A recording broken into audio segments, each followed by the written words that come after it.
news, controversies, weird stories, etc. I hope you all enjoy, and if you do, maybe leave a like, and maybe even comment below. Maybe even subscribe, because I got plenty of icebergs coming out. And I've already made a bunch of icebergs you can go and watch right now. Like ones based on Marvel, DC, Halo, Star Wars, Godzilla, Lego, Cyberpunk. Welcome in, guys. Brian, good afternoon. Kodiak, good afternoon. Yeah, we're going to start, I've decided to start the Road to Free Comic Book Day shows. So I'll be doing them probably as pop-up shows, like we'll do our regular shows, and then I'll do like one pop-up Road to Free Comic Book Day show a week. Each one will have like a different theme. Like today, the slabs are all 25% off, and then anything IDW is also 25% off. So it's a good time if you had to fill some IDW in your collection to do it on the cheaps. Speaking of on the cheaps, I figured I'd kick us off with a $1 blind bag. But yeah, I'm gonna do another show tonight. I don't know how long I'll run, probably for a while. But good to see you guys. Yeah, I had a great time this morning. I got everyone's stuff to the post office today. So because we ended a little earlier than normal, around noon, I was actually able to get over to the post office and get everyone's stuff from today's show out as well. So everything is in the mail from this weekend. Then I'll just the post office is closed now, so anything sold on today's show, tonight's show, I should say, will be shipped out Monday. But yeah, pretty cool. And of course, welcome in, guys. Check the show notes for info on our shows, including today we're running a special 25% off all slabs. And 25% off all IDW comics as well.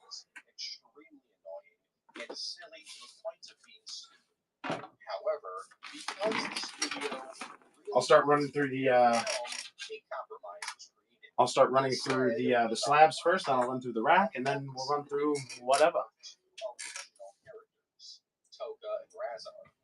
What did you want to know? What did you want Jim Lawson wise? I forget what the question was. I remember you asked, but I forgot. Street Fighter 6. You wanted me to see if he could sign something. Crossed over into the world of Street Fighter, but not as guest characters. Instead, so 20% off. This normally runs for $160, but we'll run it for $120. Not only that, with today's Free Comic Book Day discounts. Around the turtles were added. Oh no! Sorry, I didn't mean to run that for. We'll run these for 15 seconds, guys. I didn't mean to run it for 30. This crossover was yeah, I'm sure I can. As not only were players annoyed, I just got a huge shipment from them, so it might be after Free Comic Book Day. Basically, I told them don't what I have was more than enough. Like we got over 400 turtle items in there now, so I told them hold off on sending me anything until after Free Comic Book Day because I'm gonna go up there, and while I'm up there, I'm gonna pick stuff to bring back down. So basically, I'm gonna cherry pick the inventory up there. And if I see, so anything you're looking for, man, like I'm going to have, one of the biggest turtle retailers inventory at my disposal, essentially. And I can pick anything I want and bring it back down here to sell. So, not only was the writing more serious, but so was the art. As the show was much especially stuff like that. And many of the characters received redesigns. Side characters like Burma Copy that, dude. also written out the show completely, and the Channel 6 building was flat out destroyed. And to top it all off, the sky was multicolored red, just to show how serious the show was. These last 3 seasons, seasons 8, 9, and 10, have since been nicknamed the Red Sky Seasons by fans. Teenage Mutant Hero Turtles. This is probably the most famous TMNT controversy. When the original we normally run this for $225, but with today's sale, it's going to drop down to $165. Oh crap! I keep running for 30 seconds. My bad. Yeah, and it's funny. I have a show made for that Saturday, but it's not like a Free Comic Book Day show or anything like that. So I'm going to get that changed. here shortly, probably after the show, or maybe even during the show. I'll work on it. And then I'm gonna start plugging the hell. Like, you think I was spamming Facebook groups before? Like, I'm gonna start plugging the hell out of that show. So hopefully we can get a lot of people. I'd like to get a lot of bookmarks on that show. The one free comic book day. I'm just trying. It's hard because logistically. What's up, Jocelyn? Good to see you again, dude. 25% off all IDW books and all slabs today, guys. So don't hesitate. If there's something you want me to run, just let me know. Just working my way through the slabs, and then we'll do the rack and just onward from there. But yeah, 25% off. All slabs and all IDW. And the word ninja was actually muted at a dialogue. The last. So you normally run this for 200, but it's going to be 150. 150. And I'm changing the time to 15 seconds. Here I go. Yes, I've done it. What's up, Team NT13? Good to see you, dude. Welcome in, everybody. Check the show notes for info on today's show.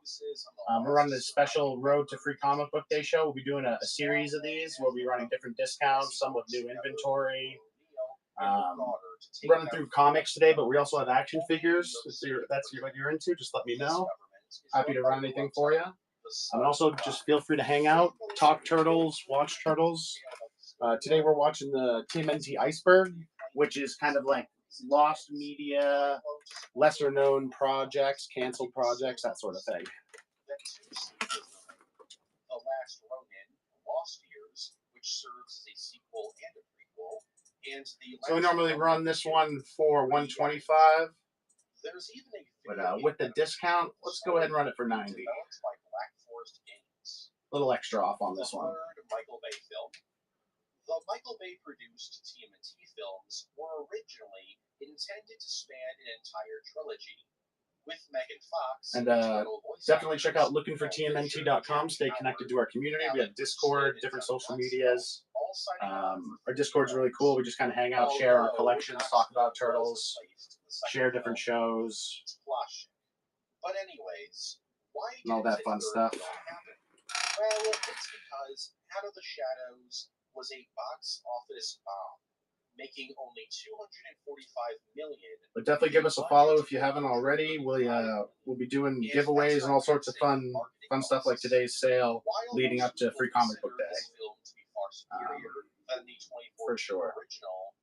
The film wasn't a big critical hit either, and so plans for a third film were canceled. The only plot element we know about this third film is that Baxter Stockman.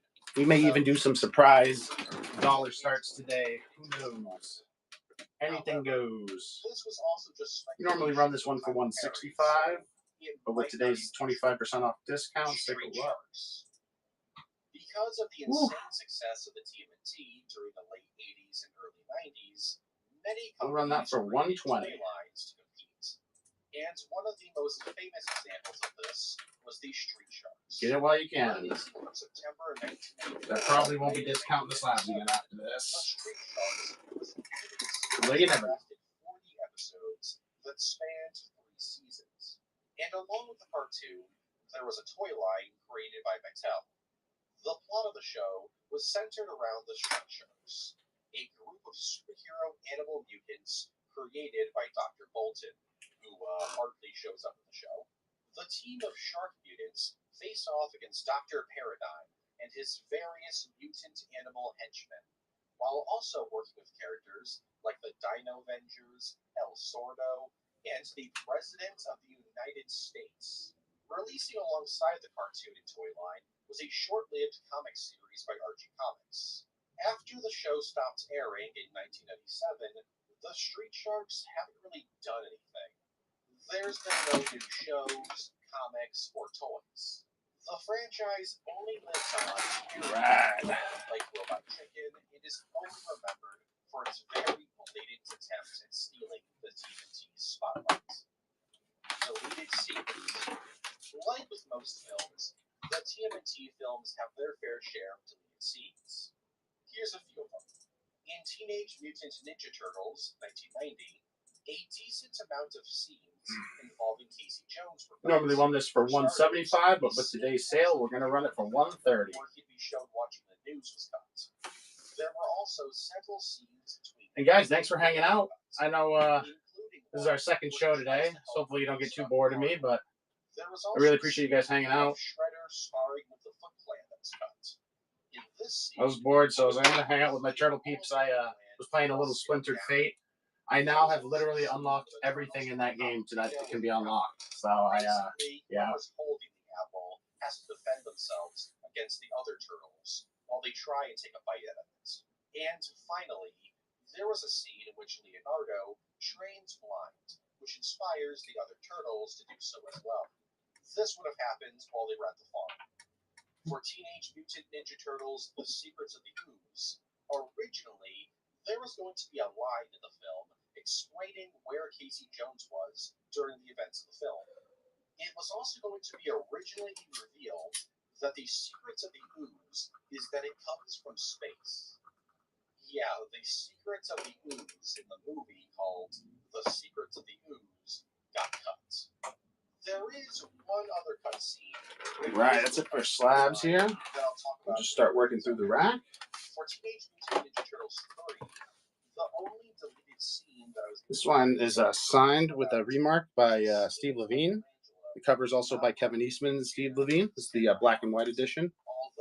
A cool little turtle head sketch on there. There was also a line that was cut from the film that explained where Casey Jones was during the events of the second film. Yeah, they did this twice. Also, we normally run this one for 100, but we're gonna run it for 75 with today's sale. Created for the film and was put on set. However, in the final film, you can't actually see it. For TMNT 2007, there was a scene where Casey Jones proposes to April O'Neil after receiving... Like I said, guys, if you haven't given us a follow already, definitely do it. We'll be planning a lot of cool stuff coming up.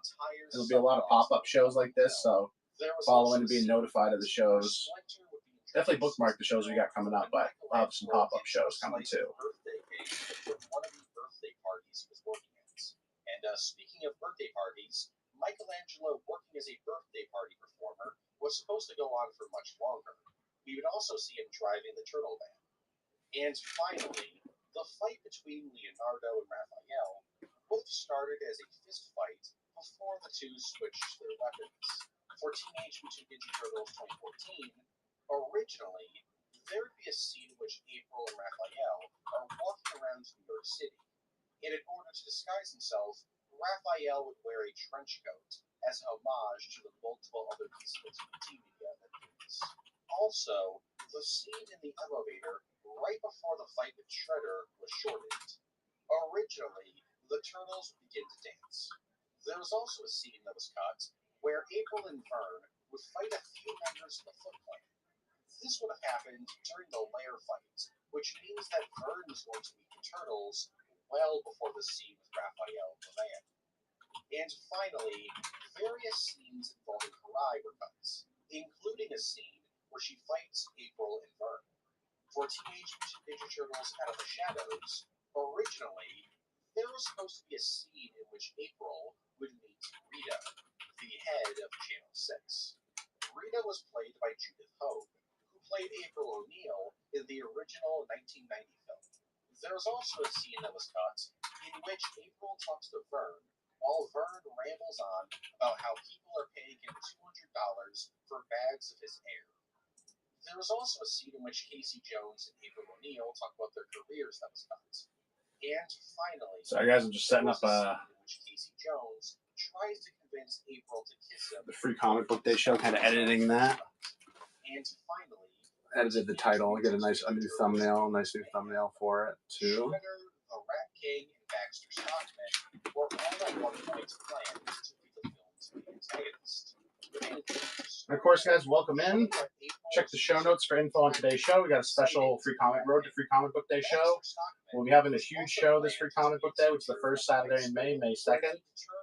We'll be coming to you live from Jetpack Comics in Rochester, New Hampshire. They'll be having a Free Comic Book Day event with a lot of turtle creators.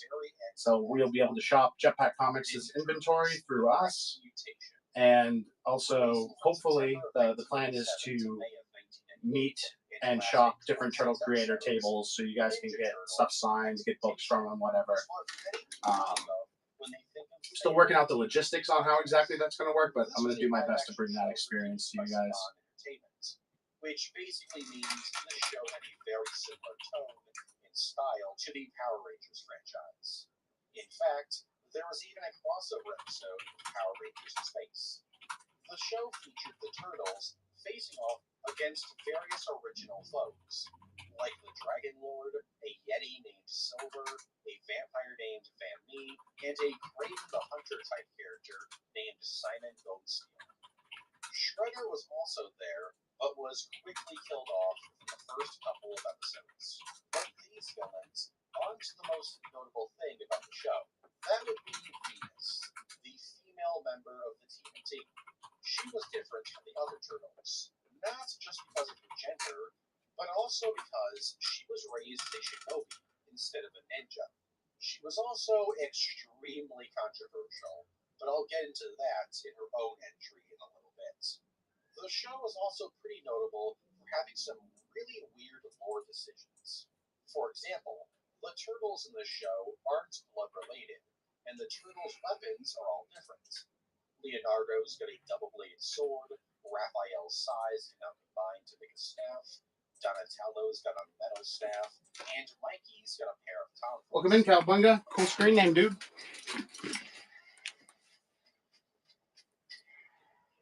All right, we just got a restock of these in this week. Oh, wow, that would have been bad. I forgot to plug in the power strip for the phone. Ooh, that would have been a short show. And remember, guys, all IDW books, whether it's Last Ronin, Volume 5, Volume 6, some special side series, exclusives. We lost. Oh, we lost Casey. No matter what it is, it's 25% off today. We also have 25% off all slabs. Brian, thanks for chilling, dude. If you're still there, I appreciate you. Same thing, Kodiak. Appreciate you, dude. When you want points that can take you anywhere, anytime, it matters where you stay. Hilton, for the stay.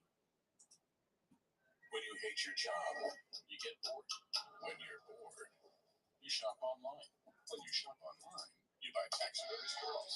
When you buy taxidermy squirrels, hacks happen. When hacks happen, What the your data gets leaked. When your data gets leaked, Ron steals your identity. When Ron steals your identity,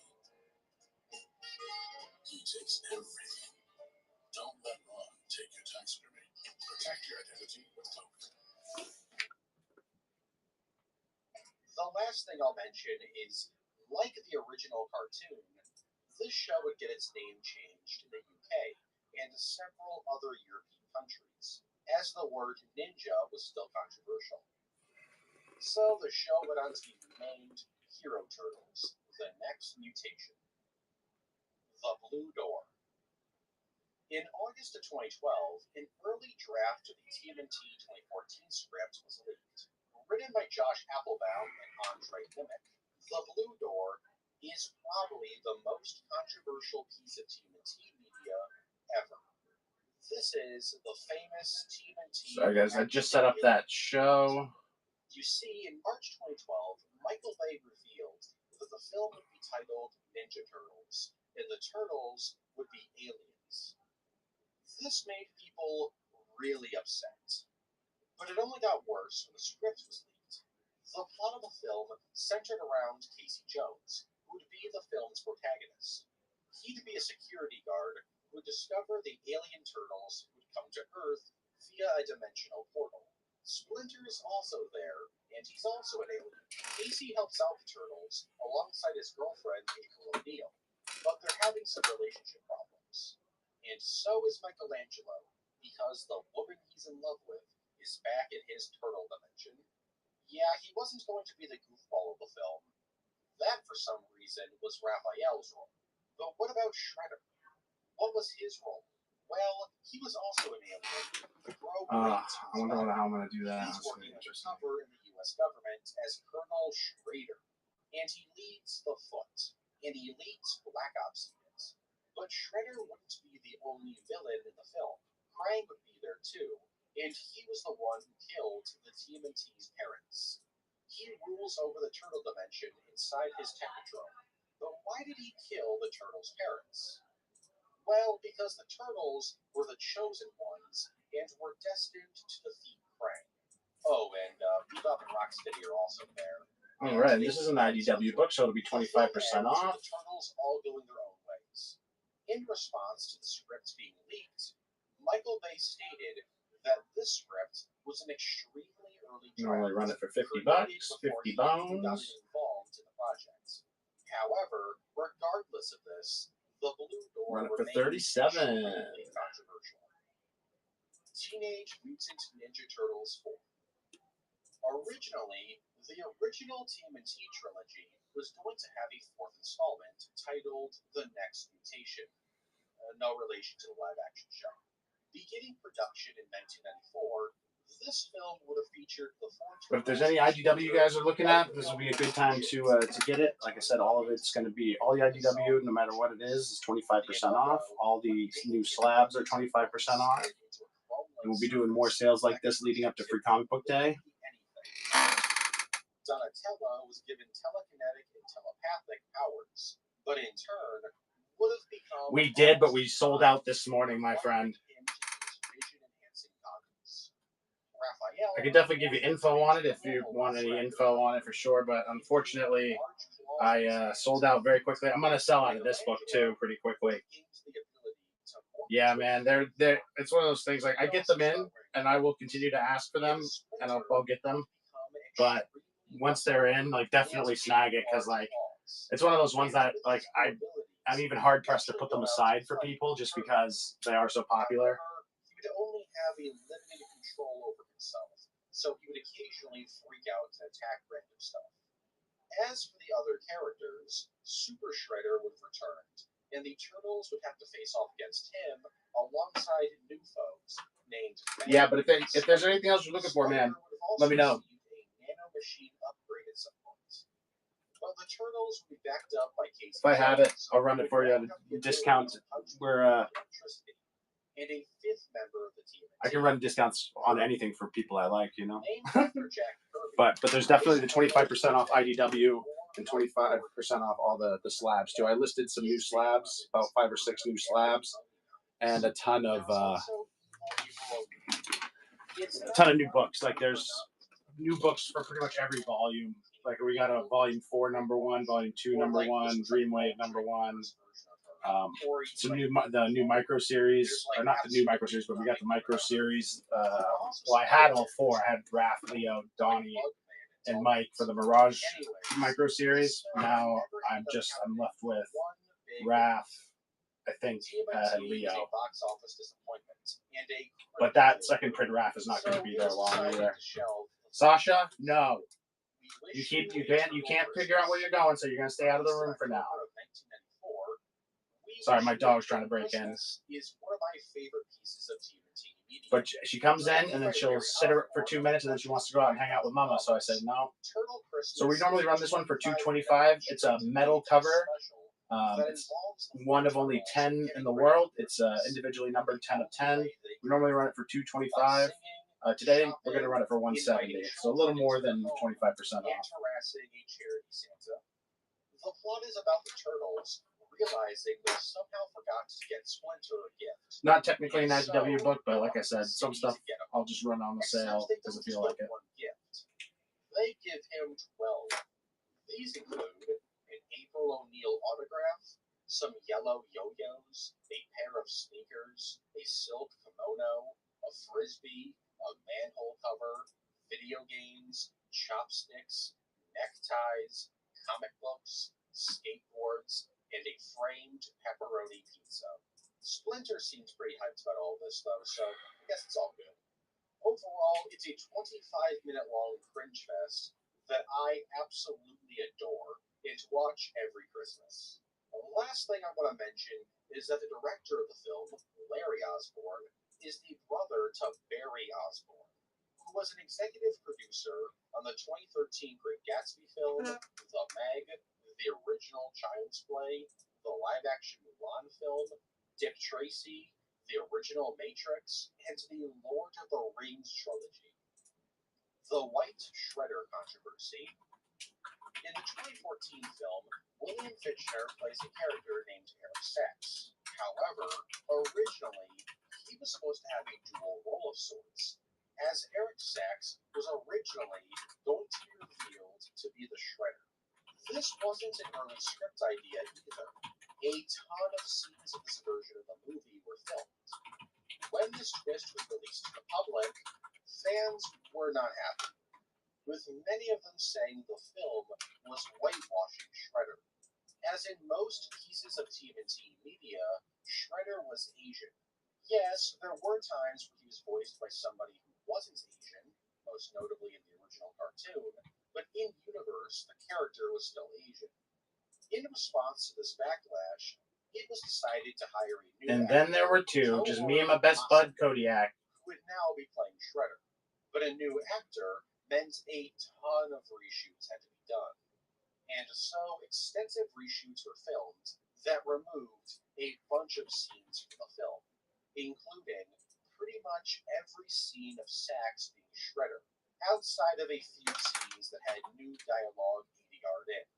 However, despite all of this, tie-in material for the film still kept the original twist, most notably the 2014 video game adaptation that was released for the Nintendo 3DS. Weird villains. So in all of the Marvel and DC superhero icebergs I've made, I go over some weird villains. And I was going to do the same with this iceberg, but weird villains are kind of a staple of TMNT. There's so many of them, and they're made pretty weird on purpose. So instead of going over a bunch of them over the course of the video, here's a quick rundown of 10 of them. Pizza Face is a giant blob of pizza who first appeared in the TMNT 2012 episode Pizza Face. Ride or die, my dude, that's right. Named Antonio. That's right. Dude, I think I'm going to do my Volume 5 trick, if you don't mind, where I just run everything for 2 seconds just for the notifications. If other people come in, I'll stop. But living pizzas and mind control people. I think I'm going to do the old trick. In the 80s cartoon episode, Michelangelo the Sacred Turtle. He's this white dude who dresses up like an ancient Egyptian in an attempt at using the turtle's eye ruby to become a word up. pharaoh Just don't mind rule over the entire random. world. The Globfather is a giant sentient amoeba from Yeah, I'll stop when Dimension someone's X, in, kind of first thing. appeared in the 80s cartoon Welcome in, episode dude. Mobster from Check the Dimension show notes for X. info on today's show. Let me know if I can help you with anything. All the turtle stuff is in the auction tab, and everything else is in the buy it now. There's over 400 turtle items in the auction tab. Over 2,000 items in the buy it now, Marvel, DC, and Indie. But we make it easy. All the turtle stuff is on the auction side. All the IDW comics today are 25% off, and all the slabs, the CGC graded comics, are also 25% off. Planning on taking over the entire world with an army of hypnotized mutants. He first appears in the 80s cartoon episode Dirk Savage Mutant Hunter. Let us know if there's anything you're looking for. Oh, awesome! God, it's one of those things like I get it. I like getting to try to get through this without too many people coming in. So when people come in, I'm like, damn it, I gotta stop. He does this through instruments and speakers. They aren't magic or anything. They're just like normal instruments and speakers, though. There's Mr. Touch and Mr. Go, first appearing in the 2003 series episode Touch and Go. They're a criminal duo that gain superpowers every time they fist bump. Go gets super speed powers, while Touch gets super strength. The Pizza Monsters are a race of alien monsters from Dimension X that first appeared in the 80s cartoon episode The Case of the Killer Pizzas. They're given to Shredder by Krang, who used him. Welcome in, guys. Check the show notes for info on today's special show, and let me know if there's anything I can do for you. Meatball eggs, shaped like xenomorph eggs, exactly like xenomorphs. They're just xenomorphs. Mutagen Man, aka Seymour Guts, is easily the most well-known on this list. First appearing in the 80s cartoon episode Enter Mutagen Man, he's a disgusting brain monster that lives in a robotic body filled with mutagen. He's since appeared in the 2012 Hey, Kodiak, watch this. The IDW comics. And Oh, and it's gone. A strange Woo! permanent inspired character Thank God. from Dimension Z, who first appeared in the 80s cartoon episode Mr. Og Goes to Town. He can create It's the lowest start that one's ever going to get, that's for sure. has an addiction to eating porcelain. He can also travel through realities whenever he wants to. Mutant Turtles, Superman Legend. Directed by Shunji Oka and released on May 21st, 1996, Mutant Turtles... I ran the RAF for, I started it at 100. That serves a spin-off of sorts to the 19... I was going to dollar start it on you, but I didn't want to be a total dick about it. Just a spin-off to the cartoon, but also a tie-in for the TMNT toy lines, Super Mutants, and Metal Mutation. Taking place sometime before the Red Sky seasons, the Turtles help out a spirit named Prize Moo, who is trapped inside of a stone, inside of a temple in the... Gotta be fast, gotta have your wits about you around here. Gives the Turtles the You ability never know. to transform themselves into super forms for 3 minutes at a time. But they're not the only ones who get these upgrades, as Shredder discovers the Dark Buddha Stones, which allows him, Bebop, and Rocksteady to transform into super forms as well. So the two sides battle it out until eventually the Turtles merge into one being called the Turtle Saint and defeat Shredder. Pretty crazy, but it gets crazier.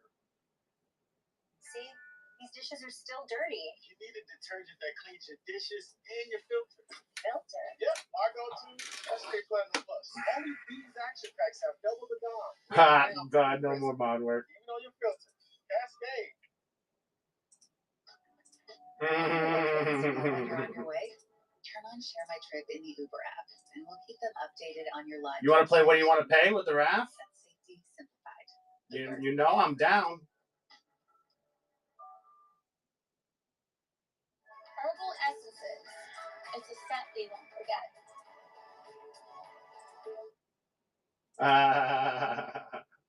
I'm sorry. Find styles that feel more you than ever, without compromise. That's what makes you, you.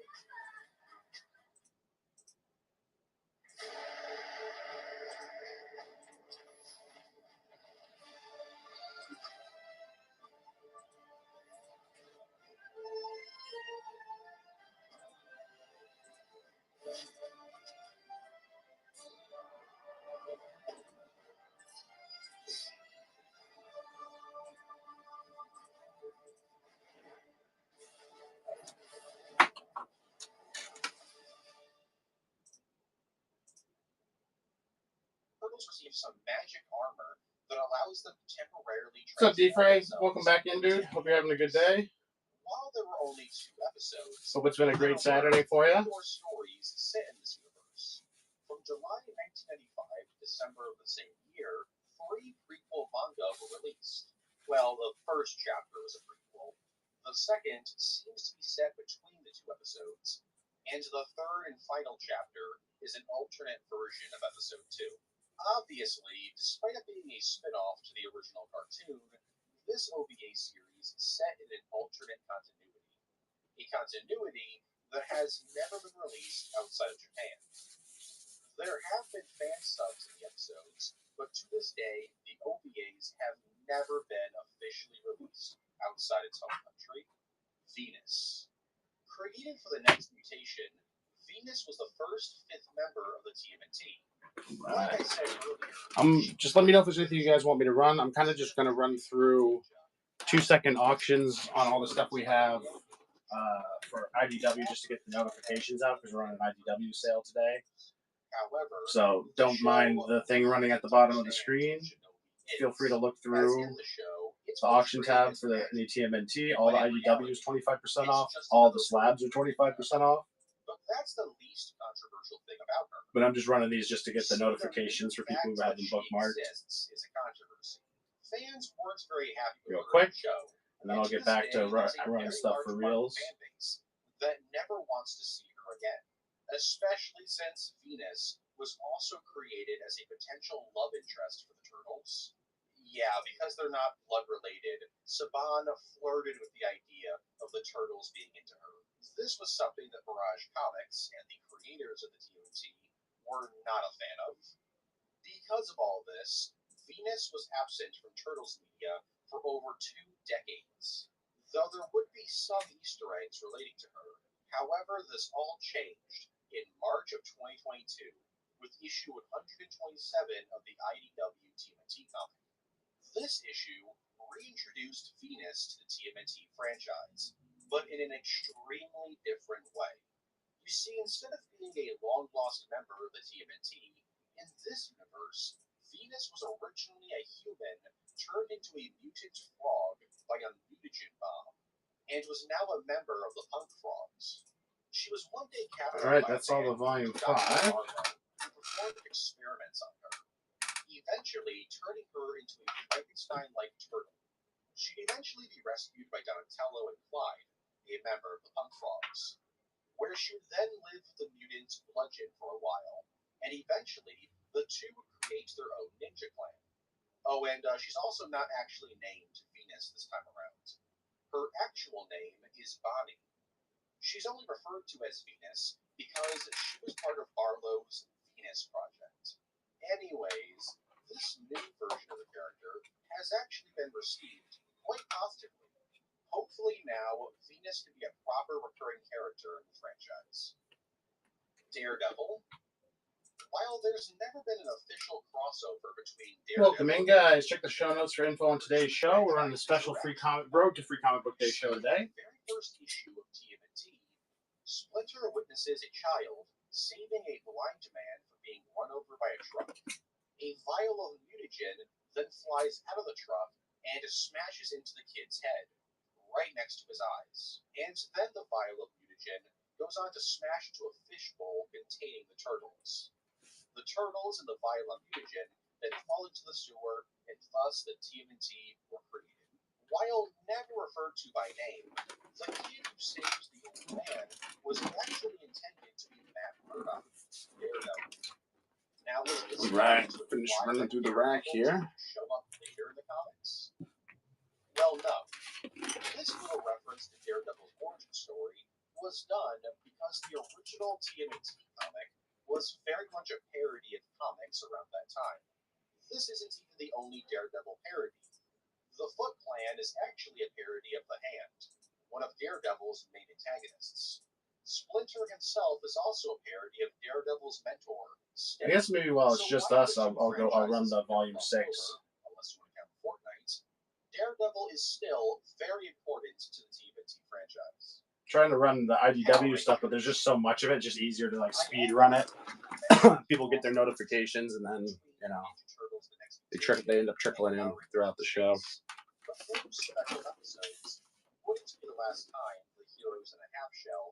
Yeah,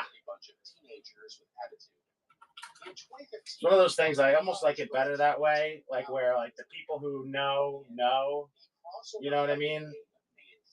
And like it's kind of like a best kept secret almost, you know, where it's like if you're here, you're here, you know.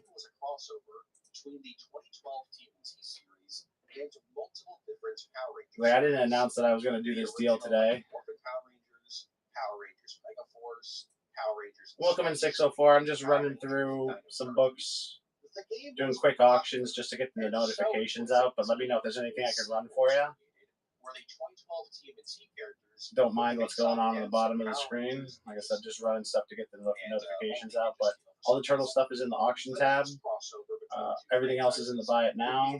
Check the show notes for info on the show. Let me know if I can help you with anything.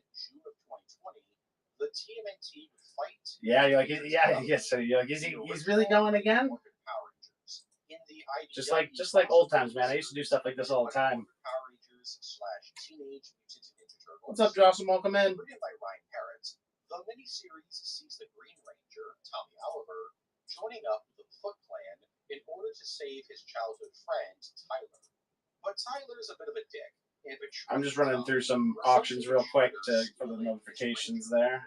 And becoming the Green Ranger.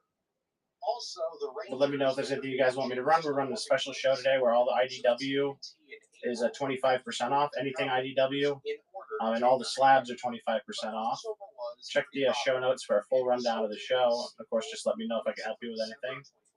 So I'm just speed running through these items here to get the notifications out, and then we can get back to just running. We're running through the rack right now. But of course, let me know if you guys have any requests of anything you'd like me to run. And the Power Rangers undergoing a pretty wild transformation. But I'll be done this in just a minute. Like I said, I find it's easier than running all these for 15 seconds to just run through them all real quick. Food tie-ins. Because the Ninja Turtles are obsessed with pizza, there's been a ton of tie-ins with fast food pizza places like Pizza Hut. Seriously, there is a ton of. Today we're watching the Ninja Turtles Iceberg on YouTube here.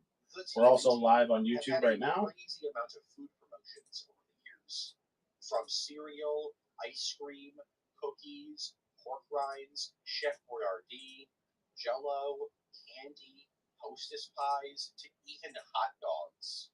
TMNT might actually be the franchise with the most. Not a lot. Minus like. It's kind of one of those things that like it's good to have for like SEO, like search engine optimization. It's good to have, you know, in December of 2023, just to have that extra avenue. I'm gonna do the same with Facebook, and I think I'm gonna do Twitch too, because I can multicast to all three. All right, and that does it. Pretty much ran through all the IDW there, so that'll be that. But yeah, it's gonna help just with search engine optimization, like having a good like presence like that. Solid Snake, Michael Myers, Alan Wake, Dennis Hamilton, Omni-Man, you know, I expect to maybe get, you know, a couple viewers a month out of doing that, but it's something that's free. It doesn't cost me anything to do. And like I said, it gives us like a whole new avenue. And like I said, we'll probably start off getting a couple viewers a month out of it, but that's a couple viewers that we wouldn't have had otherwise. And but as it grows, it'll probably get a better viewership, and I might even start doing stuff where I'll run special sales in like, but you can only find the coupon code if you go to the YouTube chat, you know, because basically it's gonna get to the point where I am gonna have 4 chats to monitor. If I'm doing YouTube, Facebook, and Twitch, I'm gonna have and whatnot. So the source will be Whatnot. I'll have to watch the Whatnot chat, but then I'll have to also watch Twitch, YouTube, and so it might be one of those things where when you guys are here, I'll you know, mod you on Whatnot, but then I'll have you. Oh, what's up, JC? Sorry, man. You know me. I'm getting. I was in the middle of a thought. Good to see you, JC. But it might be one of those things where like I'll have a mod, you know, a mod watch YouTube, a mod watch Facebook, and a mod just to watch those chats, and then that way they can let me know if I miss anything in the chats. But like I said, it'll be a nothing burger job because there probably won't be that much activity. You know, like I said, maybe a few viewers, but I figure we'll be live on 4 different platforms at once. Over time, that's really going to help our like online presence, and like I said, our search engine optimization. Like we'll end up. I want to be high up on the first page. Like if you type in TMNT Whatnot on Google, like I want to be like the number. I'd love to be number 1, but like the number 2 or 3 result would be awesome for me. We fluctuate on that. There's some search terms that we dominate on, but yeah. A 12, JC. Why? Why do you ask that? Don't be buying me anything. It was so funny. Kodiak tipped me $20 last night, and I was like, all I said, my first reaction was "fuck you." And I was like, instantly, I was like, no, I feel bad. Like I should say thank you. Though it also has the 2003 cartoon. Oh, no worries, man. It's literally just watching. There's a chat. It's just like Whatnot's chats on the side of the stream. And then, of course, you guys as mods, you don't have to do any of this shit I was just talking about. Like I could watch 4 chats at once. They're not going to be. It's not going to be crazy. It also has a story mode. Well, kind of. Co-written by Peter Laird, the story is pretty simple. The TMNT hosted tournaments. How cheap is cheap, man? I got people who ask me about those fucking shoes all the time. I might, depending on the price, I might buy them off you put them up there, and then fucking, if someone asks about them, I will be like, yeah, they're for sale. You know what I mean? I might get them just to sell. Like I said, if the margin is there, you say really cheap. I don't know how cheap really cheap is, but if there's a margin there for me, I'll fucking PayPal you or whatever we did last time. Baxter Stockman in the 2014 film. That's a great price, man. But yeah, for me, it would be to resell. So there's not enough room there for me to really make it worth it. Unless I guess I could probably ask like $225, $250. You got them for $180. Let me take a look here, see if there's a way I can get away with it. It's like I had, I don't remember who it was, like Athena or someone reached out to me and wanted to sell a bunch of like Eastman signatures and stuff. And they were like, you know, I was like, I mean, I'll buy them, but you probably don't want to buy them from me because I'm going to resell them, so I have to make a margin. And they were like, oh, so like 70%, like you take like 30% off? I'm like, no, the other way. So like I'd probably pay 35, 40%. You know what I mean? It's generally like, I like to pay, you know, a penny per book if I can. But. Your life. Aspen Dental. It's time to smile again. He's clean, boss. Native, huh? Yeah, I can't find a way to make that work. Sorry, JC. But JC, something else I wanted to talk to you about. You had talked about giving crew a bunch of books and stuff like that. Maybe, I think you said maybe it didn't work out or whatever. You know, always up to you. But if I gave Kodiak the same offer, like if I know people really well, like I don't generally consign. Like I'll do it with someone like Jetpack, who's like a retailer and like an established business. Like that's one thing. But I get people message me all the time trying to get me to sell their exclusives and stuff on here. But if you wanted me to sell stuff, if you had stuff and you wanted to sell and you wanted to consign it through me, like I would get you a good rate. I'd probably do like 20/80 or 25/75. Just something for you to think about. Just remember, I would be paying, like I said, it would probably be, you know, maybe 25/75 or 30/70. Probably be more happy with 30/70 just because I am going to be paying for the shipping supplies and handling all the shipping and obviously dealing with any customer issues, all that sort of stuff. Several lifetimes of experience. Choose Allianz Travel Insurance. It makes perfect sense, dude. Makes perfect sense. Like I said, if you do decide one day that you know, I know that you said that you were kind of finishing up with comics and going to start doing toys. If you end up wanting to sell a bunch of stuff to fund your toys or whatever the case may be, I probably, like I said, I'm all good on like vintage toys and stuff like that. Unless it's like loose and incomplete, then I'll take it. But if you had books that you did want to consign through me, like I said, be happy to do it. Okay, cool, man. Cool. I'll shut up about it. It's just, and again, it's not a big deal one way or the other. It's just something I was thinking about after you had said that stuff earlier, and then I was like, oh, but I didn't say anything about it, so I forgot. In issue 27 of IDW's TMNT comic, released in October of 2013. But like I said, generally that is not something, you know, don't repeat that. Don't be like, oh, looking for TMNT, we'll consign your shit, because I won't. It's a headache. If I don't know you really well, you know, there's not really much else for me to say here. It could go any number of ways. Reshell. Released in August of 2009 for the Xbox 360 and in September of 2009 for the PS3, Turtles in Time Reshelled is a remake of the original Turtles in Time video game. For those that don't know, Turtles in Time is often regarded as the best TMNT game ever made.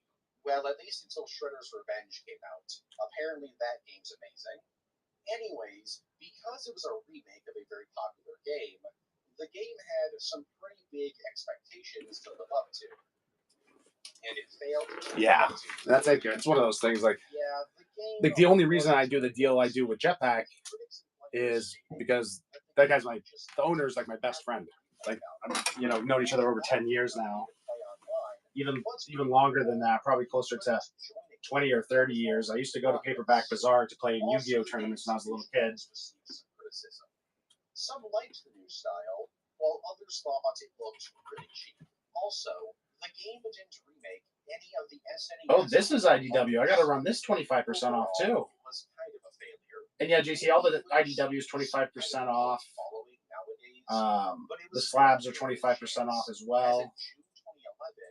Less than 2 years after its release. So that would be 20, so 30 off. So and since the be game 85. Wow. Physical copies, it's now pretty much impossible to play this game unless you don't tell Brian. Before it was taken off of online stores. Yeah, well, I'm gonna start doing these Road to Free Comic Book Day pop-up shows. I may turn some of our regularly scheduled shows into Free Comic Book Day shows too. But we're gonna do the Road to Free Comic Book Day. Start advertising. I just changed the event, so it is like a Free Comic Book Day event now. That's Saturday, May 2nd. If you bookmark that show, make sure you got that bookmarked. And then, like I said, I'm gonna probably set up a couple more shows. I'll definitely schedule a Thursday show, I think, and then maybe Friday. Friday might be a little tougher because Jetpack does free Friday Night Magic. So it'll be a little tougher. So definitely Thursday, maybe Friday night, and then definitely Saturday. But Thursday will probably be dedicated to shopping the store, so you guys can shop Jetpack Comics with me. Friday might be a day off, an off day. I'll maybe try to figure things out logistically. I'm going to try to meet up with all the turtle creators if I can before the show, just sort of explain to them what my plan is. And so hopefully we can expedite things and not hold the line up a ton. I'm going to try to prep everyone who's in the show, like ahead of time, like before we go to an artist's table. Like I'm going to scan over, like quickly, if you can, let me know if you want to buy anything. And then, of course, if you want it signed, we'll figure out totals real quick. And then I'll buy, once people buy stuff, like I said, I set up there's a listing in the Free Comic Book Day show that's just like Jetpack Comics item as shown on screen sort of thing. So I can basically run anything. Yeah. Oh, look at that, JC.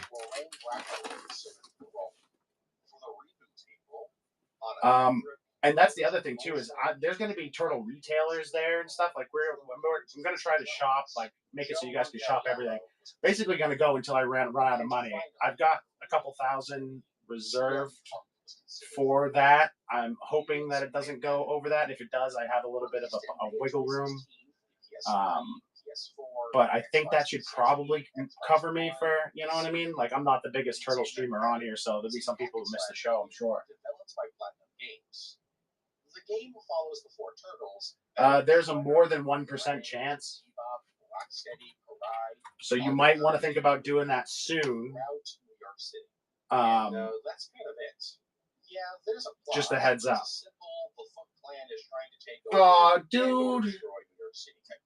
That makes me feel so good. Thanks, dude. Don't buy this Leonardo. Please. No, you fuck. I'm going to cancel it. I'm going to cancel it. I will be heading out Wednesday, the 29th will be my drive up. So I'll be there Wednesday. And then Thursday,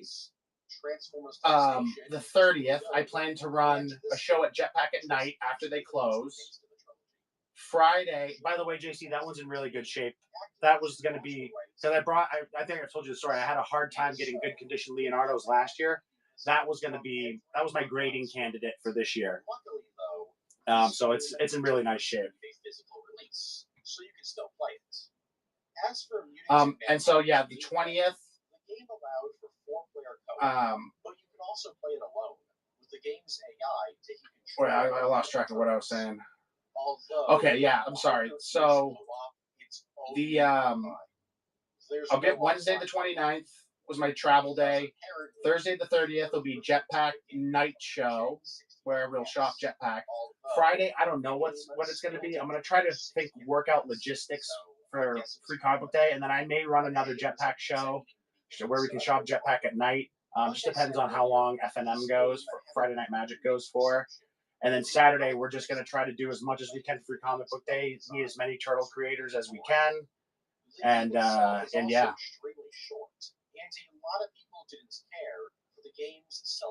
You do not need to do next day air for that, man. Just do priority. I mean, if you're doing UPS again, it'll even ground advantage. That, like, next day air is overkill, man. Oh, but you said you're gonna mail it Monday the 27th.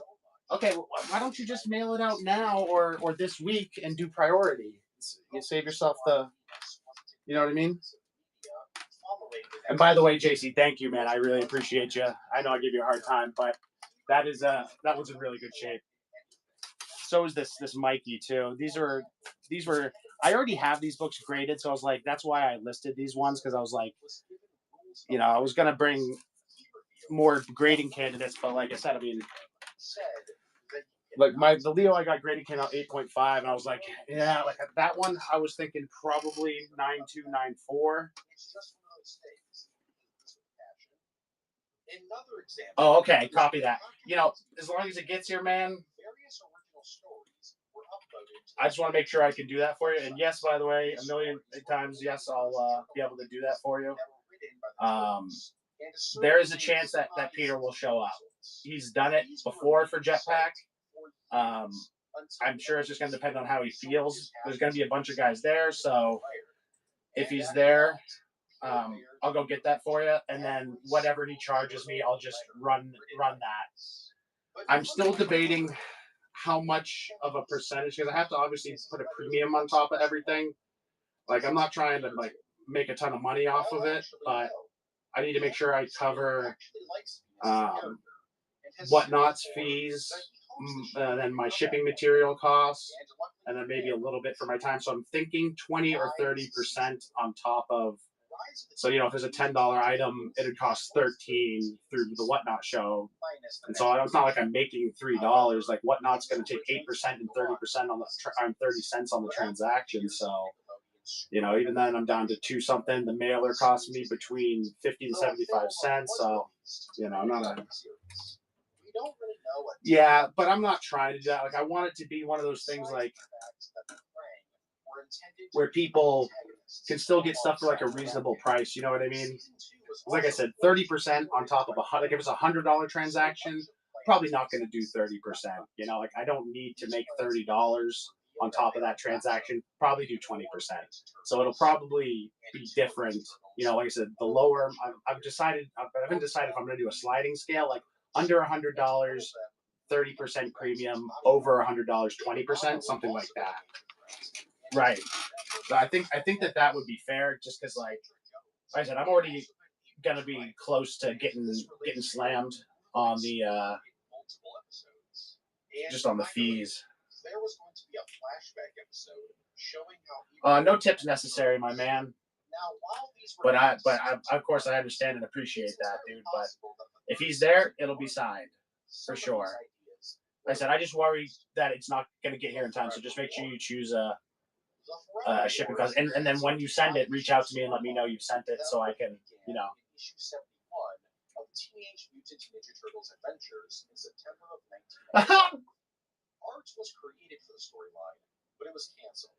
His Yeti feet. Issue 71 and issue 72 would still be released. Copy that. You got it. Story about the turtles as kids. Storyline. And by the way, man, if you have any, just while you're on that thought, if there's anything else you want signed by any of the other guys there, let me know and I'll take care of it for you. Like if you want something signed by AC, did you guys see he followed me this morning? Maybe I said that this morning, but he followed me like 6 o'clock this morning. Our Looking for TMNT page. I was like, oh sweet, we have a Mirage artist. Dude, Crew told me his story about his dealings with Mr. AC there, and I was like, holy shit, dude. And a totalitarian. This bothered Archie Comics a lot, and so the story was canceled. Yeah, that's unfortunate. Try and release the story in 2005. I know Crew can get a little heated kind of fast, you know what I mean? But it does sound to me like he was kind of getting dicked around. Yeah. And that's what I mean. I can't figure out if it's his luck or just kind of like I said, how he kind of like approaches some things. Like he comes in hot, you know what I mean? So it's one of those things where I wonder if he said something that rubbed him the wrong way, you know what I mean? And like Crew doesn't realize it or something, but love that guy. Love that guy. But like I said, I've literally had an anxiety attack one day on the phone with him when he was raging about the 13 blind bags, man. Like he's an intense dude. Like I said, love him though. It's also well known for its music, which honestly, yeah, it's pretty good. Like the song "Count on Us" is unironically fire. Anyways, this concert show actually has some lore to it. You guys get anything good? The Turtles are obsessed with music and have created their own band. This is in part because Splinter told them it was a good idea. So the Turtles start touring the United States instead of fighting crime. This annoys Shredder, so he works with Baxter Stockman to steal all the world's... What are we going to do? It's just us in here right now, so maybe I'll speed run Journeys. Yeah, there's this dude named Kip Reading, who I assume is meant to be... You have a Cybertruck, bro? He ends up being a... Don't mind the bottom of the screen, guys. I'm just going to speed run Journeys. I mean, the Turtles... Just so I get the notifications out there. So let me know if there's anything you want me to run. Dude, you have a Cybertruck. How is that? What's that like? The very first It's like the Blade Runner car. And this airing was later released as a VHS. So thankfully, awesome. It's been archived forever. Now anyone can watch this masterpiece. I wish I lived near you guys, man. I would hang out with you guys all the time. I was so bummed that you're not able to make it out. It's a mockumentary. We'll have to, if you do, we'll have to meet up somewhere, man. Before I move on to the whether it's Granite Con or whatever. Shredder roasting an 8-year-old. Oh, it's self-driving too, huh? Dude, don't threaten me with a good time. I'd be 100% down to do that. Cartoon All-Stars to the rescue. Released in April of 19... Welcome in, guys. Check the show notes for info on the show today. Let me know if I can help you with anything. It's a 30-minute long PSA special about a kid named Michael who really wants to do drugs. Dude, I don't know that I would fucking trust it. You know? It's one of those things like evil drug known as marijuana. It's super cool. I think it's awesome. I wouldn't be. I don't know if I'd be able to get over it, like on highways and stuff. Like I feel like, I guess they have sensors on the car, right? That like that's what I'm like. How does it know there's a pedestrian or like, you know what I mean? Like obviously getting around through GPS makes sense, but like, you know, if a deer runs out in front of you, like does it know to like brake and swerve or like how does that work? Like when you're in those sort of like quick situations like that. The reason why I'm talking about it on the TMNT iceberg is because Michelangelo was one of the many cartoon characters. That's cool, dude. I know that the Tesla people who are like Tesla fans are definitely on another level. There was in New Hampshire, when I lived in New Hampshire, there was like a group of dudes who were like a Tesla club. Drugs are bad. Insert joke here about how Michelangelo would totally do drugs. And they'd all drive around in Teslas, big 50 Teslas on the road. The 2003 TMNT series lasted 7 seasons. However, there were talks about an 8th season. However, this season... Yeah, I'm not a big Musk fan. I think that guy's a fucking dingus. But nothing wrong with an electric car. Have you actually... There's an interesting movie. Have you guys ever seen the movie Who Killed the Electric Car? That is a fascinating movie if you ever get a chance to read it. They were like in the 90s, they had electric cars. I think GM made them.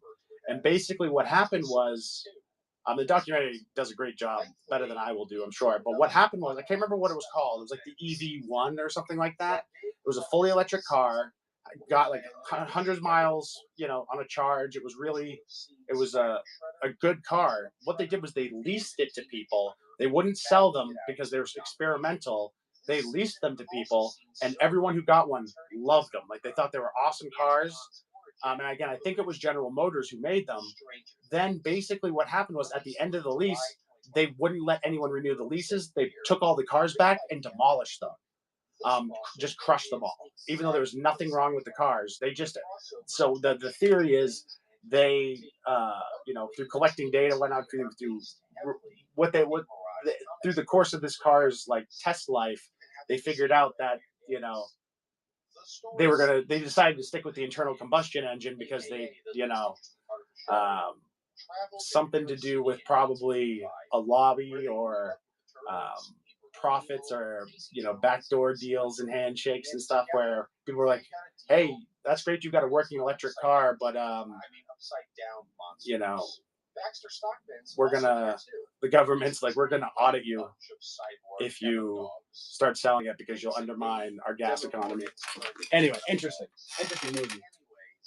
Obviously, this crossover isn't canon because I think the kids would have mentioned meeting the Ninja Turtles in season. But yeah, just interesting. There's like in the documentary, you know, there's like a news story, like a segment on a local news thing where they're in like a junkyard and the electric cars are getting crushed in the background, and the guy even says, like, the interviewer says, like, what's wrong with those cars? They look brand new. And the guy at the junkyard just shrugs. He's like, I don't know. We were just told to crush them, so we crushed them.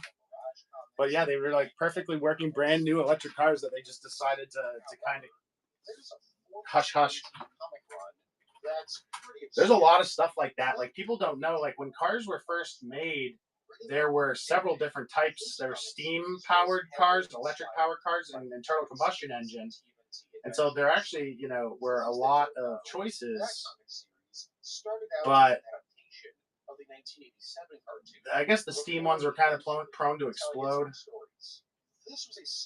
At least that's what was told about them. And like there were issues with all of them, but all right. So we ran through all of Volume 6 and all through Journeys.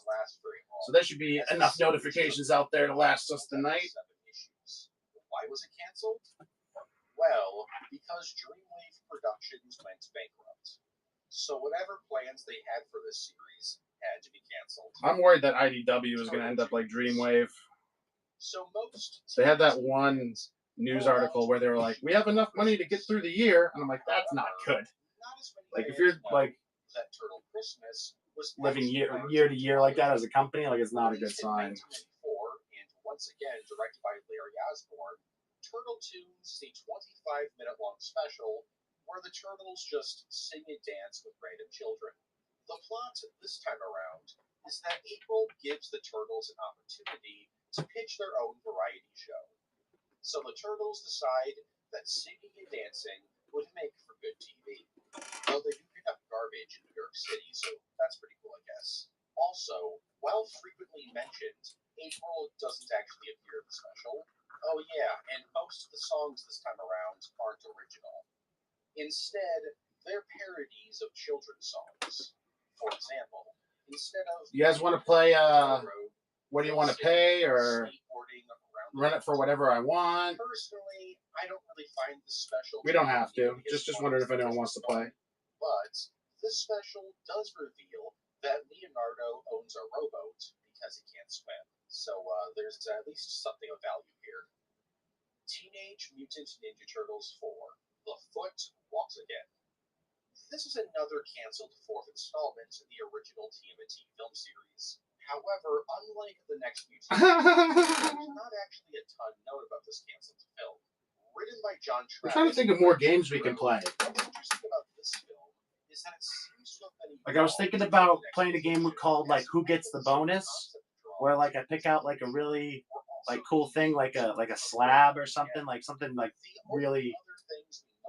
And then, like, it's not like, I'm not going to spin, like, do a wheel spin or any of that. It's just going to be, like, whoever I decide. Like, it's just going to be, like, whoever I decide gets it kind of thing. It'll be, like, the world's most hilarious giveaway, because, like, I don't care if you follow me. Like, I don't care if you bought anything.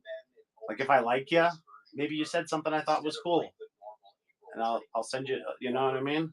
I just can't figure out how. I feel like I'd have to do it with buyers, because unless I do a giveaway or they buy something, like, I won't be able to get their address and send it. I guess I could do it outside the platform, but I'm still thinking about that one. I think that would be fun. Something, yeah, like who gets the bonus? And so maybe, like I said, maybe I'd have to do it as buyers. But like, if you buy something and I think you're cool, or I think you're the coolest person in the chat today, You know, and then I think it would be interesting to see like, oh, I got to do. People will be like, oh, I want to get the bonus, so I'm going to act really cool, and like that's obviously subjective. So it would be interesting to see what people start doing. You know, it'd be funny to see like regular people start to act like mods, like welcome in everybody, welcome in. Like, nah, that's not it. That ain't gonna do it. I already got people for that. In order to save her life, Leonardo pulled a She-Hulk. I'll keep thinking on it. Blood transferred into her. While I always like to have this something saved new her and life, fresh. It also turned her into a mutant turtle. But she didn't immediately join the TMNT. Instead, she moved to Mutant Town, a part of New York City that houses a bunch of mutants. Although, this didn't last a while, and she would join the TMNT. She would also begin dating Sheena Murphy, a human-born pig mutant. She even went on to start her own band, called Created in Darkness. But she only did this because of a time traveler who came up to her and was like, hey, if you don't make a band, the TMNT are going to lose sight of themselves and all be killed by the Foot Clan. In all fairness, if a time traveler came up to me and told me that if I didn't start a band, my family and friends would be killed by ninjas, I'd start a band. As for Jenica's weapons, she usually uses clawed gloves, inspired by a Tekko Kagi. Unlike how Venus was originally received, Jenica has actually been received quite well. It has starred in 3 different comic miniseries. The TMNT Oprah Winfrey episode. In 1990, in order to promote the Coming Out of Their Shells tour, the TMNT in April did an entire 40-minute-long interview with Oprah Winfrey. While they did play some of their songs, the highlight of this special was Oprah Winfrey asking the Turtles some very interesting questions, like whether or not the TMNT would like April to be a turtle, to which Raph says, "Well, Raph been trying to talk her into an interspecies relationship for months now." Well, man, she can't hold her breath long enough, you know? I think these 2 kids speak for everyone. We also get some more lore about this universe, like how Donatello is the one who created all the instruments. Welcome in, guys. Let me know if there's anything I can do for you. Just sorry, I'm writing the show notes for the Free Comic Book Day show. Kids insulting even more children.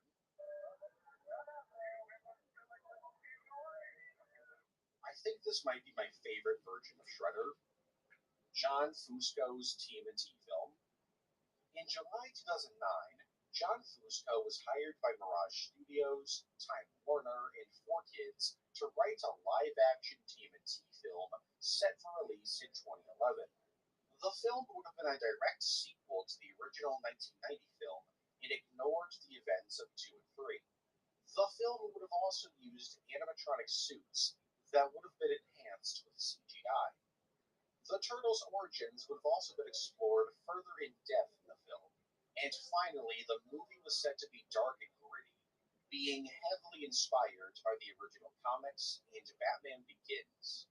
However, in October of 2009, Nickelodeon purchased the rights to the TMNT. So, Paramount was now in charge of the film. And they really didn't like the script. I'll check it out, dude. I'll check it out right when I'm done doing this. Kid Conscious, what's up, dude? How you doing? All IDW is 25% off today, and all the slabs are 25% off today. We got some new inventory in since you were last in. Just let me know if I can help you with anything. Ghostbusters. Written by Tom Waltz and Eric Burnham, and released from October of 2014 to January of 2015, Teenage Mutant Ninja Turtles Ghostbusters is a 4-issue crossover miniseries that sees the TMNT teaming up with the original Ghostbusters team to battle some spooky ghosts. What's interesting about this crossover is that it's actually canon to both the IDW TMNT universe and the IDW Ghostbusters universe. Basically, the Turtles, April, and Casey Jones end up being transported to the Ghostbusters dimension, where they gotta team up with the Paranormal Busters in order to defeat Chi-Yu.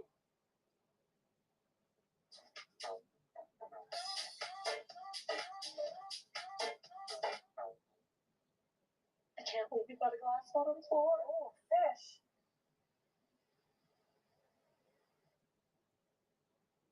I'm gonna be the never. Feel more you than ever without compromise.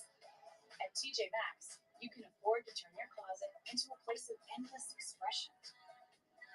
With the quality you deserve, styles you crave, and prices you love.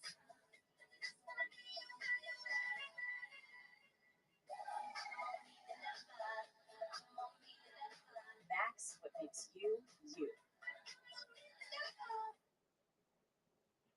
We come from a man who tried to kill our mama and a mama who wants to kill that man.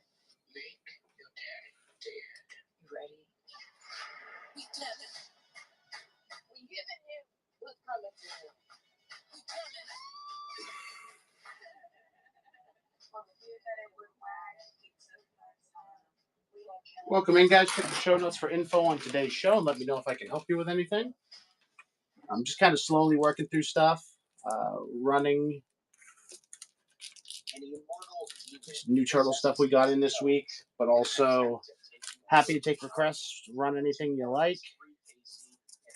All the turtle stuff is in the auction tab, and then everything else is in the buy it now. Marvel, DC, and Indies in the buy it now.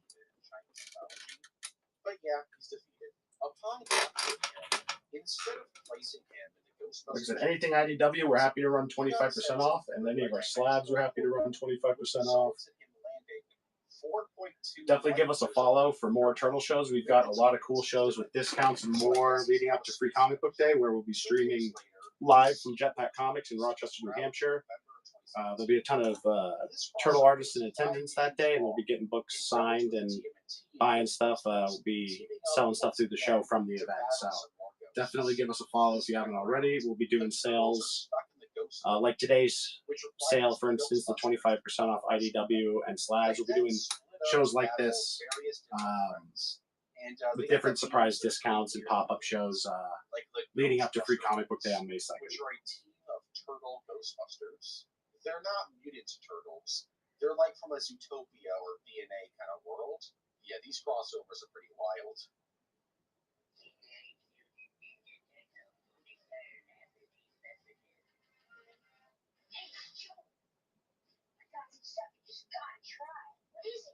Chug Jug, you know, Fortnite. Chicken? Always in a gym. What you do? Get pizza. Excellent. Get a pizza. Get real. You got it. Let's see if Joey says. I'm not chicken. You're a turkey. He's right. Drug dealers and dorks don't even talk to him. We know we better kicking your ears and ninja turtles.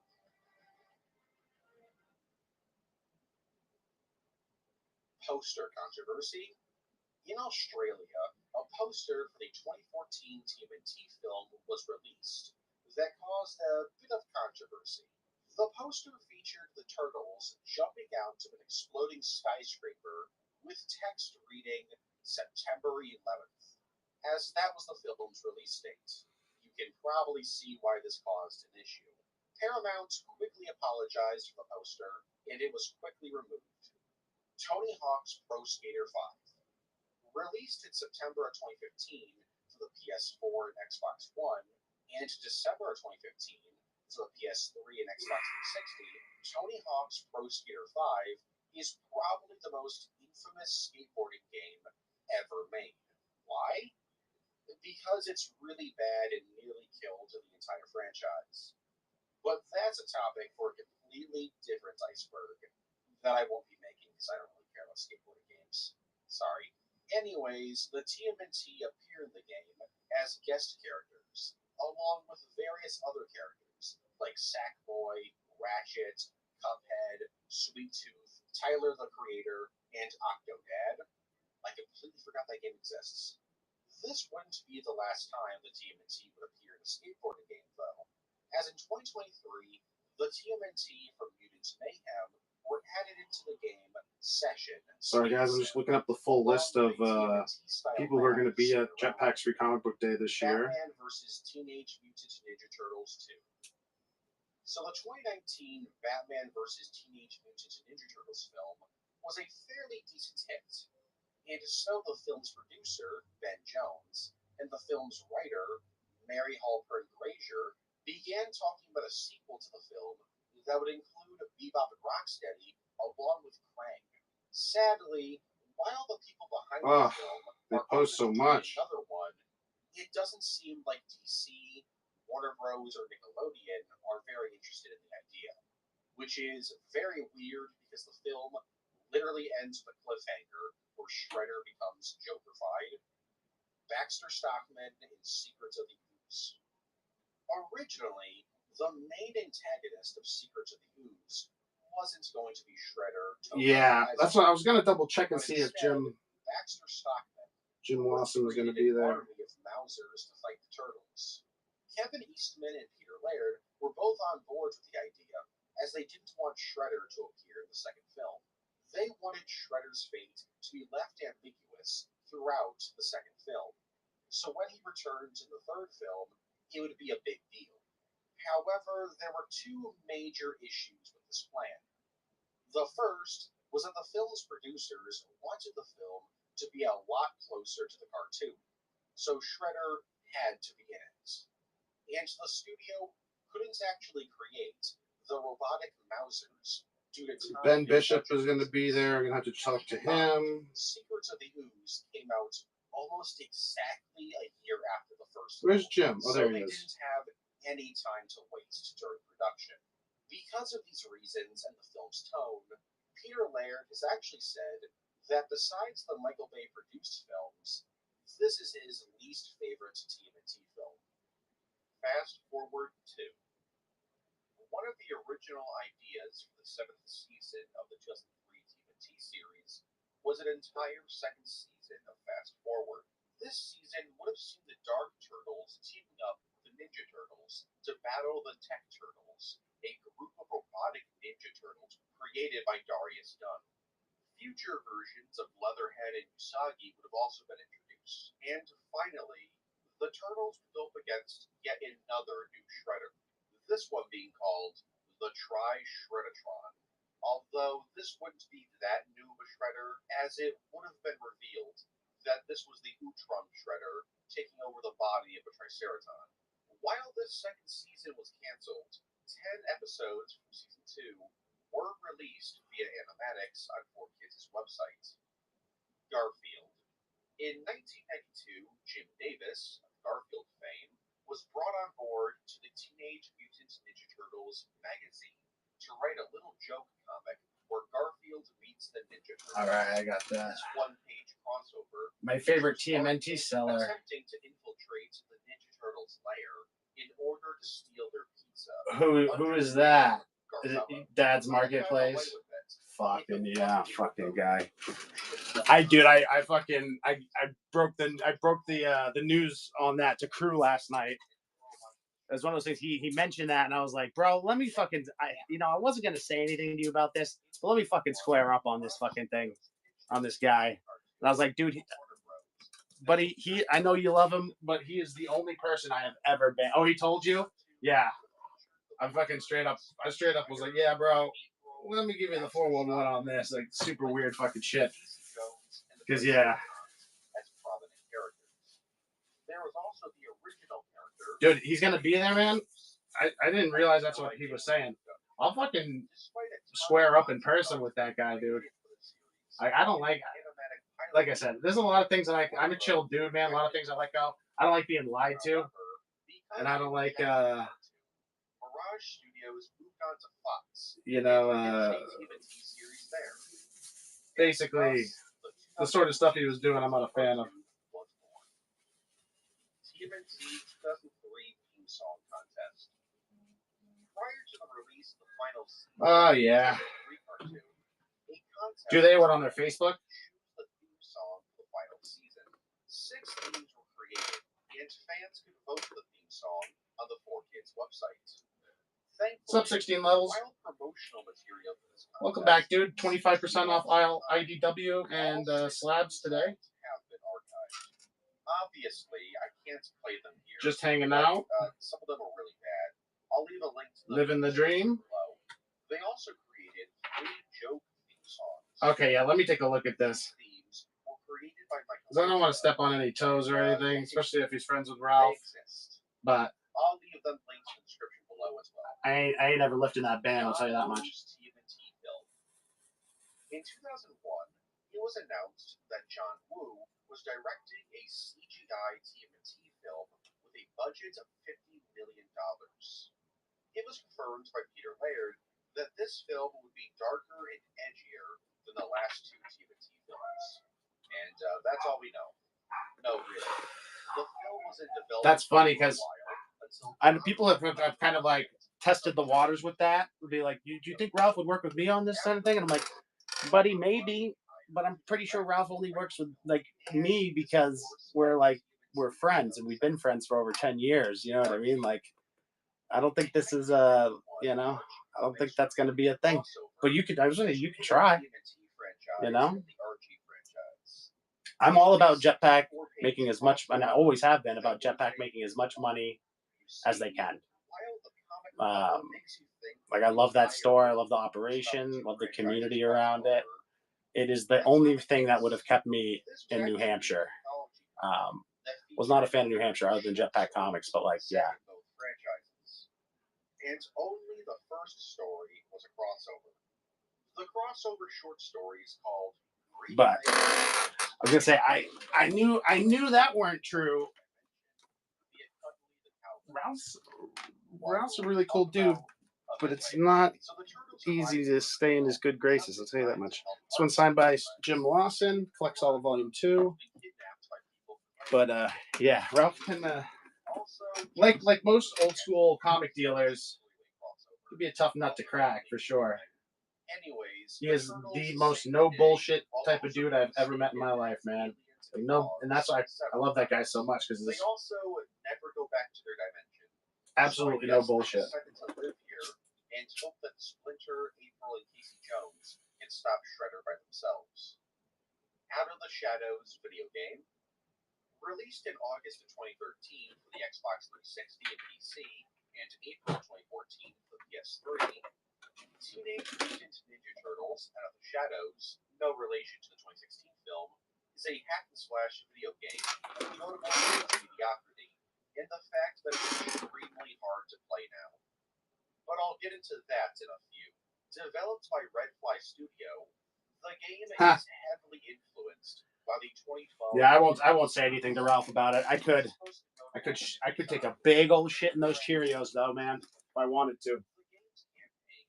I'll just put it that way. A big old shit.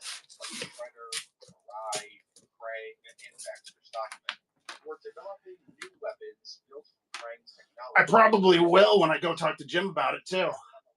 Because I'm going to talk to Jim about it. Because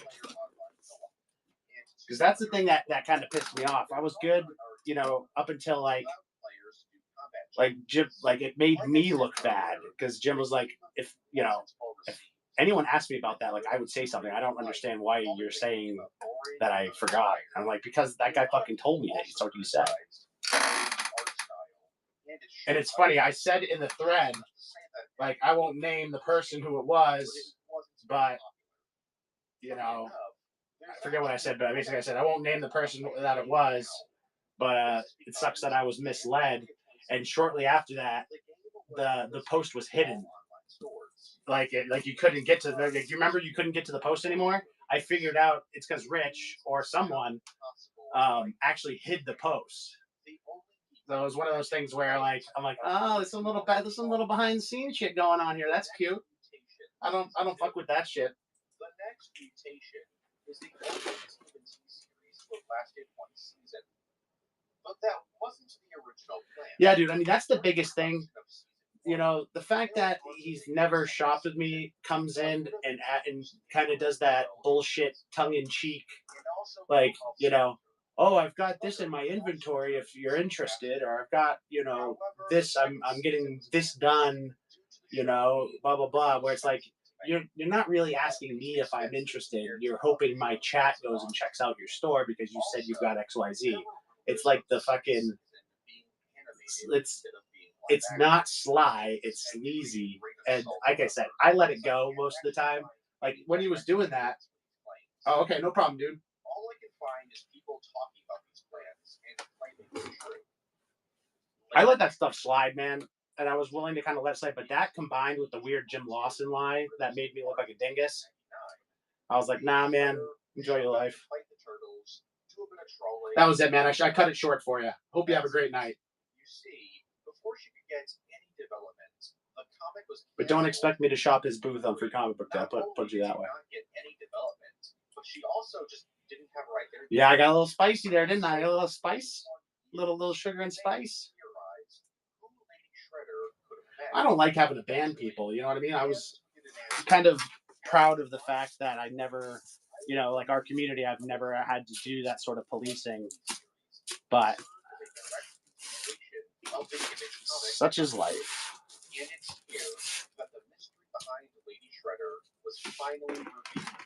It turns out she's a nanotech AI who took control over Fry's daughter, Amai's body. However, this wasn't her only backstory. In 2011, TMNT fan Andy Modine hired various artists and writers to help him create his own continuation of the Image Comics continuity. Crew rubbing off on you. But he also used notes from Gary Carlson, Yeah. the writer of the original comic, while writing these issues. Keep in mind, I'm probably going to talk to Ralph about this was that just now a that I think fan about it. comic. It wasn't official. Anyways, in this continuity, Lady Shredder is Tang Amaya, aka Mistress. But neither of these were the original plan for Lady Shredder. It turns out that in the 1990s, while they were making the original comic, Lady Shredder was going to be revealed as Karai. While she didn't become Lady Shredder in these comics, Karai would take up the mantle of Shredder in various different continuities. New live-action film. Yeah. I feel like it just deserved this instance. And it's not like I didn't let the stuff, like, the dude's been coming in for months, basically advertising. And like last time, he also said, like, I need to get a new comic stand. Like, fuck you, buddy. For the most part. Like, I don't need to do shit. Mayhem is getting a sequel But and some TV he had been coming in for months just advertising his stuff. And I let that slide, I let it slide. And then I was like, you know what? We hit a final straw sort of point where I was, you know, In August of 2021, like I said, I didn't even make a big deal out of it. I let him hang out till the end of the show. After the show was over, banned his ass. Colin Jost and Casey Jost were writing the script. And it was also confirmed. And then he proceeded to follow me on all our socials, and I was like, oh, ban you from that too. After the success of Mutants Mayhem is a bit of a mystery. He-Man TMNT. This is a canceled comic crossover that would have been written by Tim Seeley. It would have featured characters from the TMNT franchise and the He-Man franchise, and would have been published by IDW and DC Comics. As for the plot of the crossover, there's very little known about it. All we know is that the Turtles, Splinter, and April would team up with He-Man and friends to battle the combined forces of Shredder and Skeletor. The Turtles would have traveled to He-Man's dimension, where they would have also Will this started work? using Let me check weapons this and armor from said universe. He-Man would also get a ninja makeover, and sadly, that's Kodiak, I'm gonna send all you. we know about this Oh, comic's it's plot. over the file size As the limit. Damn it. crossover was never actually announced, and was only revealed to have been in production via Freddie E. Williams II's Twitter account. He revealed that the crossover was actually delayed twice, and then canceled in 2020. So why was it canceled? Well, there hasn't been an official reason, although, because it was canceled in 2020, it's very possible it may have had something to do with COVID-19, as various comics at the time were being delayed or flat out canceled due to the pandemic. TMNT Overload. This is a canceled version of the original 7th. It takes a hell of a lot to get me to that point, man. Like, my default is chill for sure. And like I said, I dealt with it for a while. People do it all the time. There's some people that I like would encourage to do it, like Brian when he promotes his shows in the Discord or on here. Like, that's a-okay, man. Like, Brian's cool people. You know what I mean? But like, you know, he's engaged in the community. You know, if you're engaged in the community, even if you've never bought something, but you're interacting with other fans and like, dude, like, I have no problem with you advertising your shit here and like spreading the love, you know. But when you're basically coming in and acting like an ad bot and then lying to me about stuff instead of just You know, like it's super. You know, I'm like, nah, like this won't end well. You know what I mean? One way or the other. Was because of Playmate's toys. Oh, and Kodiak, what I was gonna do is I'm working on some free comic book day stuff while it's slow. And what I was going to do is send you an image that I made. So that basically I was kind of like trying to send it to myself. I was going to send it to, because I made it on the computer, but I wanted it on my phone. I was going to message it to you, but the file size was too big. So I just emailed it to myself. No big deal. No big deal there. But sorry, yeah. It was supposed to go over Kevin Eastman's career and life following the creation of the TMNT, with interviews with the man himself. It was being written and directed by Digger T. Mesh, and was seemingly canceled because of Mesh's busy schedule. Although, while I say the documentary is canceled, there actually hasn't been an announcement of its cancellation.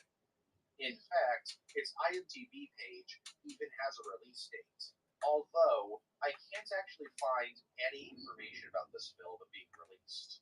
There is a video on YouTube called 35 Days of Kevin Eastman at Meltdown Comics TNT mural, which follows the creation of a mural at Meltdown Comics.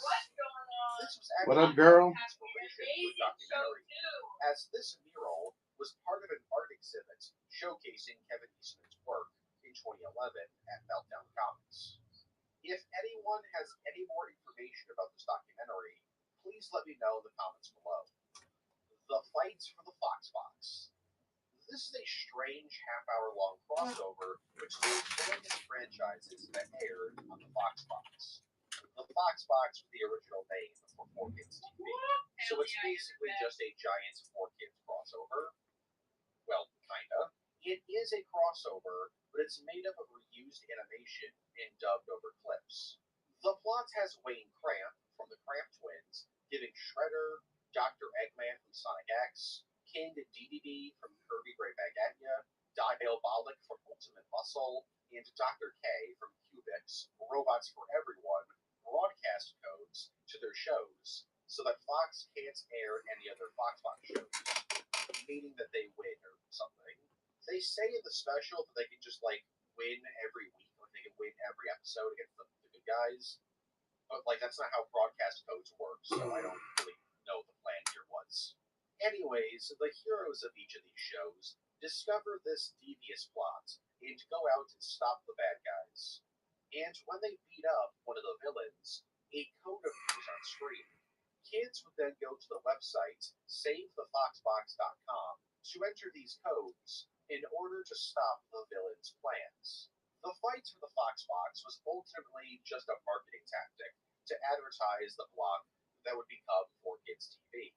However, it did actually receive a DVD release via promotions with various magazines. As for the Turtles' involvement in the special, it's revealed that Michelangelo is a huge fan of Ultimate Muscle, and Raphael loves... But yeah, I'm going to start talking on social media about our free comic book day show and plugging that, advertising that. Cyborg Donatello. So right as the It's been a little slow tonight. Donatello got annihilated. Probably doesn't help that I'm running things really slow. He only survived This is the relaxed looking for TMNT show. This had some pros and cons. Pros included Donatello now having a bunch of robotic weapons, having insane accuracy, and I could boost it. Let's it's not gonna hurt. I've done a stupid amount of sales this weekend, so I can definitely take a little bit out of that. Don't you try to pay for it. No. But yeah, maybe like around 7 or 8 we could run one. I'll set up a few givvies. Because, bro, you know, I appreciate the support. I love the support. I've always been really bad about stuff like that. Like I like when people buy me things or do like nice things. When people do nice things for me, and I'm like, I feel bad, and I don't know why it's like that. I think it's my dad's English. He's from England, and it somehow got ingrained for me. Like, you know what I mean? I'm really bad at just being like, the same thing with compliments. Like if I get a compliment, I have had to learn to be like, thank you, because I used to do this thing where I'd be like, I just talk myself down, like, no, that's not true, blah blah blah, whatever. So it's one of those things. I have a really hard time. You know, I like to be the dude hooking other people up, and so when I get it back, I'm really bad at taking it. I sense that you're kind of yeah. So you pick up what I'm putting down. Of course, man, feel free to do whatever you want anytime, tip, boost, any of those things, but just know that like you don't have to do anything. You could never buy another thing or spend another dollar with me, man, and I still love you forever. So no worries there at all. But I would say if you do plan to do it, you know, if you're still around in like an hour or two, it'd probably be a little better. And you know, just because like I've noticed, you know, like it kind of dies down from like 5 to 7, then while people are eating dinner and stuff like that, but then it picks back up again. You know, 8. You know, after everyone, you know, I feel like after people get a couple beers in them between 8 and 10 o'clock, it kind of picks back up. So this is kind of like the dry period. What's up, Stu? Welcome in, dude. But you know, I'll let you know if you like I said if you're still around 8 o'clock, maybe let's do that. Let's see how much it's going to charge right now. That's the thing, you know, is it's like I would hate is on any website doing something like this, like trying to pay to move yourself up in the algorithm or be seen on the algorithm. It's a fucking scratch ticket, man. Like it's complete luck whether or not that's going to convert to a sale. You know, what's cool about Whatnot is if someone comes in through a promotion like you saw and they spend money, it lets you know that hey, this person was a new buyer or whatever, and they came in through the promotion. So that's pretty cool. But it's like a scratch ticket, man. Like you could sometimes it's like pissing in the wind. You know what I mean? Like you're just pissing away your money, and other times you'll get really meaningful followers. There's tips and tricks that you can do that I've learned over years and years of designing websites, doing software development, and all that sort of stuff. And like with Whatnot, there you can tell like there's some things you can do to sort of maximize. You know, running giveaways during the boost is obviously a good one to like attract followers, but you know, doing it at the right time, like timing is everything, and not doing it at a time like if there's like 5 or 10 turtle sellers on, you know, or 10 to 20 turtle sellers on, it might not be worth it because you're going to be competing with them on the algorithm and they may not be paying, but they may have other factors such as, you know, thousands and thousands of followers or whatever that make it so, you know, they're always going to be shown above you anyway. So like I said, there's different things to consider when promoting a show. So one day, when Raphael Yeah, absolutely. the mob attacks. Oh, Phoenix is on right now? Raphael retreats for a bit. I should go in there, lose a couple auctions, and get mad about it. He's got the jokes today. I'm a dick. I'm a dink. And Giraffe's just like, okay. Well, I mean, shouldn't I though? You know, like I'd be curious to know how he thinks. I'm just spicy looking for TMNT show today. I got to remember not to be too spicy because everything is on YouTube now. Like all the shows are recorded and stay on YouTube. So like when we were talking about that shit with that guy earlier, I was like, oh, well, hopefully he never watches my YouTube. Otherwise, he'll know why he's banned. He was curious. I don't care. I stand by it all the way. Shouldn't have lied. Shouldn't have lied and been weird. Yeah. But yeah, really, like I said, it's all on YouTube now. So anytime that I get spicy, I gotta watch myself. But frankly, I don't care. Like I said, I would have, and I may actually have words with that dude in person. I'm definitely gonna talk to Ralph about it, just to let him know, hey, this is my experience. Like I said, man, it took a lot. Like, I don't like banning people at all. Like, I've had people in here be like really sketchy and sleazy and shit like that, and I'm like, ugh, you're not my type of person. But I would never ban them. You know what I mean? Like, I wanted this to be like a community and try to be as inclusive of everyone as possible. The turtles in the Foot Clan even team up occasionally to go on missions. While the turtles are somewhat cool with with him being Shredder, Splinter's not. And he flat out tells Raphael that he failed him as both a father and a teacher. Raphael is eventually forced out of the Foot Clan when he refuses to kill Shredder's daughter, as the rest of the Foot Clan sees this as weak behavior. And just like that, he's back to being an enemy of the Foot Clan. Scrapped 2001 CGI show. In 2001, Rainbow Studios created a 5-minute-long test pilot for a TMNT cartoon.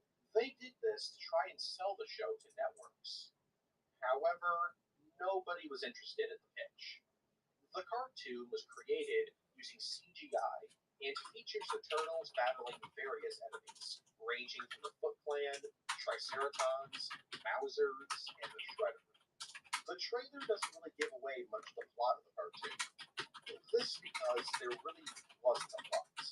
In fact, the scenes in the trailer weren't going to be in the actual show, if it was made. This pilot was created essentially to show how the show would have looked. Luckily, there were a few posters created alongside this pitch pilot that have been archived, and these posters reveal some pretty interesting tidbits. Let me go over to his show. I'm gonna go over to his show real quick. If the show was made, there wouldn't be a leader of the TMNT, as Leonardo is described as being the unofficial leader. Donatello was also mentioned to be a pacifist, and Casey Jones's poster mentions New York going bad. So this presumably. So I mean, obviously, you know that these are this is limited. This is limited. And so on. So I think I'm at. All of the show never got picked up.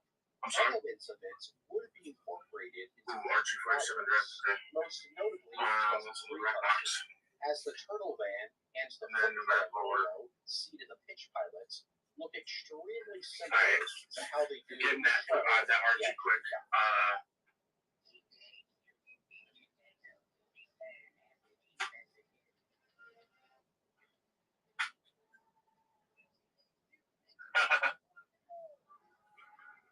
Thanks for popping in, looking. See, he's got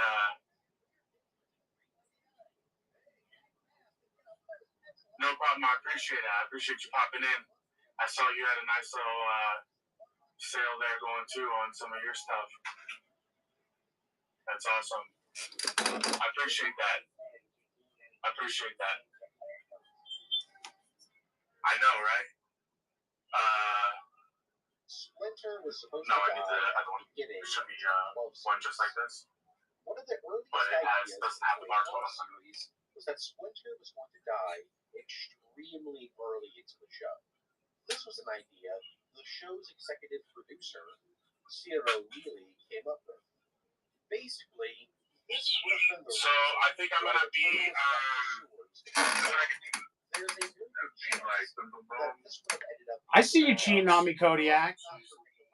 You're just a turtle seller. You're a little promiscuous turtle seller. Not promiscuous, but you get around with the turtle sellers, huh? I didn't realize it was like that. No, I get it, man. I'm hurt. I mean, I'm hurt on a deep level. Oh, yeah. All right, and then here's the RG47 direct. It's in the Mylar, actually. Look at that. Nice, clean spine there. This is a really nice copy of an RG47. It was even seen in two phones, yeah. That's how I'm running right now. I'm running off a phone and a tablet. It was eventually decided just to make the bandana a darker shade. That's the way a lot of people are doing it. All right, JC. So for the Ben Oliver, for the Arthur Adams, and for the Bill and the Archie, I'm probably gonna be around like 130. That's 40 a piece for these, and that's 10 for the Archie. And that's a pretty good deal considering this is a nice copy for 47. So let me know what you're looking, what you're thinking there, JC. If you want me to run that, this wasn't inspired by the IDW series, The Secret History of the Foot Clan. The show didn't really get too far into production, however, as Nickelodeon rejected A couple of IDW ones. All right. Training Layer Connect game. Now, if you just tell me which ones they are, I can pull them out, and then I will go ahead and Teenage Mutant Ninja Turtles Training Layer is a short promotional. I could probably set up a whole new listing. I don't know.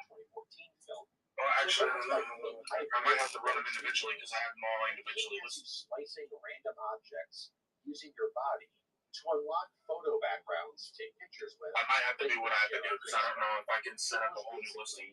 Just a Fruit Ninja clone created for the Connect. Yeah, I don't know if I can create a new tab Just now. under 8 minutes.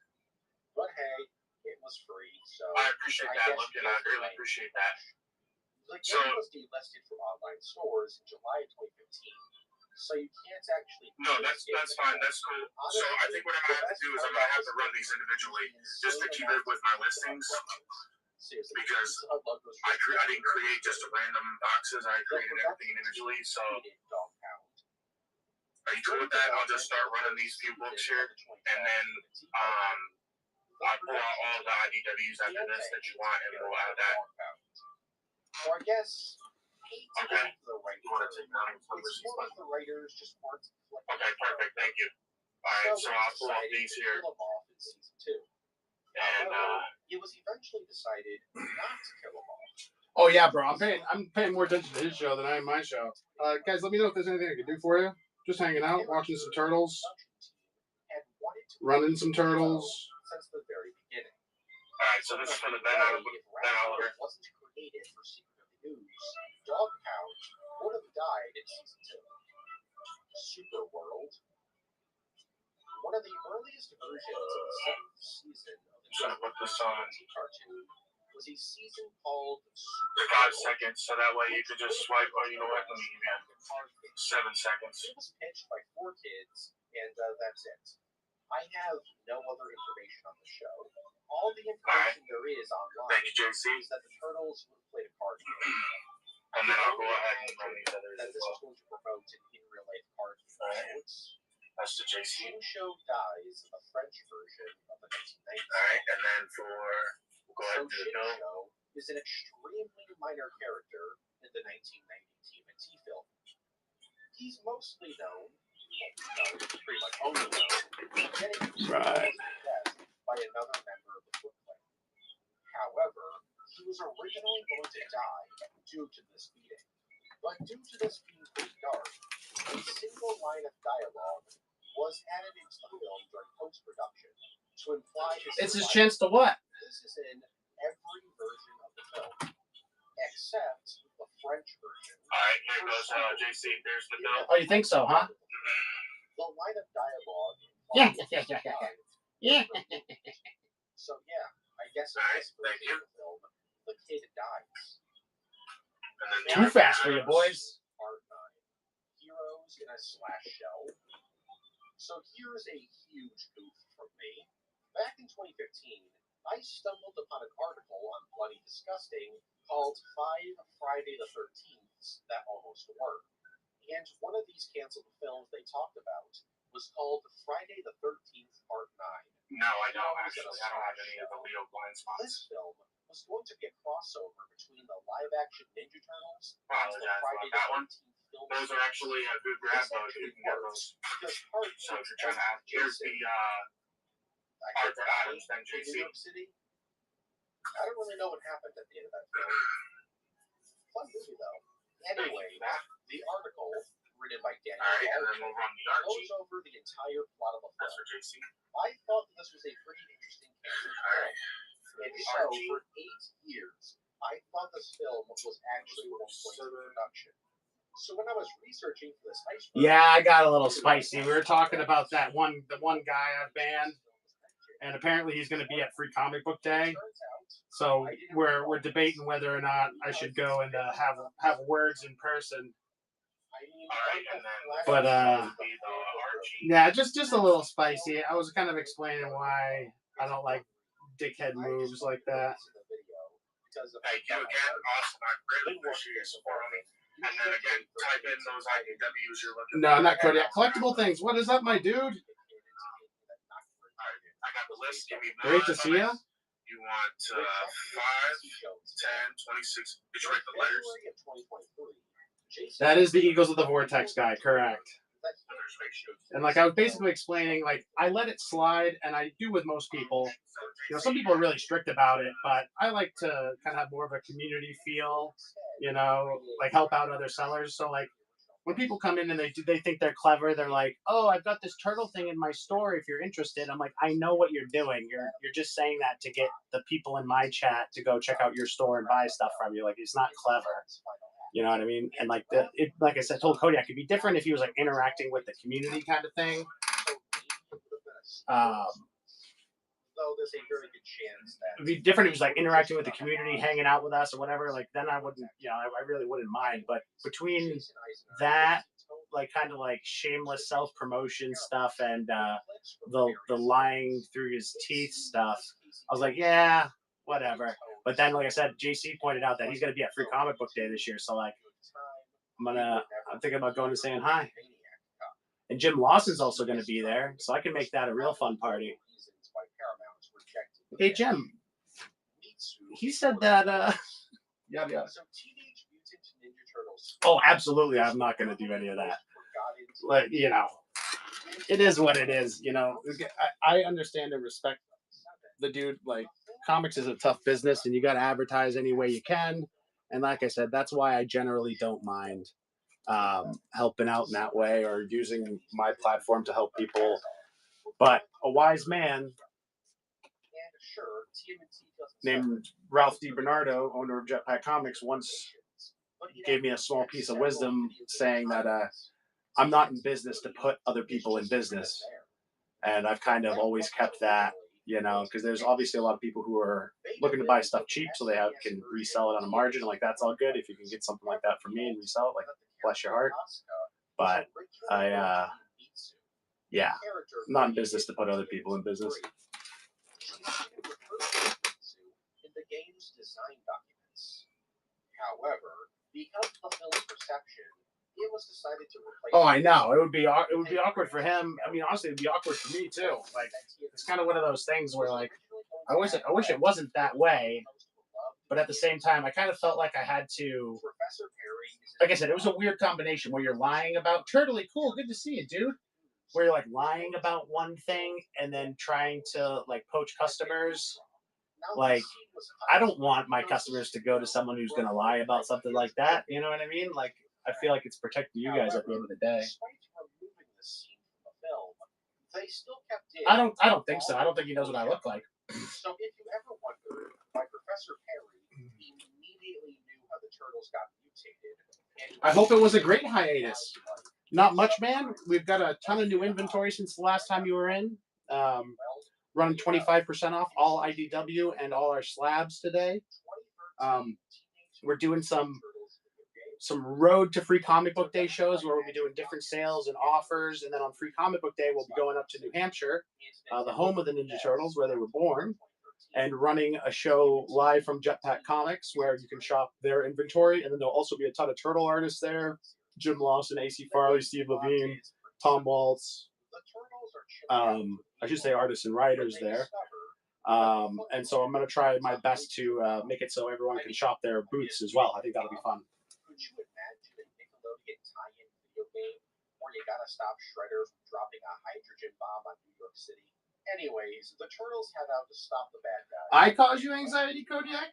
Aw, I'm sorry. During their adventure, they battle Shredder, Dog Pound, Baxter Stockman, Fishface, and a whole bunch of friends. Karai's there too, but she doesn't fight the Turtles. The game is an extreme. You don't know what I look like other than my arm? Sometimes people get a little sneak peek. Earlier, I'm going to start doing this thing. I have this thing where I'm going to get the Casey Jones mask. And then at the beginning of the show, I'm going to do like a hello where I'm on the camera with the Casey Jones mask and say what's going on today. And then at the end of the show, I'll put it back on me with the Casey Jones mask and kind of do a goodbye to wrap up the show and everything. But I've pretty much never or very rarely do this. I try to kind of make the books the focus of the show. I don't consider myself much of a person, streaming personality. So I try not to have the show be about me, but like I said, I think that'll be a fun thing to do. I'll be like the guy. I'll be the guy in the Casey Jones mask. Both of these versions were canceled. Sadly, despite all of this, nobody's done like a big. Yeah, that's a rare appearance of looking for TMNT right there. Oh, that is the signed one. Well, I guess we'll just run that. Well, happy to introduce myself. Dude, Phoenix has got 1,000 fucking items in his store. I'm trying to scroll. I see what. Man, maybe I don't want to have 1,000 turtle items. This is quite a scroll, man. It's rare. Only when I have to go into the overstock do I appear. Like I said, I'm gonna get that NECA Casey Jones mask. I want to get a rep for like this is the stream with that guy and the guy in the mask. And like I said, at the beginning of every show, I'll kind of announce what's going on today, what we'll be running, and at the end, I'll do a goodbye and sign off kind of thing. I'll try to make that a habit now. However, upon dyeing the jumpsuit, the costume shrunk. Yeah, I was extremely uncomfortable to wear. I kind of, at the beginning, I was like, I'm going to do this whole thing anonymously. Like, I'm just going to be looking for TMNT. And then I started, being friends with people on Facebook and different areas, you know what I mean? And I was like, I'll throw that shit out the window and fucking, like I said, I don't want to necessarily be the focus of the show. So that's why I don't go on camera very often. But like I said, once I get the Casey mask, I will, I'll be on camera to start and end the show. Cheddar Shredder, baby. Can't go wrong. Yeah, I kind of changed the setup a little bit. I'll be adding stuff to it and changing it around. I want to set up so I can run things faster. So I don't have to like stand up and sit down. But like, I know I've been saying this for weeks, but I can't figure out how to do it without losing the TV. And I know a lot of people just like to hang out and watch whatever we're watching. So I don't want to take that aspect of the show away. So I'm kind of between a rock and a hard place with it all. Or should I say they have Casey fight Shredder for them? As they don't actually fight Shredder, they just chill around and guilt trip about him not being able to go to concerts. Anyways, like coming out of their shells, this concert was recorded and released as a VHS tape. However, there's actually some lost media from this concert because the entire concert wasn't recorded. Certain scenes of the show couldn't be recorded due to union concerns. Basically, every time Casey Jones takes off his mask and interacts with the audience, we're removed from the VHS recording. Totally cool. I will show you. I'll run through them real quick. I've got some new fun ones. We've got, for graded books, we've got a number 8, volume 1, 9.8. We've got, and they're all 25% off today. Tales volume 1, 9.6. Volume 3, number 1, 9.2. Last Ronin, number 1, retailer incentive cover, 9.8. It's a big old slab. Volume 5, number 1, retailer incentive cover, 9.6. And then the newest run, the volume 6 IDW. That's a Shattered Comics exclusive, 9.8. Isn't that Shattered cool? I'll show it to you up close too. The turtles, you can kind of, it's hard to tell from a distance, but they all have different colored bandanas on. Pretty cool one. But I'll run through those real quick. Let me know if there's anything you want me to run. $1 start on this slab. Pay what I want. Shortly after turning into a mutant turtle, she heads over to the TMNT's lair and informs them that how many people are in there? 6 people? while disguising themselves as the company Merge Enterprises. And the Turtles are pretty taken aback by the whole thing, taking up a Oh, don't threaten me with a good time, though. If we do the promotion later and we get 10, 15, 15 20 people in here, I'll start one of the slabs at $1. I don't know, probably the volume 3. Like I said, they're all 25% off today. So like we normally run this one 160, run it for 120 today. This cartoon would be an adaptation of the Mighty Mutanimals, a team of characters only created. Well, I don't know. I like giving back to you guys. Like sometimes when it's just like our regulars in here is when I'm more likely to run sales like that. Just because like I like to give back to you guys when I can. Turtle cartoon, and would have had Krang as the main antagonist, though he wouldn't be the only antagonist, as he would be working with the character. Hey man, that's what I love to do. Hooking people up is the name of the game over here. So, and you guys are been great supporters of the show. I'm happy to do it. However, those episodes would never enter production, as Ruby Spears Productions eventually turned down the series. Oh, dude. Operation Blue Line. Released in But I'm telling you, man, it is A-okay. Like, I've got people who will, like, talk me down on stuff and then use a coupon on top of it. I think that's sly or whatever. And I'm like, whatever, man. Like, it's all good.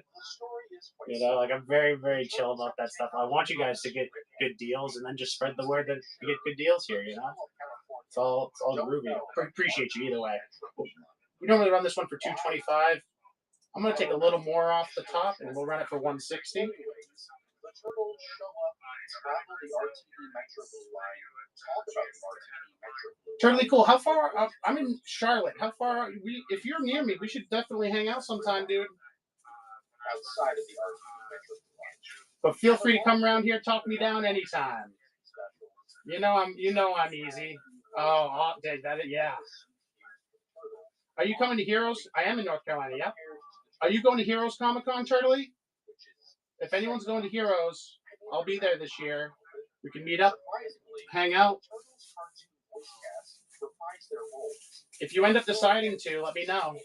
Like this book, for instance, and a few of the other books that I've been listing or running here that I got graded myself. So like this, I actually got this book that's on screen right now graded at Heroes last year with CGC, and CGC will be back again this year.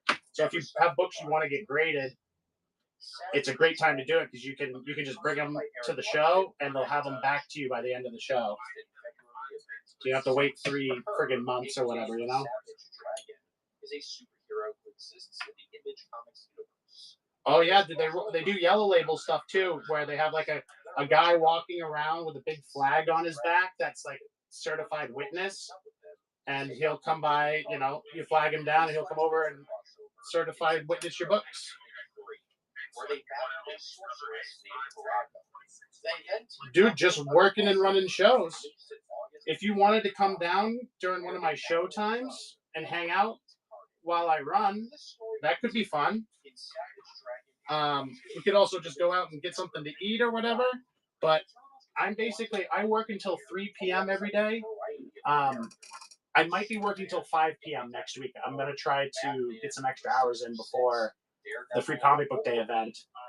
But basically, any day after 3 p.m., I'm good to chill. So if you want to send me a message on when you want to come down or whatever, I can send you my address. And we could have a totally cool looking for TMNT team up show. If you had stuff you wanted to sell, you could bring it down. I could quickly get it listed, and we could run some of your stuff for a show. And I'll take a small cut and just send you the rest. Anything you want to do like that, I'm down. After the events of Fast Forward, somehow the 2003 cartoon, the 90s live-action films, the 80s cartoon, and the Archie comic series would all merge into one universe. This was proposed by Playmates Toys, but was rejected by 4Kids and Mirage Studios, probably because it would have been a continuity nightmare trying to merge them all together. So the idea was rejected, and we eventually got back to the store. Canceled Hallmark. Yeah, sweet dude. I go live 4:30 on Mondays, but if you know, I don't know how much stuff you plan on bringing, but if you try to give me enough time where I can, try to give me enough time where I can list it, or I could always push the show back to like 5:36. I'll take a couple hours. I can get stuff listed pretty fast. Get your stuff listed. Whatever we don't sell, I can delist at the end of the show, and you can just take it home. Anything we do sell, and like I said, I'll just do the show focused on your stuff. Oh, I already ran that. What am I doing? Oh, I think that was all the slabs. Where it was confirmed by Peter Laird that the two-part event would air sometime in 2004. However, Totally cool. It's all good. It's all good. Was created by Brendan McCarthy, who shared some of it on his website. Or you could do something like you could leave the stuff with me, and then I could run it for a couple shows, and if it's not moving fast enough for your liking, kind of thing, I can just mail it back to you. Whatever works. And again, no pressure there. It's only if you wanted to do it. Oh, he's running it for $1. He's doing it again. Was that it was intended to be a reboot, so it wouldn't have been canon the previous three films or the next station.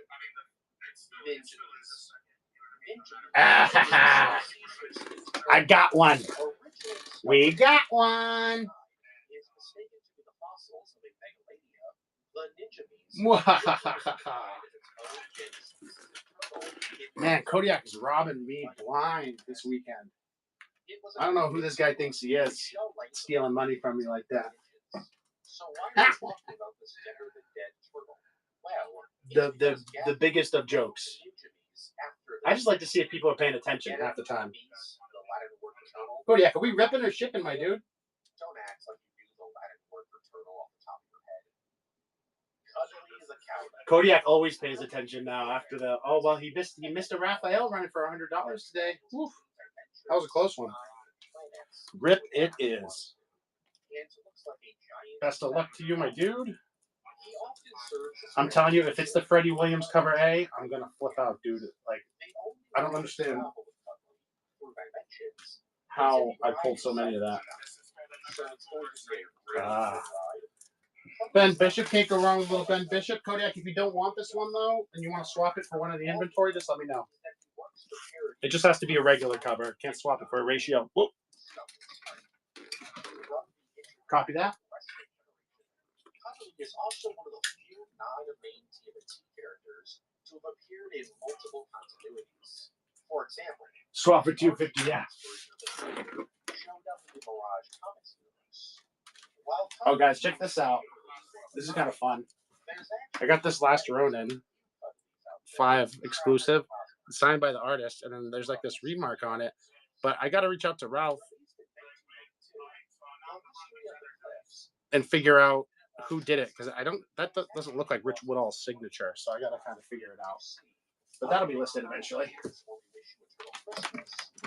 special was a PSA and released exclusively in schools. Commissioned by the United States Bureau of Land Management, this special had the turtles traveling to a random desert where they learned the true meaning of taking care of their natural resources and heritage sites. The plot follows the TMNT traveling to a desert, then to a cave, where they find a bunch of ancient cave drawings. Then they find Raphael, who's been taken prisoner by the... Nice win, Kodiak. See, like, I don't mind running stuff low when it's our regulars in here, because you guys get a good deal, worst case scenario, and best case scenario, make money. And when the stars align, we can do both. I can make money, and you guys can get a great deal. But honestly, these blind bags, I needed to get them moving. I've been sitting on them for a while now. We got a ton of them in, and then it kind of slowed down a lot, so I was happy to move through them. Like, the average on these, even for what we were selling them for last night, the average still worked out to a little over cover price. So I was like, they were going for $8, $9, $7. So it ended up averaging out. I could sell the rest of these for $1, and I won't lose money on them. The turtles are seen wearing their coming out of their their shells concert outfits.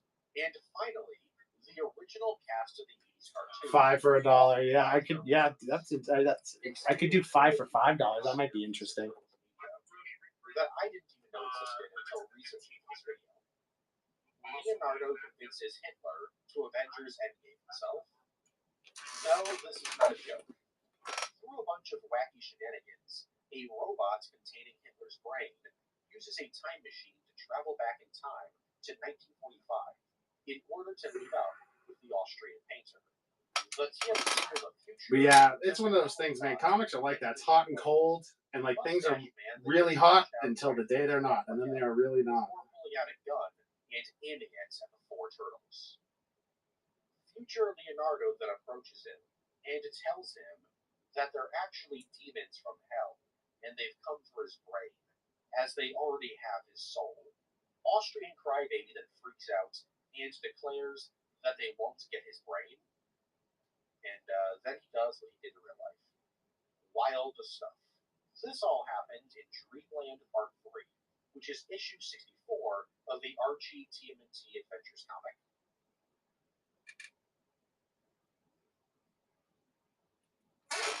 Yeah, that covers my favorite. My favorite of the 13s for sure.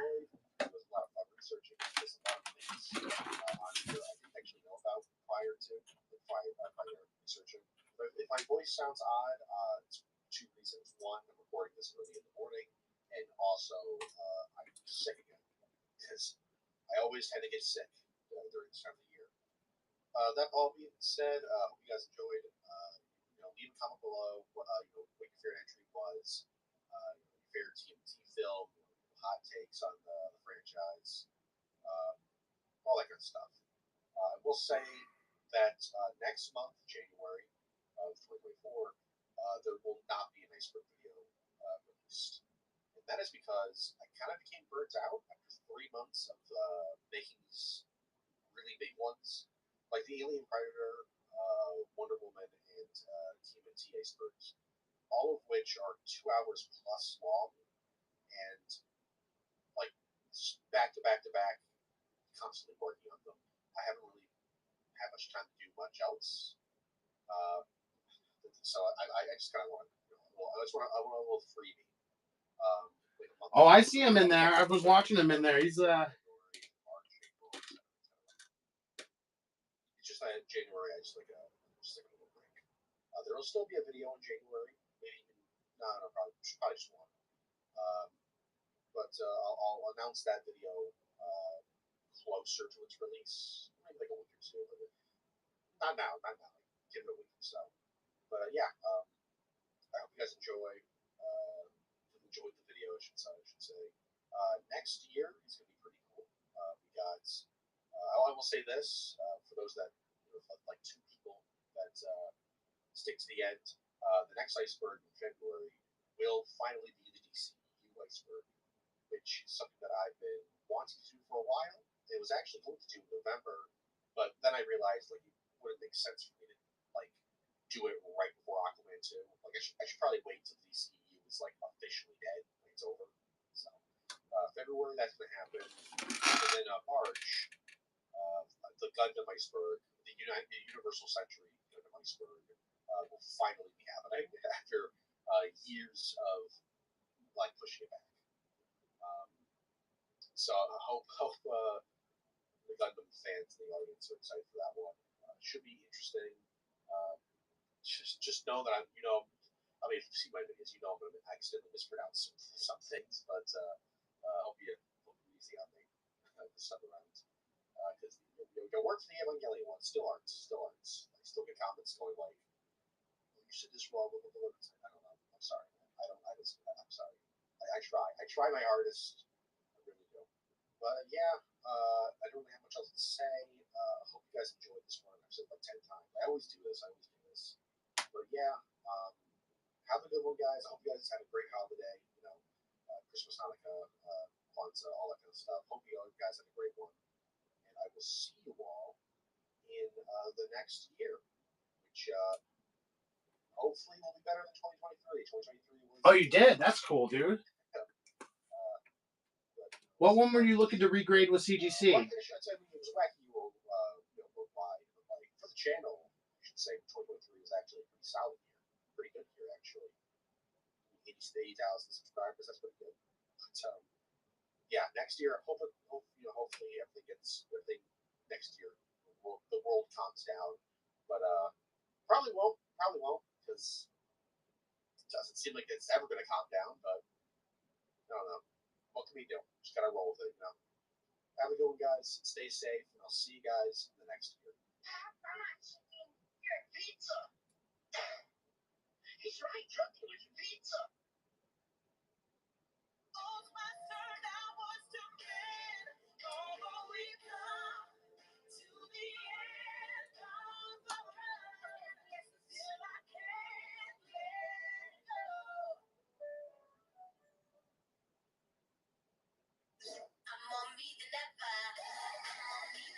Find styles that feel more you than ever, without compromise.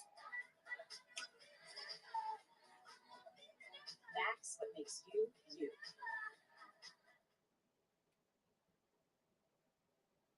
It was a project that began as a way to bring together all generations of fans for the franchise's 25th anniversary. However, a series of circumstances would completely define the project as the Oh, we're a second part 4, gotcha. it would take Sorry, guys, I'm posting on Facebook about our free comic book day event we'll be running. Of course, guys, if there's anything you want me to run, totally cool. Let me know if there's anything you want me to run. I kind of been through a lot of the new stuff, so I'm just kind of running stuff at random now. But thanks for coming and hanging out with us, man. It's really good to see you. Obviously, whether you're shopping with us or not, anytime, feel free to stop in and chill. Like, you're always welcome here, man. It's great to see you. I missed you. As an excuse to do something with the original toy line. However, a project like that had more challenges than benefits at the time.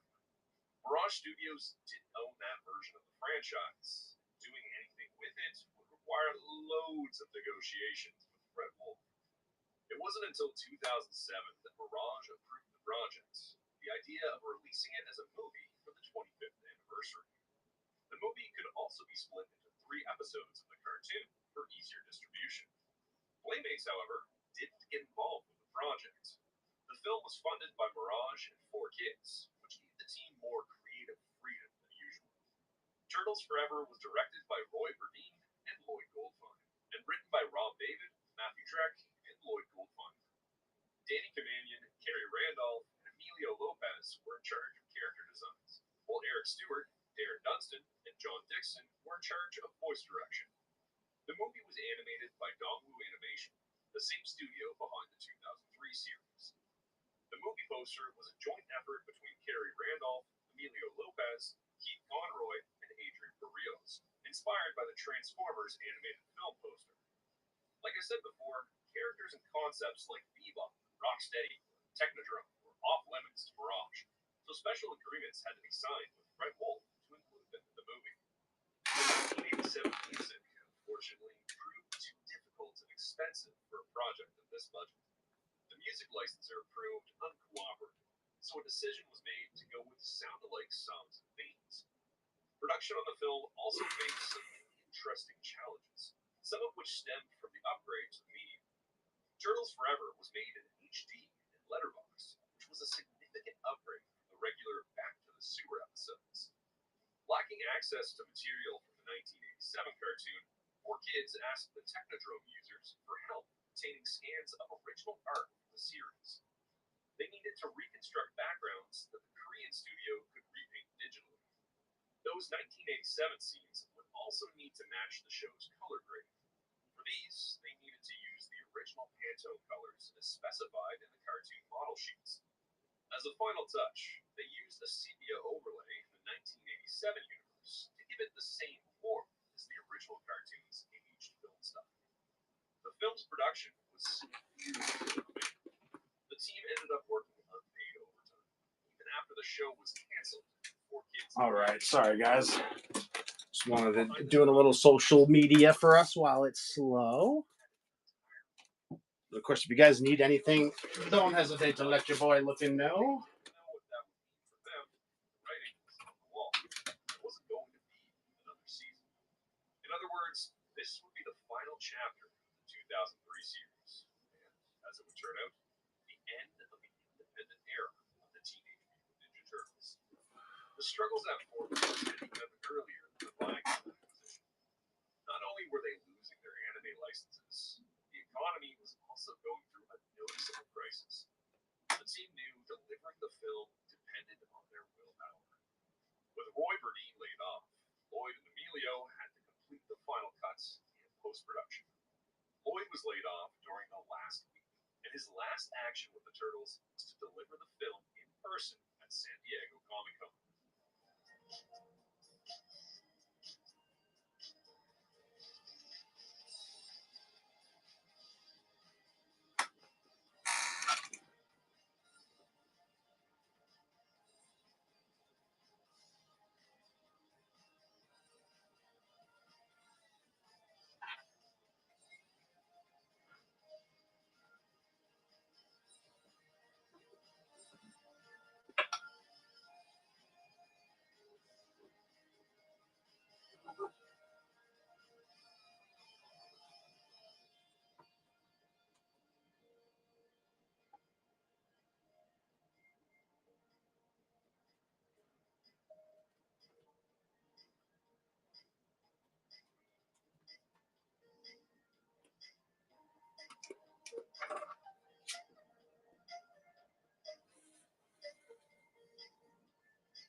The movie was recorded at 4Kids Productions on very tight budget constraints.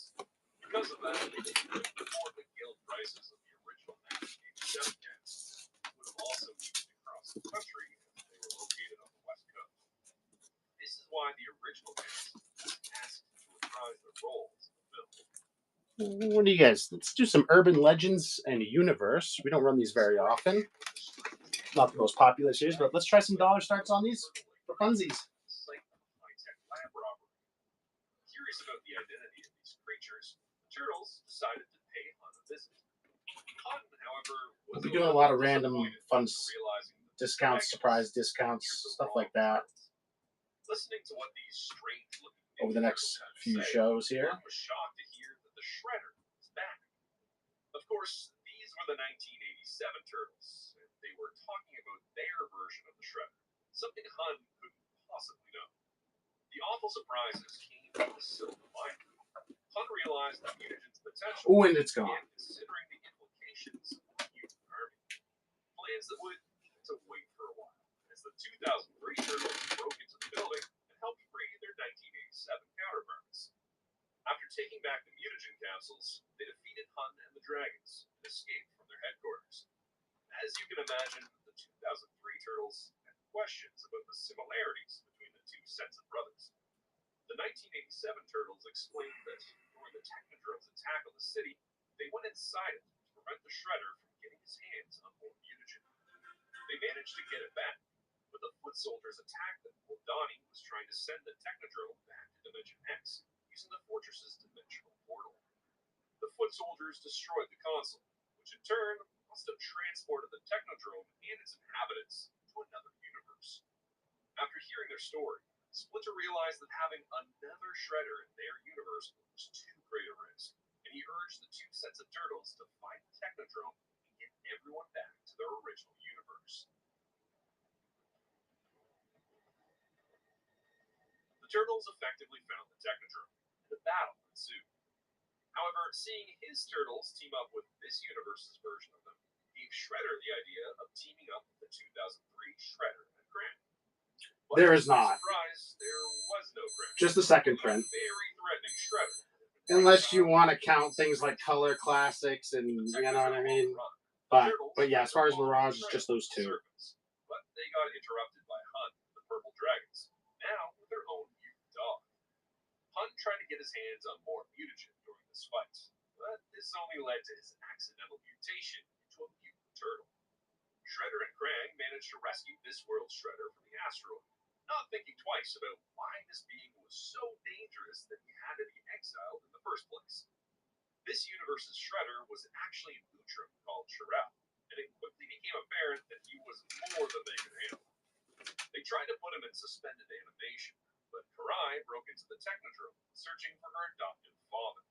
She had been keeping an eye on Shirel's whereabouts, and after discovering he was back on Earth, she came to his rescue.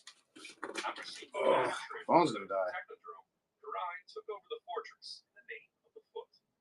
With Shirel in control, the Technodrome ran into Hunt, who now looked a little more like classic Slash, and recruited him back as a henchman. Damn it.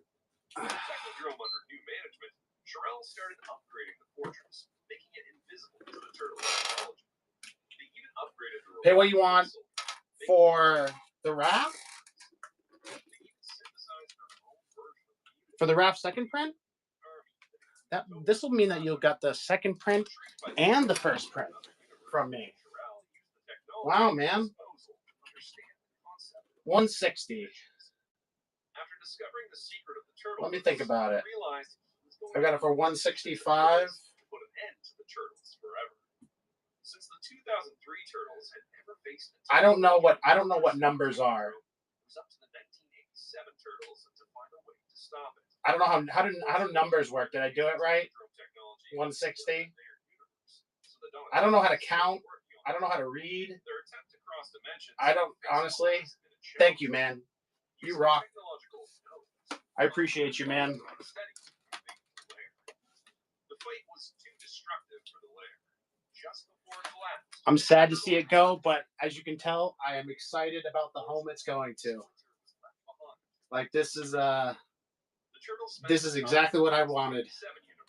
You know, not that it's selling books is great and all that, but like it's cooler when like I know the person it's going to and I know that they'll appreciate it. And I know it's going to a good home. When it's just like I sell a book like that to like a random person who never says anything and like never comes back or engages with the community or anything like that. I'm always kind of like a little sad. I'm like, I don't even know if, they're gonna enjoy, hopefully they enjoy the book. You bought the raft second print. It's gone. It's still on the screen, you dingus. Just look at the bottom of the screen. the turtles ventured into what looked like the final fight. You're so funny, JT. I love you.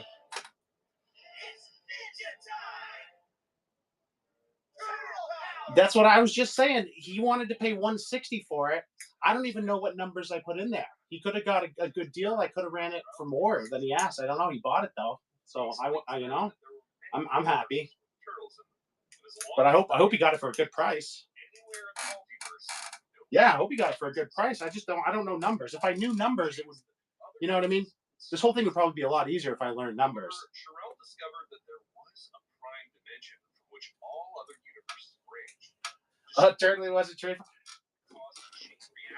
That was nice. If you wanted it, Turtley, that was nice of you not to battle him for it. We had a guy. He's actually live right now.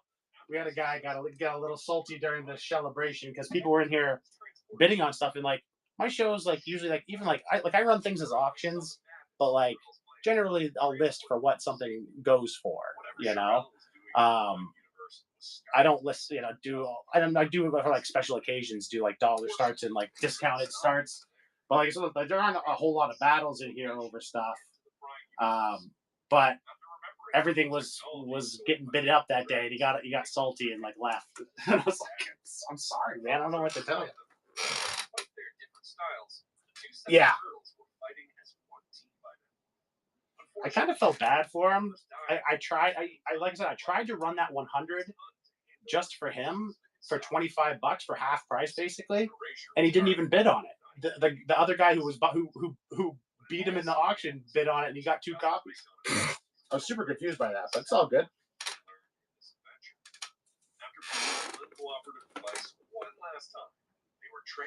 Well, that's the other thing too, is he got a little salty with me and was like, "Why did you run why didn't, like, I ran a couple things separately or whatever. He's like, why didn't you run that as a bundle so I could get it? I was like, buddy, that's not how this works. Like, even if I ran it as a bundle, if someone, I could do it, buy it now, someone could buy it before you, I could do it auction, someone could outbid you. Like, I can't really guarantee, unless we, I message you privately and we kind of work it out, I can't really guarantee that someone's not going to buy it faster than you will. So I was like, you can lose the auction separately or you can lose it all at once. It doesn't really matter if I bundle it. And he was like, oh, fair enough. I was like, man, I caught you on a bad day.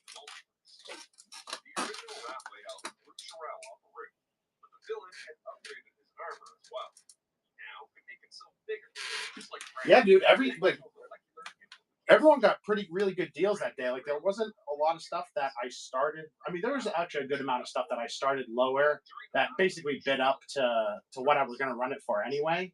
But it kind of like reinstilled my faith in like things like dollar starts. Like, I don't really mess with that whole crowd just because like a lot of time they're, I like having all different types of people here, but I try to like attract and keep customers who are like quality people, like cool Ninja Turtles fans that, engage with the community and like know what we're all about. And so like I try to like cultivate that.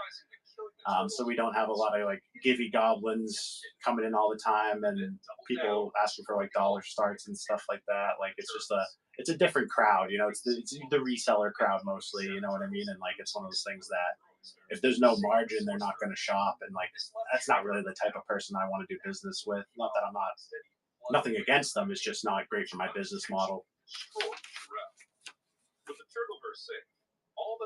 Yeah, exactly, Cody. I appreciate that you see that, man. I try to make this like, instead of just like run an auction, try to make it like an experience. We do like fun stuff, like I try to offer stuff that's unique that other people don't necessarily have. I like, to surprise you guys with cool stuff and discounts and stuff. Like, you never know what could happen over here. And I plan to sort of like continue to grow and like make the shows more entertaining.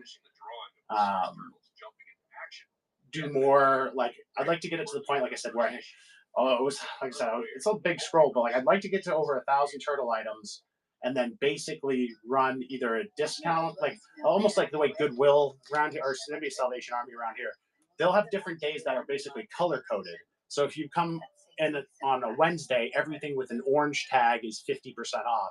Like, I think it would be cool to get to the point where I have enough inventory to where I could be like, okay, and run enough shows, like maybe run like 4 or 5 shows a week. And like on Mondays, IDW is this percentage off, Mirage on Tuesdays or whatever, you know what I mean? But I'm still trying to think of how to like grow that and build that out. But like I said, I've been doing a lot more promotion out in the general like Turtles community. And I'm going to keep doing that. Like all the stuff you see, like with like the Google reviews, and like I really appreciate when you guys help me out with that stuff. Even just joining and hanging out in the Discord, it makes our community like look more active, which is attractive to people, and we'll end up with more Turtles fans. And I don't mind, creating any sort of services or tools that we need. I used to be a software developer, so like the website was no problem. Getting all the different like Discord, like if we wanted, I've thought about it. Like I wanted to do a message board for us, but I feel like it's kind of redundant with the Discord. Like I don't want to give you guys a million things you have to join and keep track of.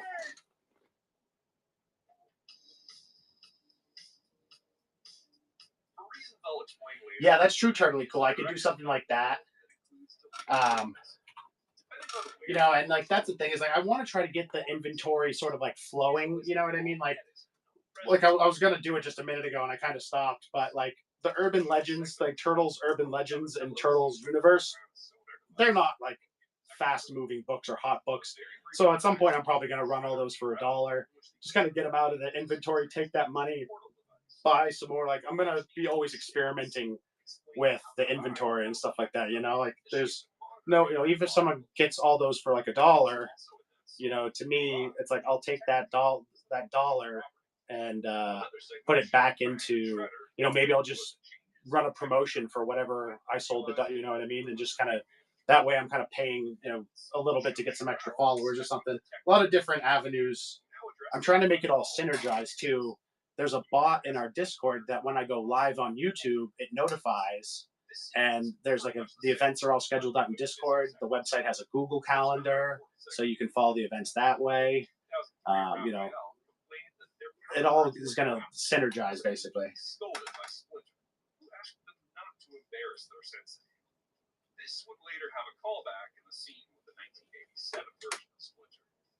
April and Casey had a bit more screen time. Yeah, there's a bot in the Discord. For some reason, it didn't fire when I started this show. I think because basically I made some edits to what it says. It needs to take some time to like approve. They need to like approve it or whatever. But yeah, there's a bot in the Discord that like I said, it's kind of cool. So like we multicast, so we go live on Whatnot, and then we automatically go live on YouTube. When we go live on YouTube, the stream bot is always looking for that, and then it knows we're going live, and it sends a notification to the Discord to notify everyone that we're live. As we kind of grow and grow, those sort of things will become a lot more useful because people, you know, maybe they're not getting the follow notification, but basically, you know, there's a bunch of different ways that you can track us. And like I said, I'm going to sort of like keep building the community out, adding more tools and technology to kind of make it. I want this to be like not only a Turtles community, but like an experience.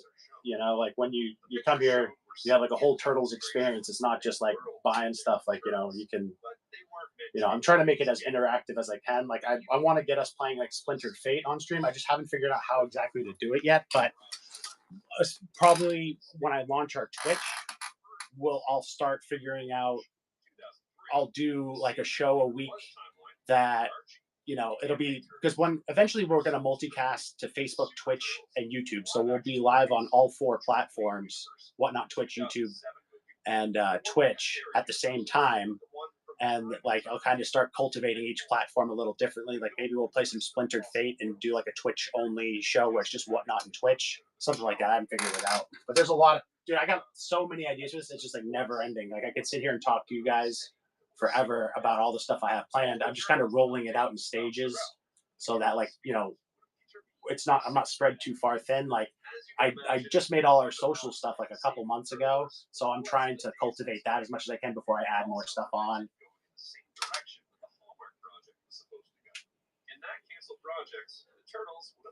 I know. I was at Walmart this afternoon doing some grocery shopping, and we were walking out, and I saw the Turtles Magic cards. I was like, you know, let's go. I just left. Because I was like, no, I'm gonna. By the way, sorry I'm yapping and not running stuff, guys. You know how I can be. At the end of the movie, Splinter made a remark that Shirelle was probably not dead.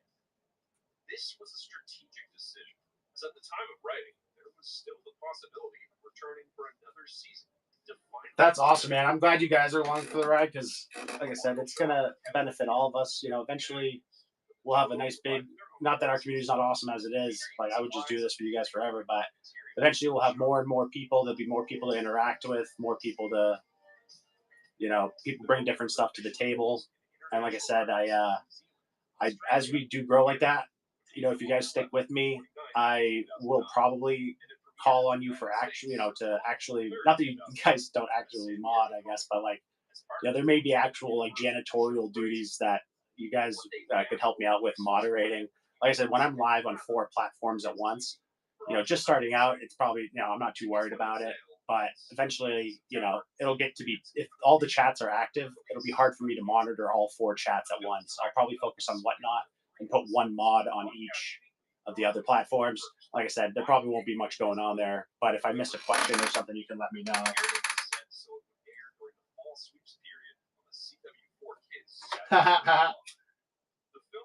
JT. The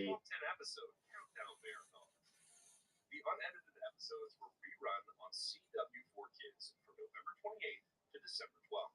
Then 4Kids uploaded the unedited. And when we get to that point, and you guys are doing actual work, I'll compensate you for it. Turtles Forever. Store credit or whatever. But became Nickelodeon's first TMNT movie right before it hit the finish line. In August 2010, and coinciding with the DVD release, the American ended. Yeah, totally cool. I mean, if people are doing actual work that, like, you know, contributes and helps this thing keep going, like I have no problems extending some store credit. You know what I mean? Like it's a valuable service. A decision that baffled the American audience, who now had to require a different region DVD to get the unedited version. So if you've been paying attention, You guys gotta stop talking about the unionizing. Like, different versions of this movie. One is the American edit that was roughly I'm gonna have to start some union busting tactics. It sounds like aired and was trimmed to this is America, baby. time slot version. The only unions that Director's cut, which was roughly we don't like unions here. This version was available online for streaming on the 4Kids site, as well as the one released internationally. If you don't know which Dude, version my girlfriend, you know, you guys know she works in film. She it may dude, differ when you play it. her union, The DVD they have like the craziest health insurance, man. Like all her prescriptions are like $5. Her doctor visits don't cost anything. They have such good insurance. Of course, the one that was split into 3 episodes of 22 to 26 minutes each. As far as I know, this version was never officially released, but it's the same as the director's cut. The director's cut couldn't have been released, even on Blu-ray, had it not been What meeting?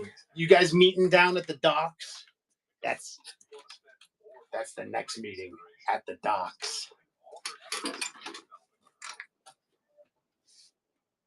on PIN verification in the Uber app so you always know you're getting into the right ride. Man, JT, every show you get muted for some shit. I have no idea why it hit, why whatnot is. I don't know. Like you say stuff all the time. I'm like, why the fuck is it muting it? Like I don't get it. Yeah, dude. It's like it's not a looking for TMNT show if JT isn't muted. It's you know what I mean. It doesn't count. Tic Tac. Buy any 2 Ferrero brands for your chance to win $1 million. Buddy, I couldn't tell you. I couldn't tell you what the hell it's thinking with that. It's definitely got an AI component to it. Like it's learning and applying what it learns based on, you know, probably user reports and, you know, the actual chat itself. And like I said, I think it whatever MML, whatever thing they've got running in the background there, it's pretty stupid. It's not clever. Turtles Forever gathered strong ratings by Saturday morning standards. It scored roughly 1.5. Yeah, JT, like I said, he gets at least one thing every show. He's just saying something that's like that time he said, forget what he said. He said like breaking some scab's legs and it banned him for that. Although I think using scab as a way as like if you're calling someone a scab like in England, like that's like a pretty harsh. Like people don't usually say that over here, but in the UK, I think that's considered like so. Maybe it's because there are UK sellers on here. Maybe it's hitting that part that you know what I mean. It learned that people use that as an insult. Yep, slag is another one too. Yeah. Having said that, they have redeeming characteristics as well that were taken from the in-universe logic of the 1987 version. That's the only thing I could think. For example, Donnie Like my dad's English, like off the boat English, and like he's called people that before. But he's also called people slags. He also likes to call people geezers if they're old. Turtles in general not being afraid in the face of danger. While the parody side of it is present, I think a point can be made that the movie is making fun of all. Yeah, JT's getting censored across borders, across oceans. Oh, I forgot I got this box too. Guys, I have so many turtle things in here. Like I've got the 400 things that you see in the auction tab, but then there's like my own collection. It's like gotten out of control. That's why I listed a lot of some of the stuff that I've listed. It's just like I'm out of room. Like I can't collect Ninja Turtles anymore without doing that thing. I don't like doing that thing where like I buy something and put it in a storage unit or put it in a closet. Like I like it to be out and accessible sort of thing. And I got to that point where it's like I got to start putting stuff in closets and shit. Like I don't want to do that.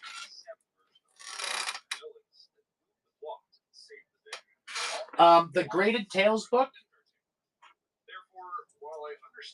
and no worries on that. So we run it for $165, but we've got the sale going on today, so it's automatically 25% off. Another controversial decision was having the original. So it's $165 with 25% off. That's $42 off.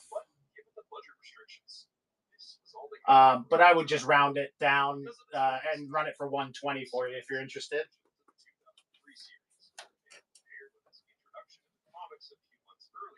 It's a 9.6 white pages, which, as you know, can be kind of tough to attain with Mirage books. A lot of it is off white to white, but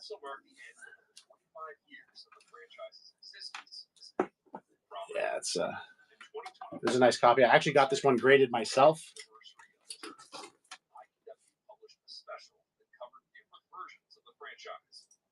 Yeah. Today I can run it for 120. Let's do that. Put it. Oh shoot! I didn't see you say that. I put it aside. Don't mention it again. This is a story I'll cover soon. Yeah, dude. Does the whimsical depiction of the Fred Wolf universe affect your enjoyment of it? Let me know in the comments. Thanks for watching. See you in the I would put this one to the side, but some of the higher ticket stuff I gotta try to move because, like I said, I've said this before, but like we're definitely fine, but I want to make sure I have as much money as possible for the free comic book day shows, just because I'll have to be, I have to make sure I have enough money to pay the artists up front, and then obviously I won't see the whatnot money for like another week or so until the stuff arrives. So I have to make sure I have enough to cover whatever people buy from Jetpack and then whatever people buy from Artist Alley. So I want to have at least a couple. I mean, I have a couple grand. I wanted to have a couple. I'm trying to get to like a couple grand more, maybe 3,000-4,000.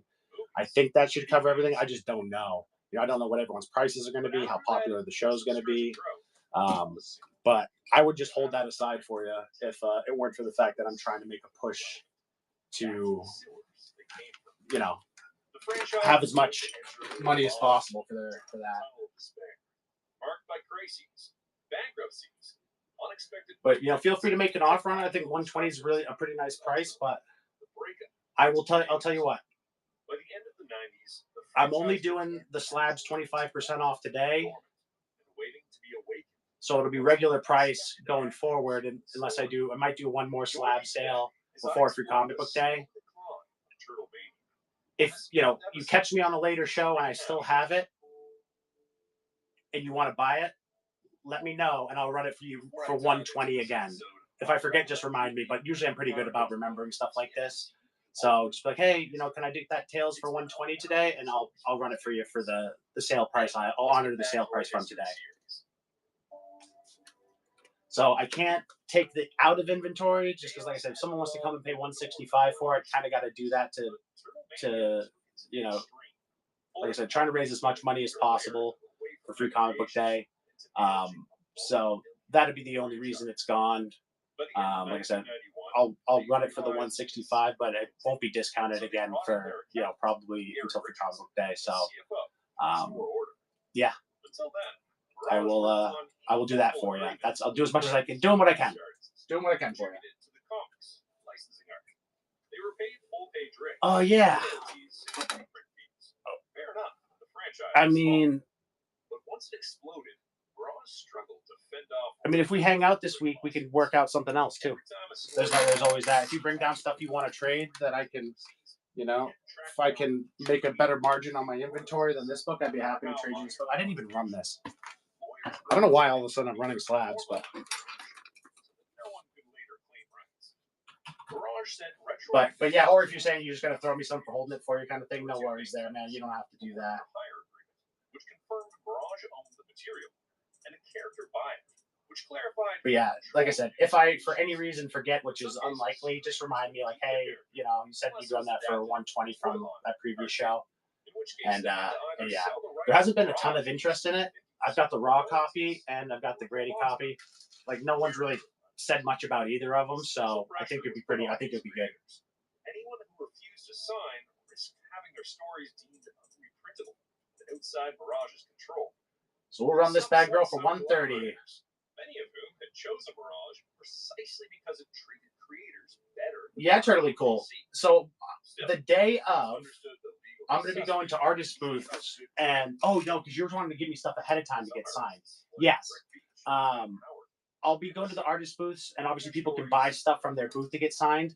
But for special folks like yourself, my friend JC, and maybe a few other guys, if you want to give me some stuff to get signed for you on the day, I'd be happy to do that. The only thing I would ask is, if possible, you join the show, and what I'll do is I'll run an item for, whatever their signing fee is, or I'll like I know it would be called, signed book or whatever, and I'll run it for whatever their signing fee is plus like 20 or 30%, just to cover my whatnot fees and shipping costs and all that. And then I'll get your stuff signed right there, and that way, because I'm not sure what everyone's going to be charging, so it could be, basically, and if not, if you can't make the show due to, you got work that day or whatever that might be going on, just let me know and I'll get it done, and you can just pay me later. But like I said, that isn't an offer that is going out to everyone, because like I don't want to be fronting a ton of money to get stuff signed for people, if that makes sense. But I hope that makes sense.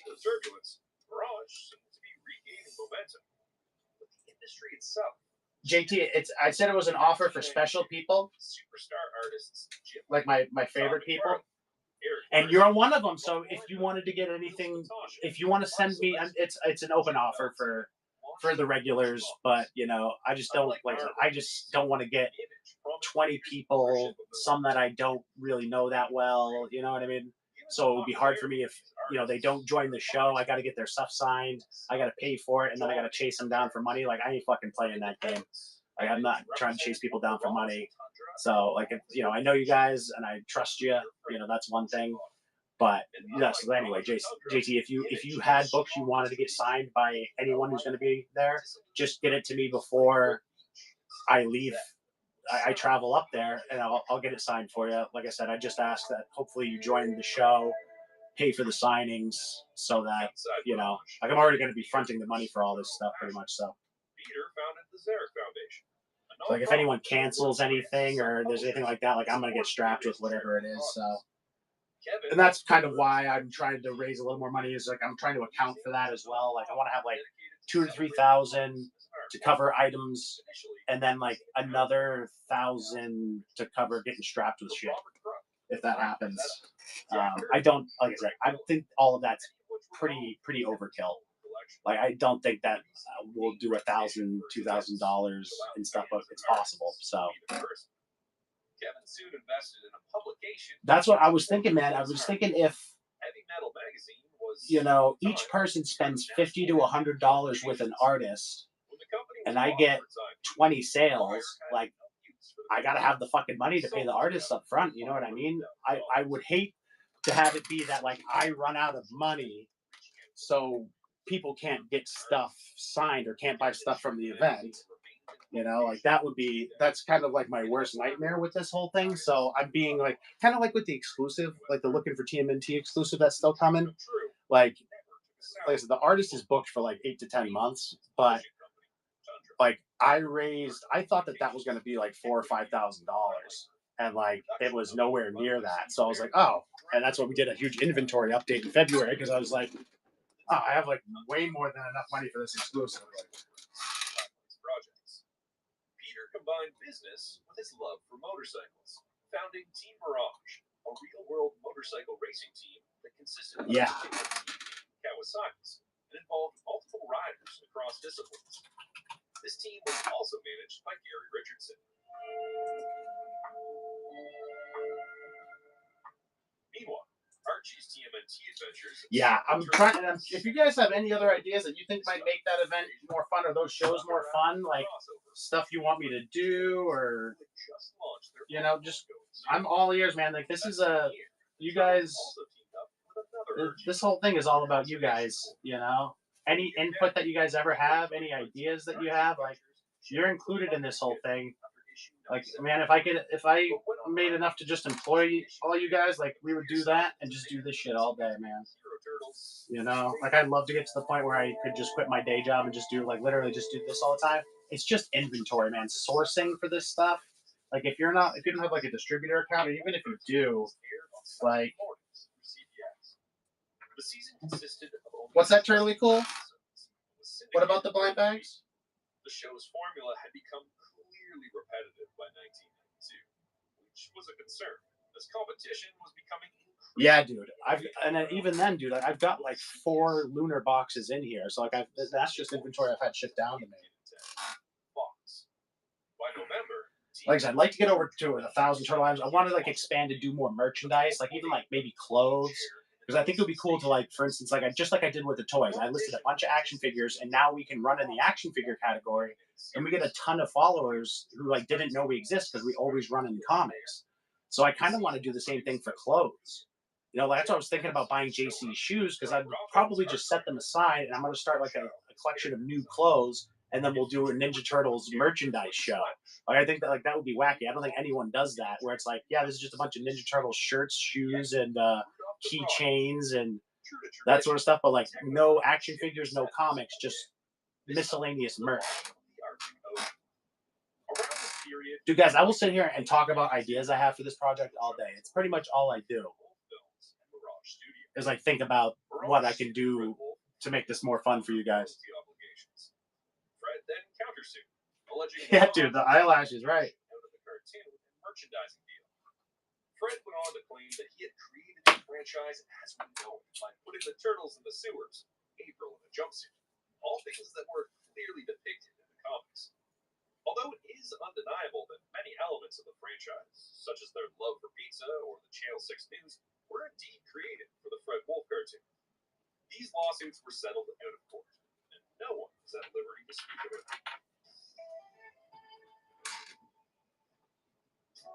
Another notable addition in 1992 was Wild West Cowboys of the Mason, a cartoon created independently by Mirage artist Ron Brown.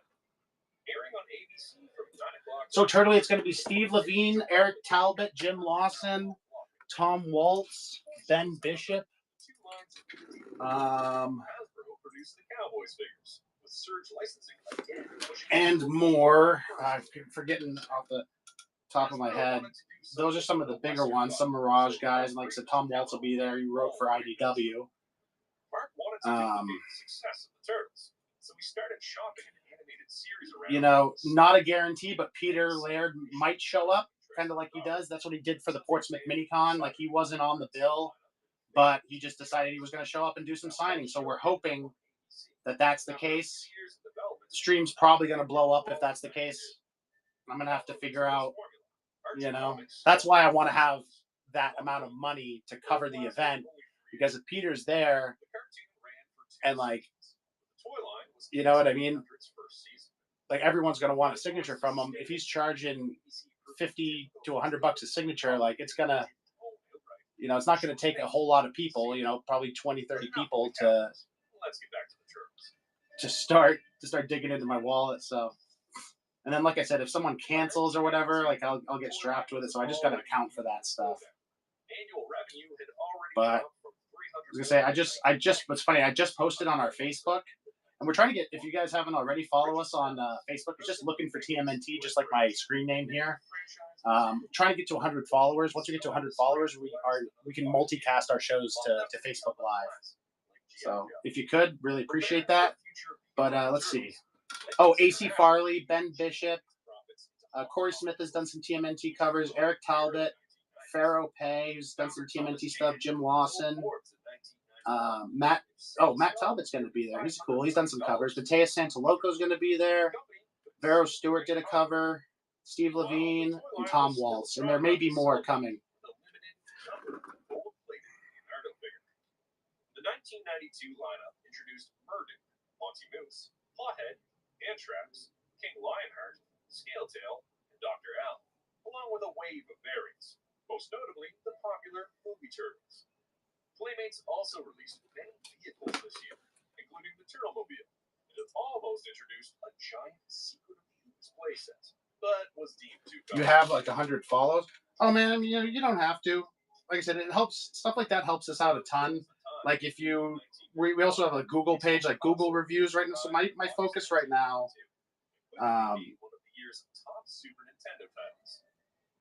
is to start building out all of all of our social media to the point where it's like, you know, I don't have to babysit it so much, because that stuff is going to pay out in dividends in the future, you know, just to have that on tap. Our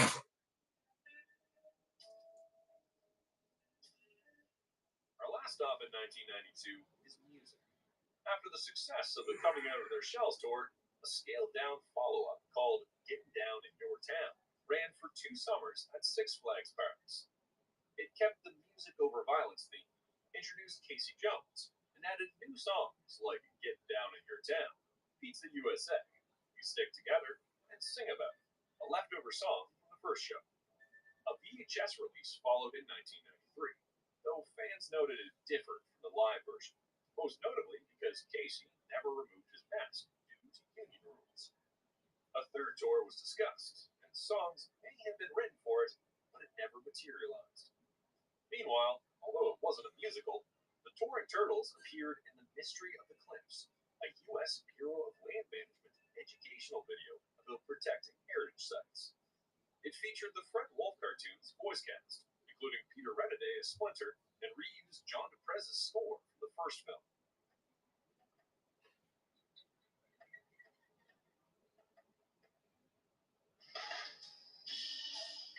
'93 marked the end of TMNT's first volume. After 62 issues, the run concluded in August with the finale of City at War. The saga introduced Karai as the new leader of the Foot, and tied up the revenge arc that began with issue number 1. Fans were finally happy to get some continuity going, but things were about to change again. The comic book industry was highly competitive at the time, and an indie publisher like Mirage, with its non-mainstream version of the Turtles, needed to make some changes to stay on the shelves. This is why, in October 19... Hey, yeah, that's what I think. The turtles look hairy. It's super weird. That cover. We weren't super big fans. The Turtles was in black and white. A similar situation happened with Usagi Yojimbo.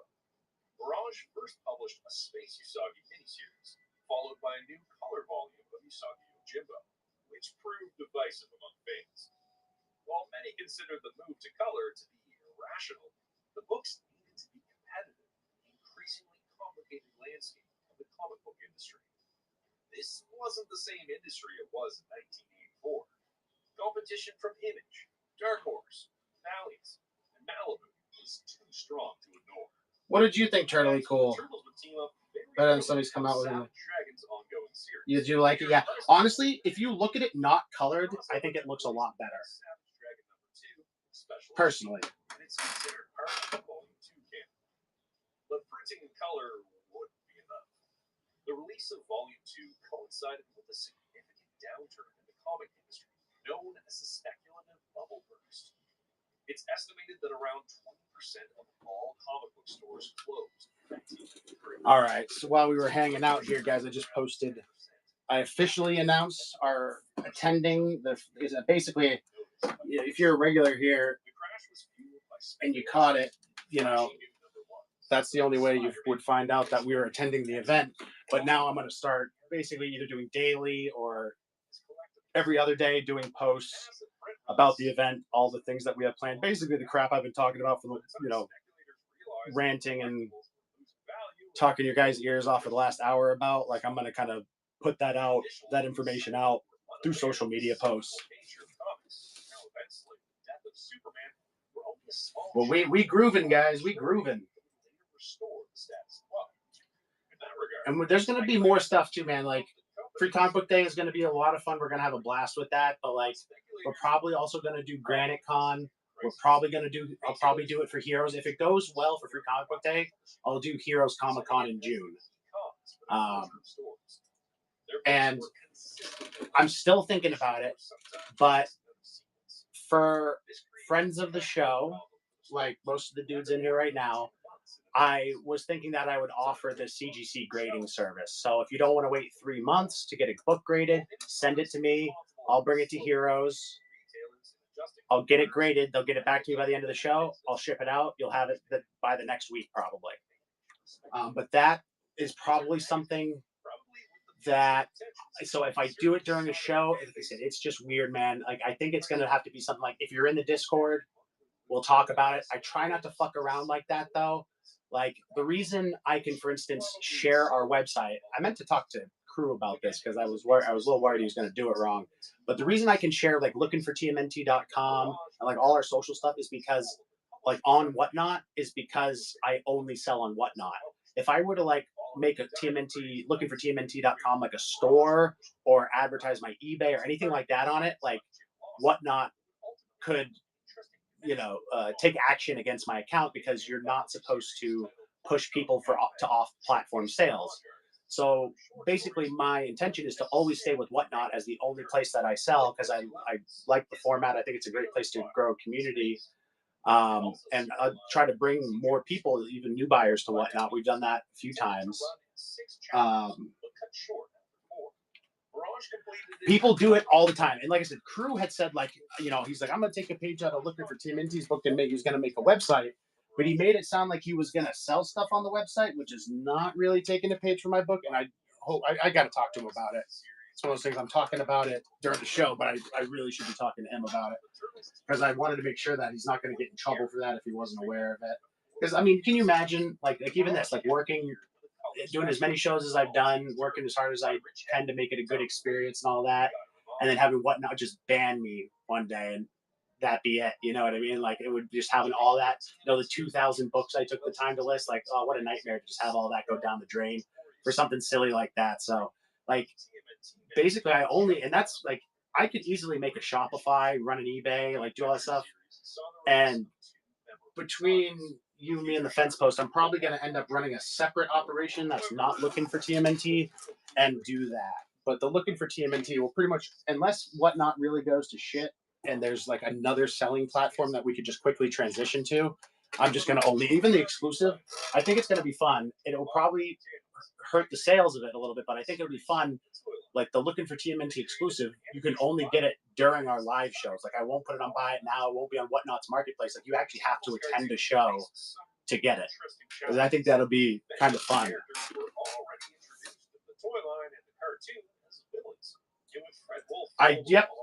TMNTcomics.com should also point to our website. Although I got it working, and then something happened with the DNS server, and I think it might not be working right now.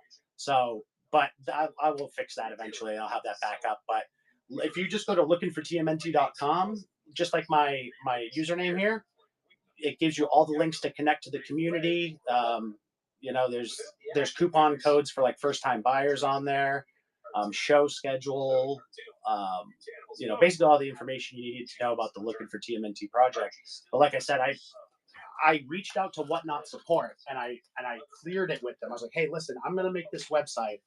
I will only have it point back to Whatnot, and I won't have it, advertise any other sales. The point I'm getting at here, as I digress, is that so if you're in my Discord, which look, Whatnot is not going to be joining fucking Discords to find out if people are, so I'm not really worried about it. But it's one of those things that like I can't really do it during a show because someone has to pay for the grading. Then they send me a book. I don't send them anything until the show. They're gonna have to order it a week ahead of time, at least, to get me the book. And I'm not going to ship them their book back until like a week and a half or whatever. Like it's going to destroy my ship time. Like I can't do that. So like, there's no way I can think of to actually do it through the platform. But for you guys, that's a service I would offer. Like just, send me the money for what it's going to cost to grade. Send me the books. I'll get it done for you and send them back. But it'll be kind of like a side thing from the Looking for TMNT thing, just because, like I said, I can't think of a way to do it too. And people all the time try to do stuff. And I'm just like, yeah, you can do it on Whatnot. Like I had a guy buy a huge lot of Last Ronin about a week and a half ago. And he was like, I'll just pay you with PayPal. And I was like, nah, I'll make you a listing on Whatnot. You can buy it on Whatnot. And he was like, okay, like, but don't you like, I'm like, I don't care about the fees. He's like, don't you want to like make more money? And I was like, nah, it's not worth it. Like, we'll do it all through Whatnot. On paper, it appeared that kitchen sink had acquired. Yeah, exactly, Kodiak. It would decimate my ship time. A structure that some in the industry as kitchen sink is a smaller company. Kitchen sink. Well, you're always welcome to make an offer over here, man. I'm always open to offers. That's what you're referring to. JC, I was just talking about you. Any equity Tundra had in Limelight. Talking shit. Kitchen sink Tundra entity. Still. JT, they say by the end of the show. So potentially you could drop it off Friday and then get it back by Sunday, but it is pretty much 24 hours turnaround. Like I was less than 24 hours when I did it last year. I brought it Friday afternoon and had it back Saturday morning. Kevin and Peter were disappointed with the sequel. Producer Tom Gray agreed to their push for a dark, more What wouldn't be too bad? something that could appeal to all. How are they going to get me the books, JT? They got to ship me the books to get graded. Stuart Gillard was on their side, and he agreed on giving the movie a grittier tone. So they have to buy the listing on Whatnot like a week in advance. Then they have to ship. It was only during Oh no. I mean, I could do that. That's not a problem. You know what I mean? But like, that would be a real time consuming, probably a real boring show because we'd be looking over condition on everything and like, you know, we'd have to make sure it was really good quality Wi-Fi so like it's not blurry. You know, there's, you know, I would probably see things in person that they're not seeing on the stream, and I, you know, I don't want to get in the position where like I'm recommending whether or not someone should be grading. You know what I mean? It'd be a pain in the ass. Believe me, I have given all this stuff we're talking about a lot of thought because you know, nothing against people who do it this way, but I want to be more than just like an auction show. Like I said, I want it to be like a whole Turtles experience with lots of different things for you guys to do, and you know, you got a lot of different what is it? A lot of different somethings in the fire or something like that. A lot of different wheels turning. You know, like trying to keep the inventory all up, promoting everything, building all our socials and tools and stuff, and yeah, it's gonna be a good year. It's believed that the movie made a small profit in its theatrical run and later found an audience on home video. No, feel free to ask JT. It's a great idea. I just don't know how the fuck to pull it off. If I could figure it out, I would. The change in animatronics in particular is hard JT, to yeah. This Consider it a done deal if you want me to do that for you. franchise Just send me the books. more performance at the box office. It'll be around 35 or 40. I'll let you know because I have to get it at like a good amount ahead of time. I have to set up a packing slip. I have to basically get all your books set up on the packing slip, get that generated. I'll have to pay them, so I'll figure, you know, like I said, about $35, $40 a book if I recall. And then I'm happy to do that for you. 75 issues, there were no original stories. In Mexico, Division Comics concluded its run. Welcome back, Chesda. Or Chesda, not Chesda. Oh, figure out what. So I can't figure out. So CGC offers the grading service with a fast turnaround time. If you bring it to the show, they'll get it to you by the end of the show. I can't figure out how to offer that service through Whatnot. You know what I mean? Because people would have to send me the books ahead of time and then like pay during the show. It's a whole nightmare. The Fred Wolf cartoon moved to the USA Network with a proposed start in the fall of 1993. Yeah, that's what like that totally cool. That Tales book you were looking at, I got that same day graded from CGC last year. More educational content in kids' programs. Syndicated shows were struggling against network programming blocks. Right. I couldn't do it where people send me books they already have. It would have to be something they're buying at the con, and even then, like I said, it would just be a pain in the butt on like without a good Wi-Fi connection to make sure I'm showing all the different conditions. You know, people are gonna expect me to be picking out 9/8 for everything, and I'm just not gonna make any sort of commitment like that. But they were meant to be watched after the premiere of the 4th season. I think it was about It's about $40. September to October. I think it's 35 plus tax and change. Back to back with Cadillacs and Dinosaurs, a property from Kitchen Sink at the time. You guys, look at all you guys in here. All my favorite friends, all my best friends are chilling. What are we gonna do? What do you guys think we should do? Do you guys like volume 3? You guys want to get crazy? Just because all my best friends are here.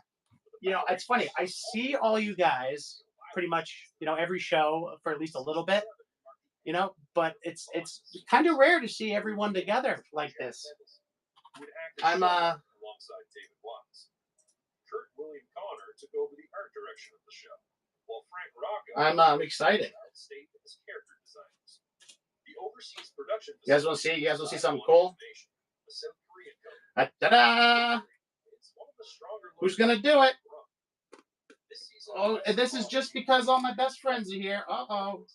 He was replaced by Townsend. And there he goes. We got one. We got one.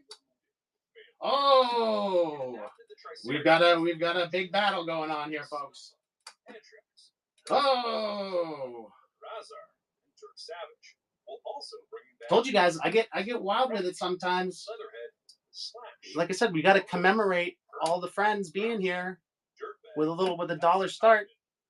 Anyone dollar starting turtle slabs are on this platform? I don't think so. Oh my God, a $5 slab to the guy who doesn't even like slabs. Woo! We're converting him slowly. Now he's gonna start doing slabs. Kodiak, what a steal, my friend. Let me hop on. Just give me 1 second. I gotta hop into my orders and cancel this because yeah. Woo.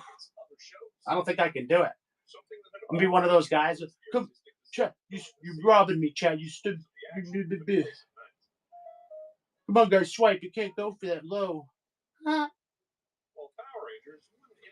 Get the fuck out of here. Buddy, you just spent $150 with me. I'll be happy. I'm happy to send this to you. Congratulations. Do you have any graded comics, Kodiak? Is that your first graded comic?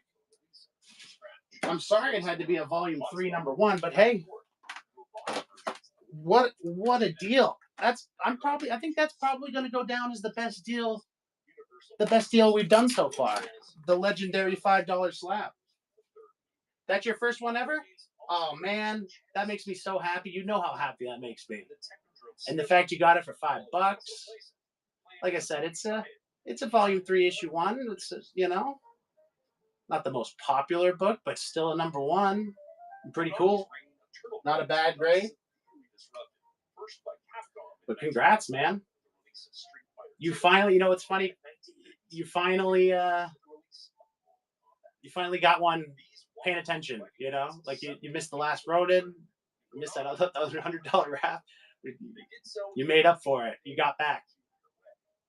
They released Tournament Fighters in late 1993, but in 3 different yet similar games for the Super Nintendo. Oh yeah, Kodiak, you're Triceraton now, boy. The Super Nintendo edition was released in December, featuring characters such as Oscar, Armageddon. Thank you, Kodiak, for all the support always, man. Like I said, for the amount of time you spend liking my posts on Facebook, just that alone, just that amount of support alone, I would have been happy to sell it to you for $1, bud. Don't mention that over here. Serving as bosses. The game had a completely different soundtrack for the Super Nintendo version, and it was the first one to include April as a playable character. You guys are funny. You make me laugh. Released in early 1994, and it was the last game released by Konami for this platform. It included Casey, Pothead, and Shredder, with Super Shredder as the final boss. It also included its own soundtrack. Despite its novelty, Tournament Fighters underperformed, partly due to waning interest in the franchise. It marked the end of TMNT on home consoles for the decade, with only Tiger handhelds keeping the brand alive. The Turtles wouldn't return to mainstream gaming for over a decade. It's funny. I was just talking to someone about how, part of me just prefers to run deals like that when it's just our regulars in. You know what I mean? Because even if someone gets a great deal and we never hear from them again, it's like, oh, I'd rather, it's one of those things. And giving the Turtles secondary mutations with new abilities that would become the focus for the following years. Guys, I don't know if you guys saw it the other day. We didn't talk much about it, but I fucking laughed at them straight up on the show. I was like, someone came in and in all caps, 100% all caps, was like, any Indiana Jones, screamed it at me, it was as loud as it could be in chat. And I literally was like, I was like, that's my new favorite. I was like, no, thanks for asking, no. But that was, yeah. all caps. Any Indiana Jones? Like Indiana Jones? What? You want? What is he? What merchandise is there even for Indiana Jones? Is there even Indiana? It must be comics, but you know what I mean. Like that isn't like a heavily merchandised franchise. It's like compared to something like Star Wars. You know what I mean? Yeah. Oh, Kodiak, you saw that, dude? Yeah. You know, it had been a while since we had one of those characters. You know, they're my favorite. The people who just come in to the Ninja Turtles show, ask me if there's a non-Ninja Turtles thing, and then leave. Looking for Indy. Both Studio Series and Xenotech saw all their issues released that year. Pioneers, however, had a more complicated start. Oh, man. The company had already trademarked the name, and AC decided to change it to Recombatants Team Dragon Fighters. Even though all I know, I feel like they're bots. You know? Saw print due to poor pre-orders. Farley has since planned to complete the story with a fourth issue in a graphic novel format. As with most shared universes, the books were meant to converge in a giant-sized crossover called Maelstrom in 1995, but it never materialized. Each issue was packaged with a pair of trading cards, with 4 additional cards available by mail after submitting 10 proofs of purchase. I personally, like, there's some people that, like, I see every show pop in for a second and then pop out. After North by Down East, Raj had plans to spin off Casey. I'm pretty sure that they're bots. Basically, it's a macro running that's like join show. It looks to see if there's a giveaway button. And if there's no giveaway button, it automatically jumps out, jumps to the next show. If there's a giveaway button, it automatically hits the giveaway button. If that fails, like I said, next show. And I'm pretty sure that's what's going on. Like, I could name a bunch of Spider Javi. I see that motherfucker every fucking show. Never said a word, never is in for more than 2 seconds, but shows up every show. Still too fresh. The show failed to get financial backing. Around this time, Oh, no problem, JT. Dude, thanks for coming and hanging out. Gavin and Peter briefly considered You know I love you guys, and franchise to I'd rather chill with you than people in real life, so. and no deal felt worthwhile, and they decided to wait. Oh, yeah, we were talking about doing a little boosty, weren't we, Kodiak? Speaking of that, let me set up some givvies and we'll do a little boosty. In other news, 14 months after Kitchen Sink acquired Tundra, the new company was acquired by Ocean Capital Corporation with the intention of shopping projects around Hollywood, like Crow, Cadillacs and Dinosaurs, and From Hell. Part of me doesn't want to do it because I have to do real work, you know what I mean? I have to be all serious. Like, thanks for coming in, follow, and blah, blah, blah. Hit Steve Murphy hard. With the failure to relaunch the Botanimals comics boys, he made the drastic decision to kill them off. We did all right today. I don't mind spending a little money on it. I gotta start doing stuff to build us up for Free Comic Book Day, and this is part of it. But he never got enough time to complete his plan. I want to get as many. Botanimals led to the Terracide saga, where Slash sacrificed himself to ensure Queen Yeah, I want to try to get as many followers as I can leading up to Free Comic Book Day. And like I said, I gotta edit all the names of all the shows to basically be Road to Free Comic Book Day shows. I want to make sure that like everyone that I can possibly reach about that show, I reach. You know what I mean? And again, that's going to be kind of my main focus going forward. Like, I think, you know, like I said, I listed the stuff that I wanted to list to raise some funds to make sure that we don't run out of money on the day. But yeah, Brian, bro. Dreamland was published in the Adventures book. While things were looking gloomy in the United States, Thank you so much, man.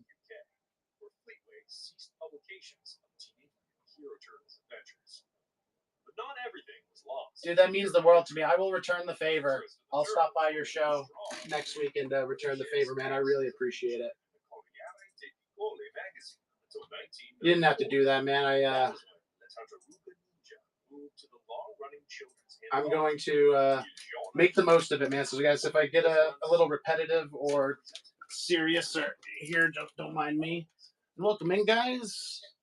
give us a follow for regular turtle shows. We hold them several times a week. Check the show notes for info on the show. We'll be starting a giveaway here shortly, so stick around. We're giving away some Turtles mask pins.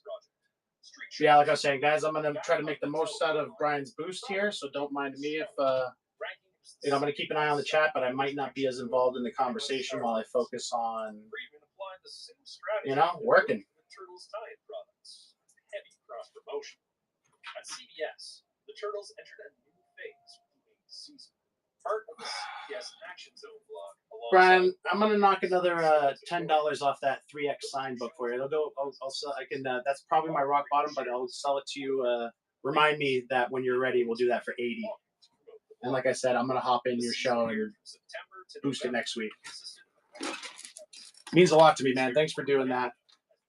Stuff like that is super important, and like I said, man, means the world to me.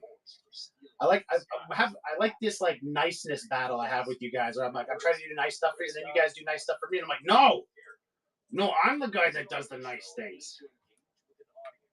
And to achieve this, a new artistic direction is necessary. Icons of the past were abandoned, like April's yellow jumpsuit, the Channel 6 building. And welcome in, guys. Give us a follow for regular turtle shows. We've got a lot of cool shows lined up. We got a sale we're running today, and we'll have more in the future. Today it's 25% off all slabs and IDW books.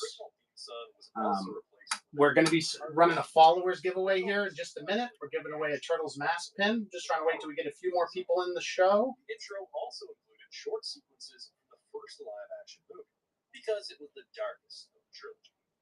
The Turtles had been losing their edge for years, and this was the first time CBS... Yeah, man, I appreciate you so much, Bri. A reaction to the levels of action expected from other shows, such as the Power Rangers. However, this was... Let's go ahead and get the gibby started here, guys. Who wants another mask pin? I know my regulars do. They're like, give me all the mask pins. With Jack Mendelson gone, the surreal comedy vanished too. David Wise became the sole showrunner, joined by Roy Wilson as art director, George Goodchild as character designer. Good luck, guys. This giveaway is for a metal TMNT mask pin, red bandana. Hop in the giveaway. It's just a followers giveaway. The criminal is habit, practice, but it was also the end of the run for many recurring Man, characters and villains. I think I've only got like one or two other community boosts before. They're like one of them. That and like raids are like the most exciting thing because I grind this out without doing a lot of that stuff. So when I get like an opportunity like that, I definitely try to make the most of it. I really appreciate it. And guys, all the turtle stuff we've got today is in the auction tab. There's over 400 turtle items there, over 2,000 Marvel, DC, Indie items in the buy it now. If there's anything you want me to run, just let me know. If you have any requests, just let me know. Offers, happy to work with you. If you were born for it, isn't it time to make a smart choice? You can be smart. Ooh, I do not have image 23. The only stuff I have from volume 3 is some urban legends. We just sold a volume 3 #1 actually on this show today. But yeah, I don't actually have any volume 3, just urban legends.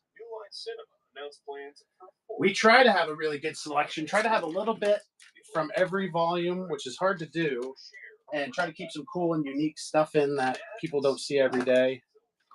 But yeah, guys, don't hesitate to let me know if there's anything I could run for you, or if there's anything you're looking for, just like Craig did. Hop in the giveaway. It's just a followers giveaway. Arrow.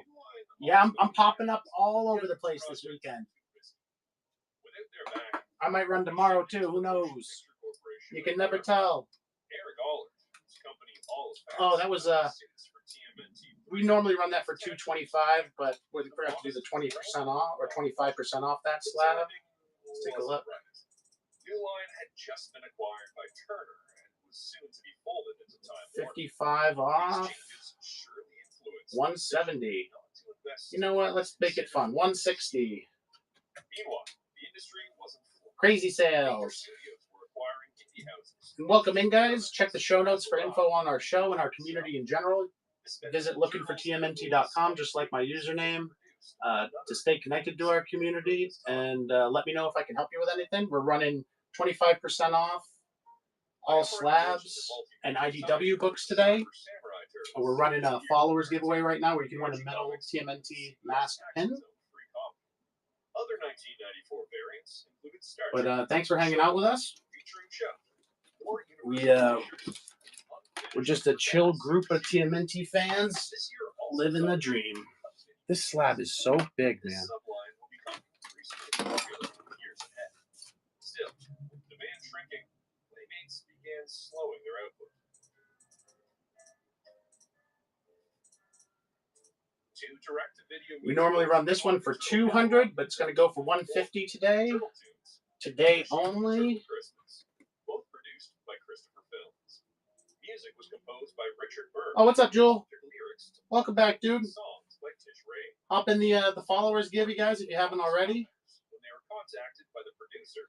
Yeah, Ronins are interesting because they're magazine size. So, yeah, I learned that lesson the hard way trying to bring them to CGC last year. They were like, oh, yeah, we don't do magazine on site. We have to take that back with us. I was like, damn it. I had to wait 3 months for it. Check out the show notes for info on today's show. And visit lookingfortmnt.com for more information on our community.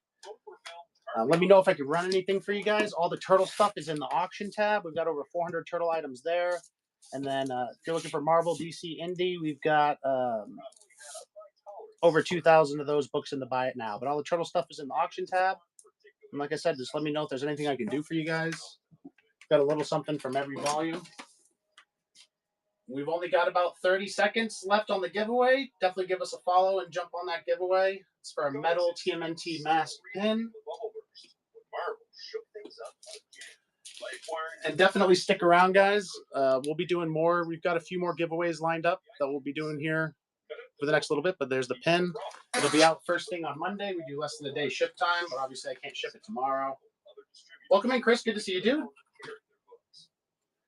But give us a follow. We'll be doing, 5 seconds left on the give. Give us a follow and jump in there. While the idea had its merits, Heroes World was Here we go. nationwide distribution. Hey, Brian, the guy who boosted our show. Who better to win the giveaway than my main man, Brian? And of course, now I get to think of what else I'm going to send you. I'm going to send you a nice little care package of fun stuff. Appreciate your support, Brian. Enjoy the pin, man.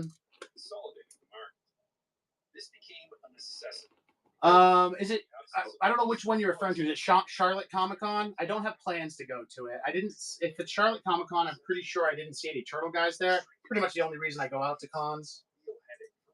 But if I'm wrong about that, and there are some turtle guys there, totally cool. Let me know. Mirage's sales numbers weren't big enough compared to other publishers. Diamond was known to be picky about which books to carry. As you can imagine, this didn't help keep Volume 2 afloat. But I might go check it out then. Like I said, I kind of scanned that event, and I was like, oh, no turtle people. I kind of was going to skip it, but $5 is a good price. And there's a few turtle books that I've been looking for that maybe I'll be able to find there. By October that year, Volume 2 was canceled. News about the change broke out in the pages of yet another crossover. And we'll run through the rack again, guys. But of course, like I said, all the turtle stuff is in the auction tab.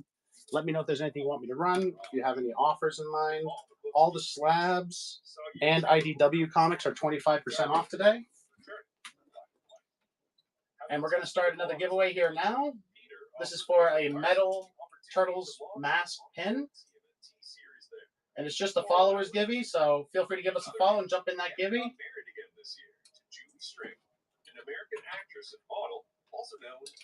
And we'll be doing more sales and events leading up to Free Comic Book Day, which is May 2nd. It's always the first Saturday in May. So definitely stay followed and bookmark our future shows. We've got a lot of fun stuff planned for this month and the whole year, honestly. So and you're always welcome to hang out here in our little corner of the web, whether you're shopping with us or not. You can just hang out, watch some turtle stuff, chat some turtle stuff. Definitely get in that giveaway.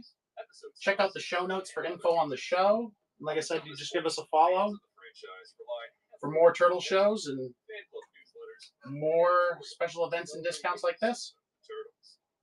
Although there were alternatives that I'll discuss later.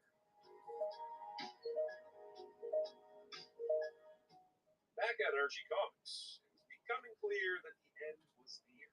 As a result, Steve made Jara and Raphael break up. The next big saga announced was titled The Forever War. And yeah, he'll show you guys the giveaway is for a metal TMNT mask pin. They're pretty cool, nice quality. It's my understanding that the book And it's just a followers giveaway, so you don't have to buy anything to jump in. Just give us a follow. And like I said, keep an eye out for more. We'll be running more turtle shows with special discounts, new inventory, leading up to Free Comic Book Day this year. Basically doing a series of Road to Free Comic Book Day shows. We do turtle shows 3 times a week, Mondays, Tuesdays, and Saturdays. We do comic-based shows on Mondays and Saturdays, and we do action figure shows on Tuesdays, our Turtle Tuesday shows. A little under 3 minutes on the giveaway. Good luck, everybody who's entered so far. And thanks for the follows, guys. Like I said, we've got a lot of fun stuff planned. having spent so much time at the company. And Brian is singing my song, for sure. The entire situation. The Archie series concluded in October 1995 with 2 inventory stories. We'll take a little off the top of this, a little less than 20, a little more than 25%, but probably won't see this running for this again. As I clear these out quickly. Of course, guys, all the turtle stuff is in the auction tab. There's over 400 items there, over 2,000 books in the Buy It Now, Marvel, DC, Indie. Check out the show notes for info on the show. Go to lookingfortmnt.com, just like my username is spelled, to stay connected to our community. We've got social, Discord, and all sorts of fun stuff. Less than 2 minutes on the Givey. Just give us a follow and enter that. It's for a metal TMNT mask pin. This book here has a metal cover. It is limited to, there's only 10 of them in the world. This is number 10 out of 10. It's a San Diego Comic-Con exclusive sketchbook from Kevin Eastman. And like I said, the cover is metal, which is kind of cool. Like I said, there's only 10 of that book in the world. We normally, and I know this is an IDW or a slab, we normally run it for $225. But just for today, for all our new friends here, we'll do $175. Again, there's only 10 of these bad boys in the world. That is number 10 of 10. It's a metal cover. However, after coming into contact with an unstable mutagen, you would undergo temporary transformations. Wise hated Carter. And we got about a minute left on the Givey, guys. Just give us a follow. It's just a followers giveaway for a metal TMNT mask pin. Thanks for joining us. We hold turtle shows 3 times a week, at least every week. I'm going to update our inventory regularly. So if you don't see anything you're looking for today, definitely check back with us. If you have any requests, just let me know. Check out the show notes for info on today's show. Always feel free to just hang out with us, chat turtles, watch turtles. In Japan, the turtles had historically struggled to gain traction. The cartoon was Less than 30 seconds on the Givey, guys. It's for this Turtles mask pin. So definitely hop in there. It'll be out first thing on Monday if you win. Good luck, guys. Less than 10 seconds. Released alongside a matching toy line. The series introduced mutastones, which transformed the turtles into superpowered versions of themselves. Here we go. Familiar to manga readers. Oh, Jewel, awesome, man. That's a newer friend of ours. I think joined us last show. I appreciate you joining us again, dude. Congrats on the Givey. Turtle sales had plummeted from $200 million in 1992 to just $30 million. But I'm glad you got it. It was awesome that you supported the show the other day. So happy to send that out to you. Like I said, it'll be first thing on Monday. If you didn't win the Givey, guys, stick around for a little bit. We'll be running another one here shortly. And yeah, appreciate you guys hanging out with us. Appreciate the follows. So you guys check out the show notes for info on the show and let me know if I can do anything for you. All right. We hit that hard, Brian. Let's see how we ended up. Pi had a breakout hit with Earthworm Jim, a quirky platform that spawned its own toy line. 15 new followers. On the toy front, 1995. That is awesome, dude. Yeah, man. Worth it. Worth it for, and it might be a little more. Sometimes it takes time to update. But yeah. Helping to launch another comic property that year. Well, let me see. Let's see what it'll give me if I keep going. I could do another. I could do another hour. Let's take a look. Although you guys are probably bored of listening to me say that same shit over and over again. By 1996, Mirage. It's actually a pretty good deal right now. $8.20. All right, guys. I'm going to. Okay, I know the spiel is kind of. You guys probably all have it memorized by now. Yeah, it's actually a good deal for the amount of impressions right now. So I'll put $20 in and we'll keep going. With such little licensing activity left. Whoop whoop. Yeah, sorry about the repetitiveness, guys. I appreciate your understanding. I take the promotions very seriously. By the end of the year, David Berger's long tenure with the newspaper strip ended due to low demand, freeing him up to work on his own material. So this is a copy of Volume 4, Number 1. It is in amazing condition. I was actually going to get it graded. So if you're wondering why the price is a little higher on this one, it's just the premium for the condition of the book. If anyone wants me to take the book out of the bag and board and show you condition, I'm happy to do that. Honestly, happy to do it whether you're buying it or not, just to show it off. But like I said, I was planning on getting that one graded. Published by Antarctic Press. But I already have like 20 books I'm planning to bring to CGC this year. So I made some cuts, and that ended up being one of them. But yeah, it is. I mean, you guys know me just looking at my listings and my condition notes on all the books. Like, I'm very picky, and I can't find a problem with that book. It is immaculate. Turtles, Joji Densetsu, usually translated as Legend of the Super Mutants. This anime was explicitly created to promote a line of TMNT toys in Japan, the Super Mutants and Metal Mutants from Takara in 1995. The first VHS released in, and like, I don't usually say stuff like this, but which allowed the turtles to transform into superpower. So you guys know I'm serious, but I'm fairly confident that would come out high 9s. I won't necessarily say 9.8. There's always a chance to miss something. Germany, But yeah, that's one that I feel very confident in high 9s, 9.6, 9.8. And it is a first printing. I know there's a lot of people with second printings out there. Yeah, man. Like I said, anytime you guys want to look at this thing together, I'm happy to love to try to find any problem with it. Larson delegated it to a new team. Writer Gary Carlson and artist Frank Fosco, producing the book through his highbrow entertainment studio under the Image banner. Volume 3 debuted in June 1996 with a sharper, edgier tone, deliberately distancing itself from the cartoon. Although Eric initially announced a return to Oh, I don't know, Turtley Cool. There's a guy local here in town who does pressing. If you're looking for that, it's called Central City Comics. It's here in Charlotte. It's literally 2 minutes down the road from me, and he does pressing services. I got a couple things pressed with him last year. Apart from its fast-paced and extreme take, the book shared continuity with other characters from the Larson side of the Image universe. Early on, Carlson ran ideas past Peter Laird. Peter worked out. But he does a good job. One of our other regulars, Han Cholo, got some stuff pressed by him as well. Even before the switch to black and white, Eric knew that differentiating the turtles was going to be hard. The reason being that even in color, they would all be wearing red bandanas. So he asked Eric, all right, guys, another minute or so, we'll get a. distinguish them from each other. They They did this from the start. giveaway going. Starting Raphael's face, making Leo lose one hand, and turning Donatello into a cyborg.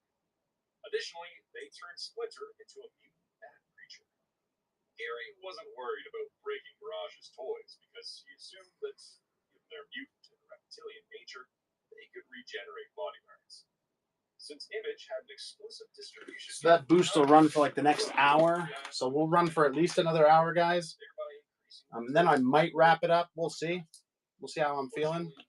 If we're still chilling, vibing, having fun, I'll go all night. But for now, we'll just say tentatively we've got about an hour left. And then I may be on again tomorrow. I'll probably wait till Monday. But going forward here, leading up to Free Comic Book Day, guys, you'll see a lot more of me. It'll be probably a little bit like we used to do, where I pop up at least for a little bit every day, or 4 or 5 days a week. Don't feel obligated to come to every show. Sometimes I know I'll be sitting here by myself, but like I said, it's worth doing. I'm trying to make a big push to raise as much funds as I can for Free Comic Book Day. Hopefully more than enough, so that once Free Comic Book Day is over, not only will I be coming back here with a ton of new inventory, because I'm going to pick a ton of stuff up. Basically, I'm going to get pick of the litter and go through and get us new inventory at Jetpack, bring it all back down. I'll take a good portion of what we have left that I had allocated for Free Comic Book Day, and anything that I don't spend, I will spend on new inventory. So it's going to be a big couple of months. Do I need help with what, my friend? Carter was also written out of the show by the end of the season. The Turtles were cured. No, I think I got it all under control. Yeah, I've got it all under control here. It's I think I've got a good plan of what we're gonna do, and like, the series ended on November 2nd. With a run of 193 episodes. However, right now we're not at a point where this is unmanageable. Like, I need more people, but we're gonna continue to grow, and I expect 6 months to a year, it may get to the point that where like I actually like need moderators. Or I need help with this or that, and I may start calling on people around then. I got a couple mods in here right now I've been grooming. I mean, what's the word? That have been assisting me. They do a great job, but I want to get like a nice little group of dudes who I can call on to be mods and help out. And like I said, if they end up doing real work, like having to manage the chat, and it looks like it's stressful to me, like I'll compensate them for their time, or if it looked like it was they did good work kind of thing, like I'll compensate them for their time. Cross that bridge when we come to it, but yeah, I've pretty much got everything under control for now. But if you want to go with me to Free Comic Book Day, let me know. I'll be going up the Wednesday before, staying Thursday, Friday, Saturday, and driving back Sunday. Nice recovery. You like that? I'm grooming. What? Most TMNT fans met at conventions and special events. But the rise of the internet made it easier than ever to stay connected and keep the fandom alive. Around this time, the Usenet news group alt.fan.ninja Turtles was created, serving as a hub. It's going to be a long drive, dude. So we normally run this for 115, take about 30 off. Toys, other rare materials. The 85. They began creating web rings that linked sites from other fan communities, such as the TMNT-L listserv mailing list, It's a good deal. IRC TMNT chat line, and the comics and animation forum on CompuServe. Oh, cool. Yeah, my mom's in Maine. That's what I'm actually going to be staying with her. She's only about 20 or 30 minutes from Rochester, where Jetpack's at, so. All right, guys, about another minute here. I was hoping to get to about 10 people in the room, and then we'll start a new Givey, but we'll start a Givey here shortly. If not, one way or the other. And thanks for joining us, guys. Give us a follow for regular Turtle shows. Check the show notes for info on today's show, and let me know if there's anything I can help you with.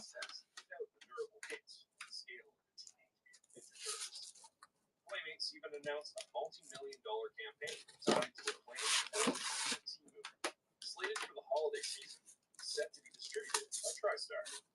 In the end, the We've got a new exclusive Brian had mentioned earlier for TMNT Journeys. We've got an exclusive for every issue from Jetpack Comics, and we also have the retailer incentive foils for every issue. The focus on variants, expanding mini mutants line.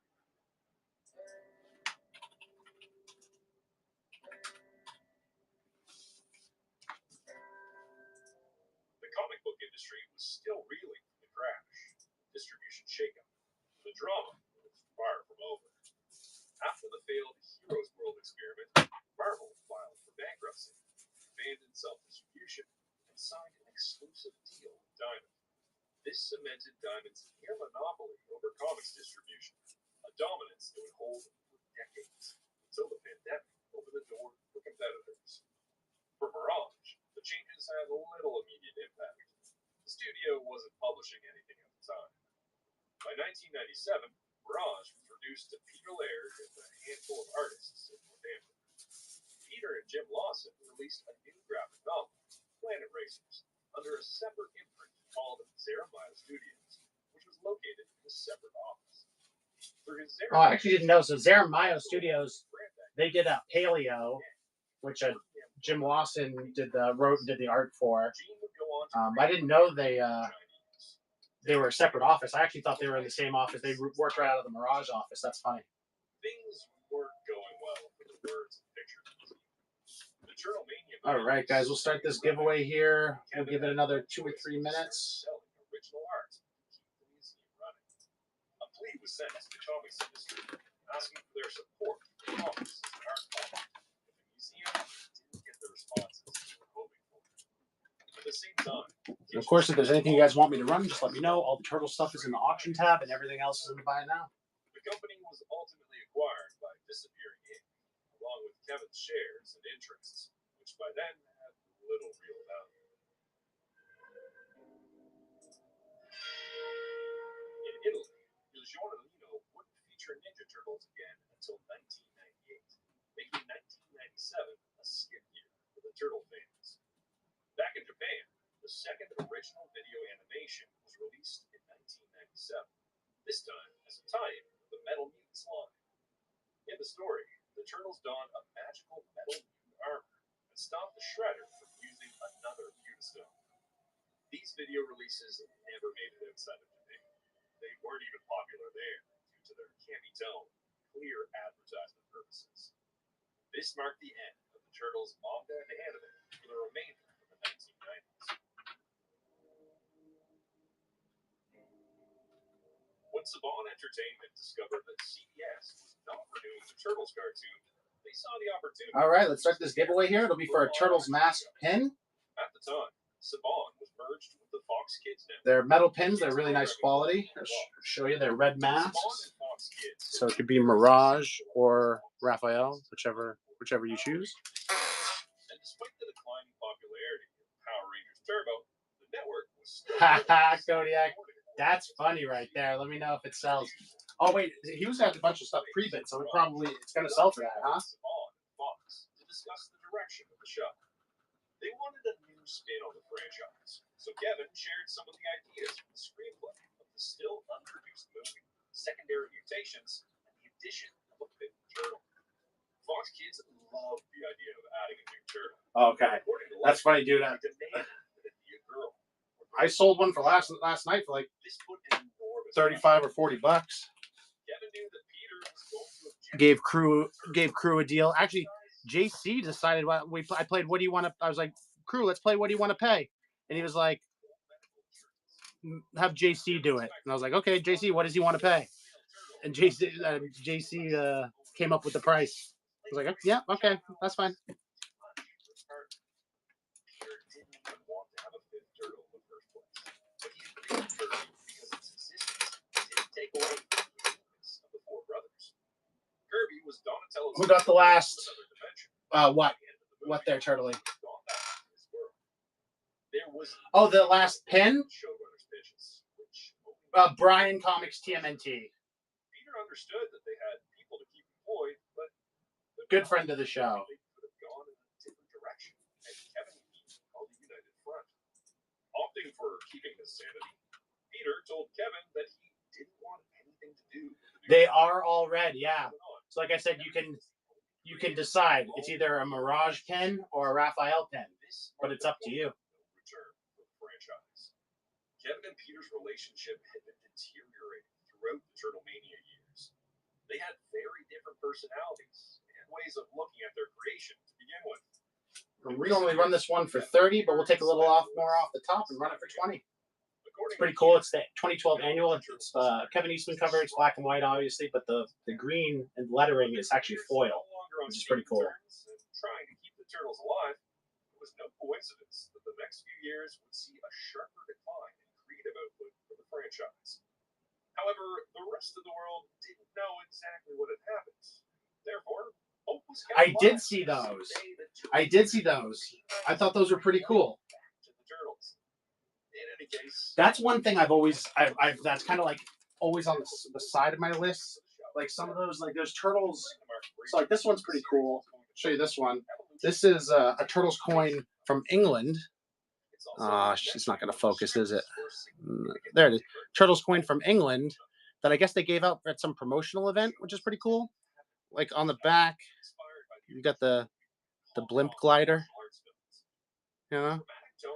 So I thought I want to get more pieces like that. Like I know there's a Turtles gold bar, like it's gold plated, obviously, out there. But like getting like Turtles precious metals is definitely like something that I've always done. Like I want to start collecting that stuff because I know there's a few different things like that. And it's just one of those that it's never at the forefront of my mind. So like whenever I'm like, oh, I'm gonna buy some Turtle stuff, I'm never like, let's do the coins today. But eventually I will do that. Based on designs by Michael Dugan. Special Oh, that's cool. I've not seen the Japanese gold notes. That's cool. Less than 2 minutes on the giveaway, guys. Make sure you hop in there. It's for a metal TMNT mask pin. It'll be out first thing on Monday for you.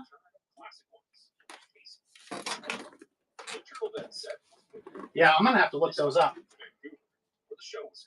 And this is a blank for the 2012 annual. It is a Jetpack exclusive. The show was set in the same continuity as the movies. However,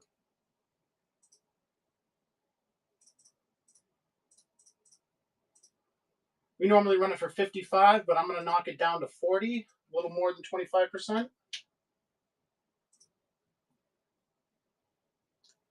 So that's funny. That dude's got that for 75, man.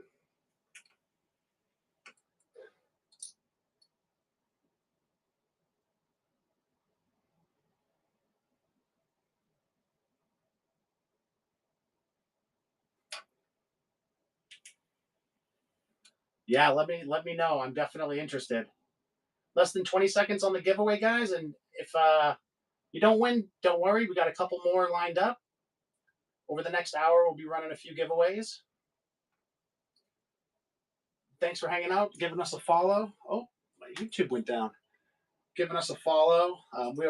We'll be having more Turtle shows with different discounts throughout the month for our Road to Free Comic Book Day shows. And then on Free Comic Book Day, we'll be doing a huge show from Jetpack Comics in Rochester, New Hampshire for their Free Comic Book Day event, which will have a number of Turtles artists there that we'll be able to shop, and we'll also be able to shop the store. It's going to be a good time, so definitely stay tuned. Arrow! All right, you're going to be TMNT. I think Arrow's already got a couple pins, if I recall, so he's going to be styling. We're going to fill up that jacket. And that reminds me, Kodiak, I love that you were able to work that pin in on your uniform. That's sick.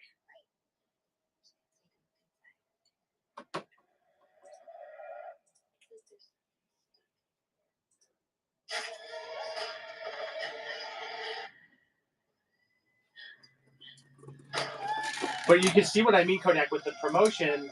You know, like, it's interesting. Like, Saturday around this time can be a little hit or miss because, like I said, there's other Turtles guys on now. So, like, if you run a promotion while there's no other Turtles guys on, like, you'll end up with, like, 15, 20 people. If you have a lot of competition in the category, it's kind of like a slow trickle. So it's kind of like, you know, things I've learned messing with this platform over time. Still was well worth doing, you know what I mean? Trying to break through and get visibility at times like this, it ends up being some of your best times. You know what I mean? But honestly, the only reason I've ever run promotions is to get followers. Like I don't give a shit about sales. So when it does convert and there's actually sales, I'm like, oh, that's like super cool because I'm really just paying for followers at the end of the day. Oh no, I'm just talking. You know me. I'll just sit here and yap about nothing.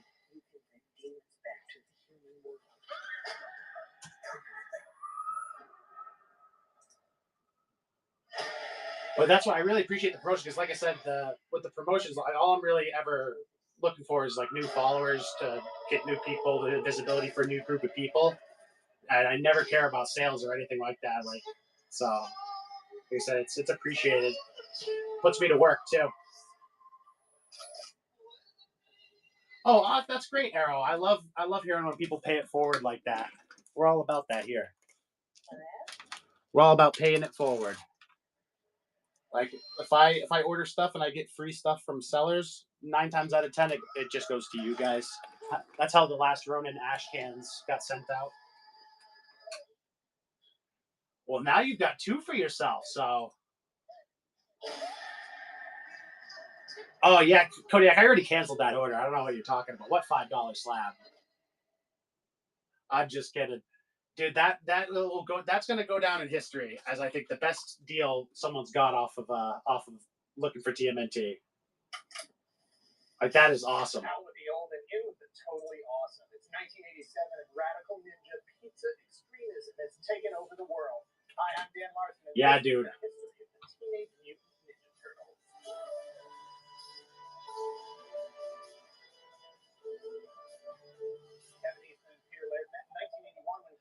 You know, man, I'll tell you something. Between you and me and the 4 other people in here, I almost never, very, very rarely. It is very, very, very rare. I cannot stress how rare it is that I ever lose money on anything here. I lost money on that one. But like I said, it happened, dude. It happens so infrequently that like I could pretty much dollar start my entire inventory and walk away in the green. Like it's you know, almost.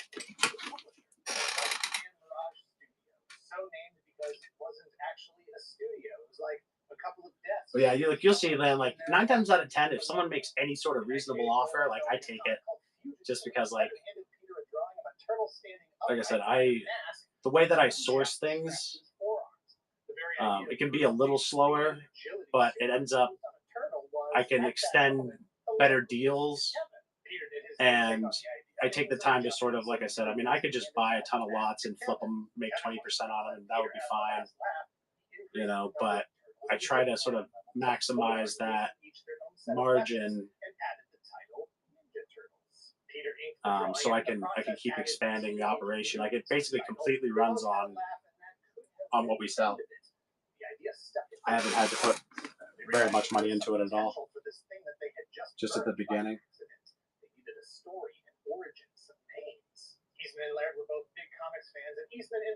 Yeah, man.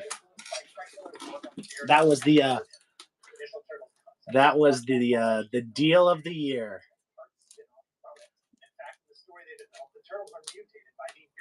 The deal of the year. I'm surprised this is still here. I got a few of these in. These always sell out so fast. I'm like, no, the Krang's gone again. I think people really like the green foils.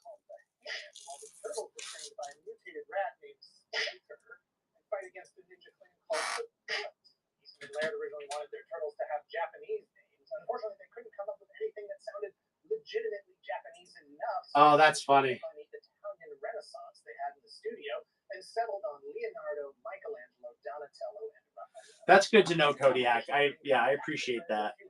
Appreciate you saying that because it's one of those things. I kind of have to find a balance with some of it. Like, you know, obviously I partner with Jetpack, so I have to make sure that I preserve his margin. But there have been times where like I basically just cut out my entire profit, and you know, and just send him what he made on it, kind of thing. And like a lot of times with if someone wants to deal on the jetpack stuff, and like it gets to that point, and they're a regular customer and they've supported the show a bunch, like I'll just lose my cut of it or whatever. Because like I said, I figure for the first couple of years, which we're only about 6 months in, we're doing really great, better than my expectations for sure. I should really only be focused on like getting followers and building the community. And like I can really start working on maximizing sales anytime it's easy, especially once I have all the social stuff and all those platforms. It'll be easy to leverage that stuff. So I really only focus on the community and growing that for like the foreseeable future. Every book they published pushed the numbers higher and faster. Within 3 years, they had produced 9 total issues with increasing production numbers issue over issue. Issue 8 exactly with Dave Sim's character Sarah. Like very rarely am I ever the guy who's like, no one's buying anything, so I'm not, I'm done. But you know what I mean? I've seen so many sellers who like if their show's not going their way, they're just like, see ya, peace out, and they that's it. But like if there's someone in here chilling and we're having a good time, like I'll always stay on.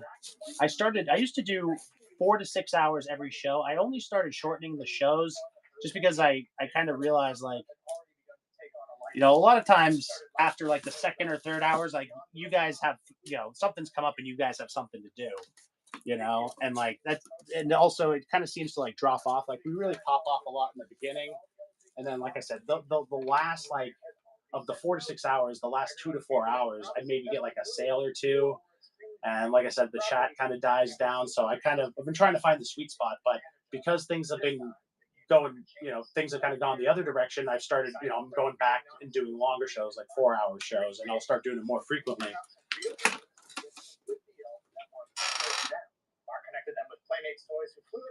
Yeah, that's exactly it, Brian. Like the consistency is key. Interested as Playmates was in making Ninja Turtle toys. And that's why, like last week, like I hate doing like having to cancel shows like I did last week. Like makes me sick to my stomach, kind of thing. But shit happens, sort of thing. But I want people to know that, like, if I say I'm going to be on, they have a place to count on that they can just hang out, talk turtles, whatever. The basic concepts of the turtle origin were still there, but heavily softened. Where they previously all wore red masks, each turtle had been assigned their own color and initials were added to their belt buckles. Viewer demand resulted in 13 new episodes beginning in October of 1988, with the action figure line hitting store shelves in advance of the 1988 Christmas and Pizza retail season. Playmates would go on to sell, I have the number. So the number really isn't important. They sold a lot of figures.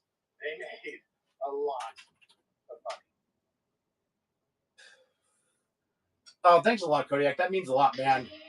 Like, I'm all about trying to build that sort of like, customer loyalty type, having an experience, like I said, customer loyalty, but I want people to come back because they have fun here too. They meet other people. Like, I'd love for us to get to be like, 100, 200 strong in the Discord, and imagine, and like, it's all awesome guys like us, not to be egotistical or anything, but like we're all really awesome dudes, and we get a couple hundred people like that.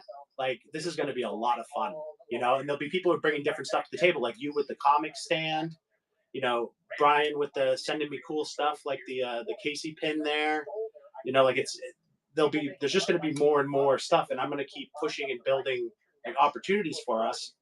And like I said, we get to a point one day where like I can compensate you guys for being mods. Like I think that would be awesome. You know what I mean? Like there's a lot of stuff, like I talk about a lot of these ideas and I have a ton more. It might be a little slow to roll out because I want to make sure I do it right. Kind of like the socials. I did this for 2-3 months before I made our social media, just because I wanted to make sure I had a good handle on this, a good foundation for the community. If the whatnot wasn't going right, I didn't want to start promoting elsewhere. You know what I mean? Performance tours and videos in 1990. The less we talk about that, the better. Ninja Turtle! The movie was followed by a sequel immediately 1 Yeah, I do still have both of the NECA Fugitoids. I'm sorry, Brian. I'm sorry. I got on a rant there, and I apologize. I missed the chat. The chat was moving. However, in 1997, Do you want them, Brian? a live-action TV show technically within the same continuity as the movie universe called. You won't pay anywhere near the price I have on those. Expanded the turtle roster to include their sister, And if you do want to pick it up tonight, man, we can work out a bundle price for the 3 signed and the Fugitoids if you want. Don't push yourself, though. You got the new dog, a family, you know. It's more important to me that you have money for that than funny bucks. But let me know if you want to work something out on that tonight, and I'm happy to do that. His entire life working on Yeah, I love Era stuff too. I've thought about like scaling down my collection to basically be mostly that, like Era and like one-off appearance sort of books like that. There's just some stuff that's really hard to let go of, like the micro series stuff, like, you know, like I'm down to only having triples of the second print now. Simply titled TMNT was released. It was a departure from the live-action films of the 90s, but still tapped into the turtle. Run one tonight. No, man, you're gonna pay double in shipping that way. Don't do that. Just get it. Just wait till Friday. Not that I don't love you, and that I wouldn't sell it to you, but I'm not gonna sell it to you. We won't run one tonight. I refuse to sell that to you. Come see us next Saturday morning, because I don't think I may run on Friday, but if I don't run on Friday, come back and see us next Saturday morning, Brian. And I'd be happy to sell that to you, but you ain't getting it today, bud. Yeah, man, it's silly, man. I'm not gonna make you pay shipping twice. That's a whole Big Mac. You know what I mean? That's a whole Big Mac. That $10 or $9, whatever it'll be. But obviously, I know I'm being an ass about it, but I'm being an ass out of love. I love you. I appreciate the support, man. But you come first, always. The Looking for TMNT operation will be all right. I want to make sure you guys are taken care of and feel appreciated for supporting us.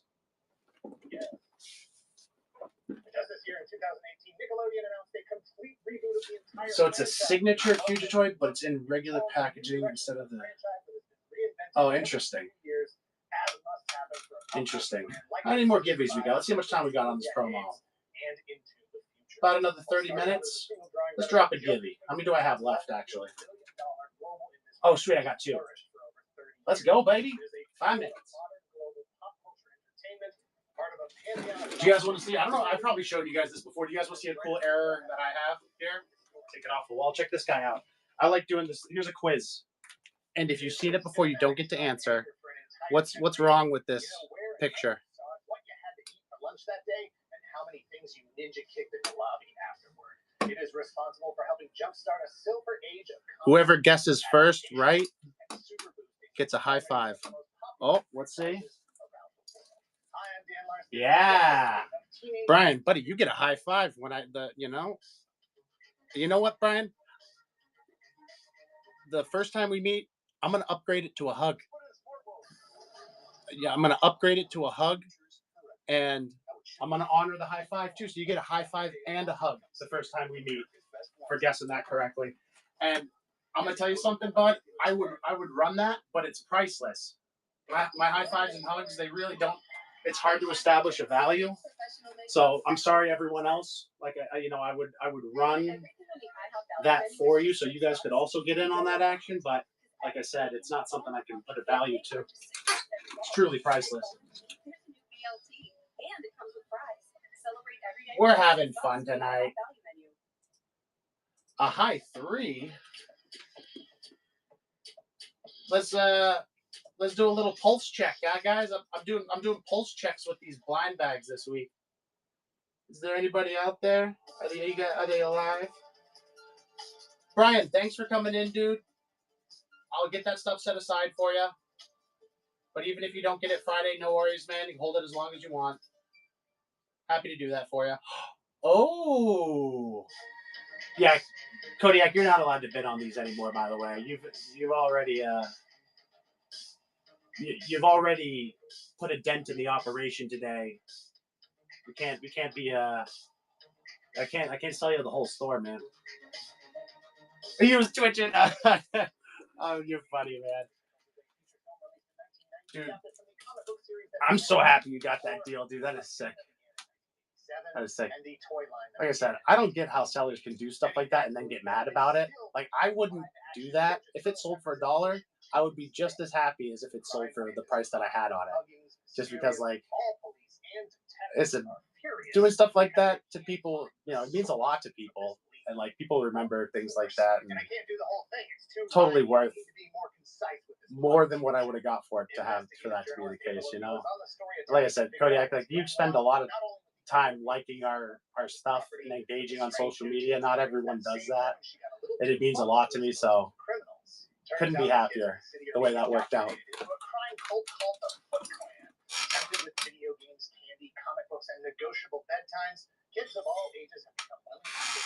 Yeah, Kodak. I was talking about that a little earlier. That, like, I've seen, like, sellers get salty and basically turn, you know, like, all right, I'm done. I'm not, you know, because things aren't going for what they're like. I just don't understand, and I get it. There is a certain, I think, addictive quality to running something for $1, having a lot of people fight over it, and having it go for more than retail or more than what you would have listed it for buy now. Like, I see how on the seller end you get a little dopamine hit, you know what I mean, when that goes down. But, like, that's the thing, like, you got to sort of be clever enough to realize that that's like it's the same mechanism as gambling, you know what I mean? Like, it's the same area of the brain working on that. And, like, you know, so what ends up happening, I think, is because it's more like, and of course they don't realize it, but it's that sort of, like, addictive sort of motivation behind doing, you know, really low starts. And then that's why they get so mad, because it's like, you know what I mean? They're not getting their dopamine hit and they're losing money. So they get real salty. Whereas, like, the thing that excites me about this is building a community and hanging out with fans who like the same stuff that I like and learning stuff. You know what I mean? And like I said, if I end up losing money on a thing to someone who, you know, to me has brought a lot of value to the project, like, I would do that all fucking day. You know what I mean? Like, you've added more value to me than any of the deals I've given you. So it's like, that's why I always try to do stuff for you guys. Because, like, to me, showing up for the amount of shows you show up for, the social media engagement, the kind words, reviews, like, that stuff is worth tens of thousands or whatever to me. And I've given you guys like 1,000 in deals. Like, we're groovy, you know? Every kid's product that might be looked at for potential live-action adaptation was treated. Shit, did I do it again? I did it again. I started ranting and I didn't see who won the giveaway. Legend has it that one of the earliest pitches. I'm so good at this. I'm so good at whatnot. While it is not implausible that he wanted to take a shot at it. Kodiak won it? Fuck yeah! Fuck yeah, boys! Gallagher and Billy Crystal painted green and wearing turtle shells. Yeah, I'm like the worst whatnot seller ever. I'll, like, sit here and babble about nonsense and, like, not see the giveaway, not run anything. Like, what is this guy doing? Kodiak, I would, bud, but I've got to send you something, because what happens is whatnot generates the order, and if I don't fulfill it, if I don't send you something, they're gonna know, you know what I mean? They're gonna ding me for the. You heading out, Turtley? Cool. Hey, Kodiak, here's the thing about that, bud. I'm gonna show you something real quick. Don't tell anybody. You see this box right here? It is filled. Literally, that's all pins, man, in there. I've got like 20 bags. Each bag has like fucking like 10 pins or so, man. So don't you worry about them pins. Give one to the kiddos. You know? throw it away. You know, use it for something fun. But I gotta send it to you, my dude. Sure that Gray was reminded of this constantly. Gray didn't really get it until Herbeck told him to ask his 10 and 12-year-old kids if they Yeah, had dude. thoughts about this. Like I said, if the little ones get into TMNT, you know. More than enough to convince Gray. By the way, I don't know if your kids are into this sort of stuff, but if they are, you know, I don't know what their ages are, but they still maybe around like 8 to 10, maybe. But I send stuff to Brian. I sent Brian's kid a bunch of little golden books, like all superhero themes, some TMNT ones. But like, I love sending stuff to people's kids. You know what I mean? I think that's a great way to keep the. Herbeck took his script to Eastman and Laird in North. I don't know how to put it, but it makes me happy. Nearly 2 months later, Herbeck So if you let me know what they're into, you know, I've got all sorts of shit in here. You know, if they're into any superhero, like if it's a Marvel one, I'll send them some stuff out of the Buy It Now. If it's DC, same thing. 5 and 7. Barron had made a name for himself directing music videos. Michael Jackson's Billie Jean, Aha's Take On Me, Dire Straits. Damn, bro, I didn't know you were dealing with a whole pack like that. Kudos to you. I wouldn't be able to hold it together, man. Yeah, seriously, that's cool, dude.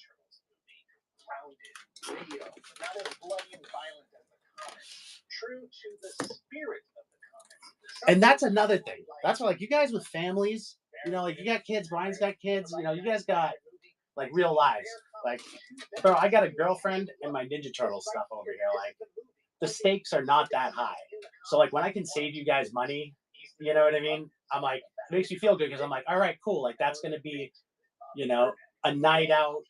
You know what I mean? Like, take your wife out for a date instead of paying whatever. You know what I mean? Like, I do that for Brian all the time. Like, when he wants to, like, buy something, I'm like, don't pay what I have on it.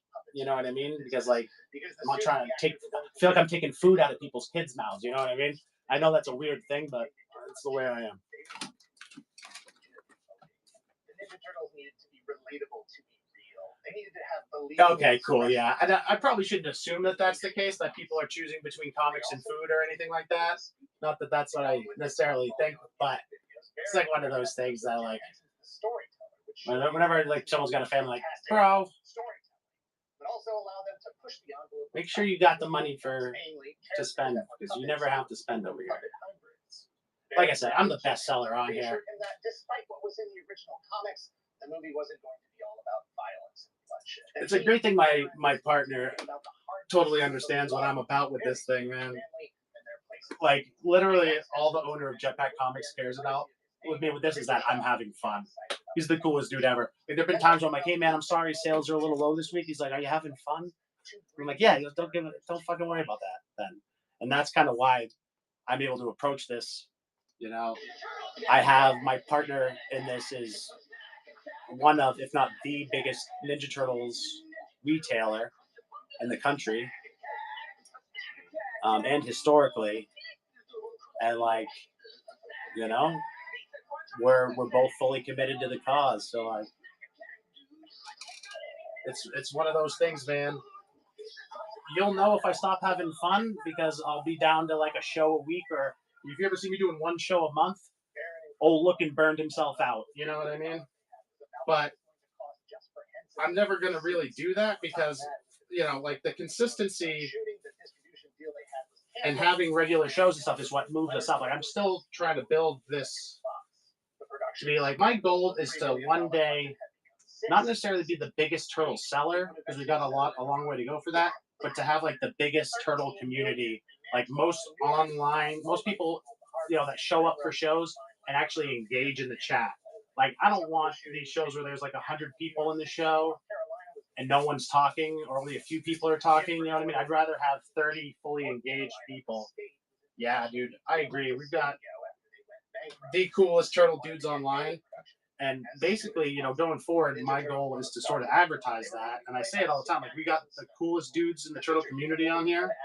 Like, you guys are the main selling point for looking for TMNT. Like, my big sell isn't, you know, I could say things like, I have exclusive comics that you can't get anywhere else on Whatnot.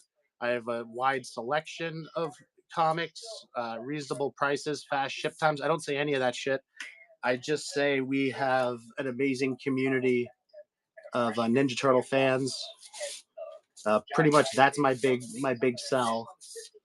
And the thing that I try to sell the most, more than selling any book, I'd like to sell people on the idea that, we're a community and we're all in this project together. My success will extend to your success. I can only run silly sales and stuff because we do so well. A second set of stunt suits were far less complex for use in fighting and action scenes. It took 18 weeks to bring the suit from concept to shooting. Oh no, Arrow. Spoke their dialogue for their characters during shooting. Carefully. Yeah, definitely. We're guilty of that. Getting people into stuff. Only one of them, Josh Pice's Raphael, would actually have their dialogue make it into the final film. Ultimately, Brian Tochi would voice Leonardo, Robbie Brisk would voice Michelangelo, and Corey Feldman took on the role of Donatello. Splinter's puppeteer Kevin Clash also provided Splinter's voice. Money was a problem from day one, and it never got easier. But that's the movie business. Sometimes the most successful projects are simply the ones that can navigate the budget the best. Yeah, guys, we might end after this promotion finishes up, about 15 minutes or so, just because I suspect, so like we just ran a promo, it's got about 15 minutes left. We didn't see more than like 7 or 8 people in the stream at once. I think there's a lot of competition for us out there right now. There's a lot of big sellers with probably running some turtle stuff. So even with the promotion, we're kind of getting, we're not seeing a lot of traffic. So I might, and that tends to be, I might, don't count on it, but I might pop back up later tonight. Like I might stop now, pop back up around midnight once a lot of those shows are done. We tend to do pretty well when we do that. Right. Like, I try to avoid competition, so I try not to run when other turtle sellers are running. Chan Knight and I overlap a little bit, but I generally am not running when other turtle sellers are running. And I try to do that to sort of like maximize our exposure. Like I picked Monday nights because no one else was running Monday nights. I wasn't doing Tuesday because Wannabe Master Splinter, I think he was doing well on Tuesdays and I didn't want to split us, but he wasn't running for a while. The reason I decided to do the Turtle Tuesdays is because he's been on like hiatus. I don't know if he just moved or something. He's been on hiatus for a little bit. I don't know when he's going to start running again, but I was like, fuck it. I'll do it action figures because he pretty much only does comics. So, I think about all these things. I'm very meticulous in my approach. I've been building websites and online communities since I was like 8 years old. I had my first online community, which was a text-based RPG, when I was like 10 or 11 years old. So I've been to like managing online communities for a long time, and I used to manage Jetpack's social and all that sort of stuff. So you guys got a good guy behind the wheel, gonna take care of us. Long time that the Ninja Turtles movie was a reaction to the success of Batman, but that's not the case. That is a great idea, Cody. I'm a little embarrassed to say I didn't think of it, and it's such a great idea. I'm gonna put it in my idea pad at the top because that is a great idea. You know what else? So what would be? I'm gonna think about that. And so I'm going to take that idea and expand on it a little bit. I'd love to get Pile of Shirt in on that. Chan Knight in on that. East Coast Toys in on that. There's a few sellers who I think I could, at this point, I've got enough of a rep where I could reach out to them, and I think that could work and be beneficial for everyone. But that is probably, I think that's such a good idea. I will execute it after Free Comic Book Day. I don't want to load myself up with too many things to have to keep track of leading up to Free Comic Book Day, but there'll be a little gap after Free Comic Book Day between May and June where I don't really have anything going on. They're just going to be regular shows, so I will try to see if I can coordinate it for then, and I will let you know how it goes. What an awesome suggestion. Anytime you have ideas like that is I am all about collaboration, crowdsourcing. Like I said, like this project, I know that I make all the money, haha. But this project is as much your guys' project as it is mine. You know, like this is like your community. At the end of the day, I'm just the host, you know. And any ideas you guys have like that, stuff you want to see, whether it's inventory or stuff like raid trains, any cool stuff like that. If I can make it a reality for you, if it makes you happy, it makes me happy. All right, let me get this last giveaway going, guys. I know there's only a few of us in here, but can you see that? Like there's been 3 people in here for like the last like 10, 15 minutes. Even when I'm not promoting, that rarely happens. Usually we're around 5 or 6 now at the slow times. So like you can see, like it's just there's just ends up being so much competition in the modern comics category that like it's, you know. Kodiak, I would love to hear any and all ideas you come up with. I know you're a super smart guy, and if I can't figure out how to do it, you know, we can brainstorm it. We can kick ideas around the community. Post any of them in the Discord. I might actually make it. Maybe I'll do it right now. I'll make a channel for suggestions. I think that would be a good idea because that would be, you know, that kind of helps encourage people to make suggestions and lets them know that is, yeah. I'm going to make it right now. It's a whole thing in and of itself that we aren't going to get into right now. What we will say here is that the technology pioneered for the suits in the films and the resultant boiling over of the franchise gave birth to all that. Teenage Mutant Ninja Turtles 2: The Secret of the Ooze opened in the U.S. just 1 year after the first film in March of 1991, bringing home $78 million against a budget of $25 million. Familiar but different, a few faces from the first film were missing. Judith Hoag, who took issue with the amount of violence in the first film, thought that the movie suffered because of it, and she spoke to the producers about it, and they disagreed about that and a lot of other stuff, and April was recast with Paige Turco for Secret of the Ooze. A third film followed 2 years after that in March of 1993 with predictable diminished returns, making only $54 million on a budget of $21 million. 3 years later in 1996, the original animated series ended. The next year, in 1997, the Ninja Turtles showed up in a live-action series using simplified versions of the movie suits and a 5th turtle named Venus de Milo, prompting everyone to take a step back for a bit and let this whole Ninja Turtles thing. Well, welcome in, guys. Give us a follow for regular Turtle shows. We're also holding a followers giveaway right now where you can win a metal TMNT mask pin. Definitely give us a follow. We hold Turtle shows at least 3 times a week, every week. We've got a lot of fun stuff planned. In 2016, Playmates revisited the 90s movie franchise for a set of deluxe action figures using the molds from their classics collection.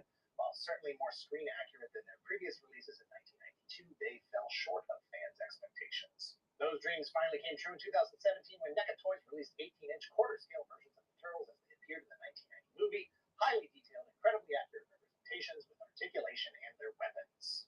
A year later, they offered scaled-down 7-inch versions of those same designs as a San Diego Comic-Con exclusive set that came packaged in a box that looked like the original VHS tape. Welcome in, guys.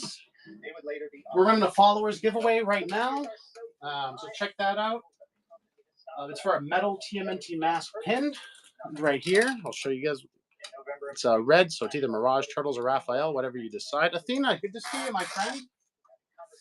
Didn't see you sneak in there. But yeah, just a followers giveaway. Give us a follow, guys. We hold turtle shows 3 times a week, at least every week. We're always updating our inventory, and we're going to be holding a lot of special events this year. Like we'll be going to New Hampshire for Free Comic Book Day to meet up with some turtle artists and run some shows. Let you guys shop the shows.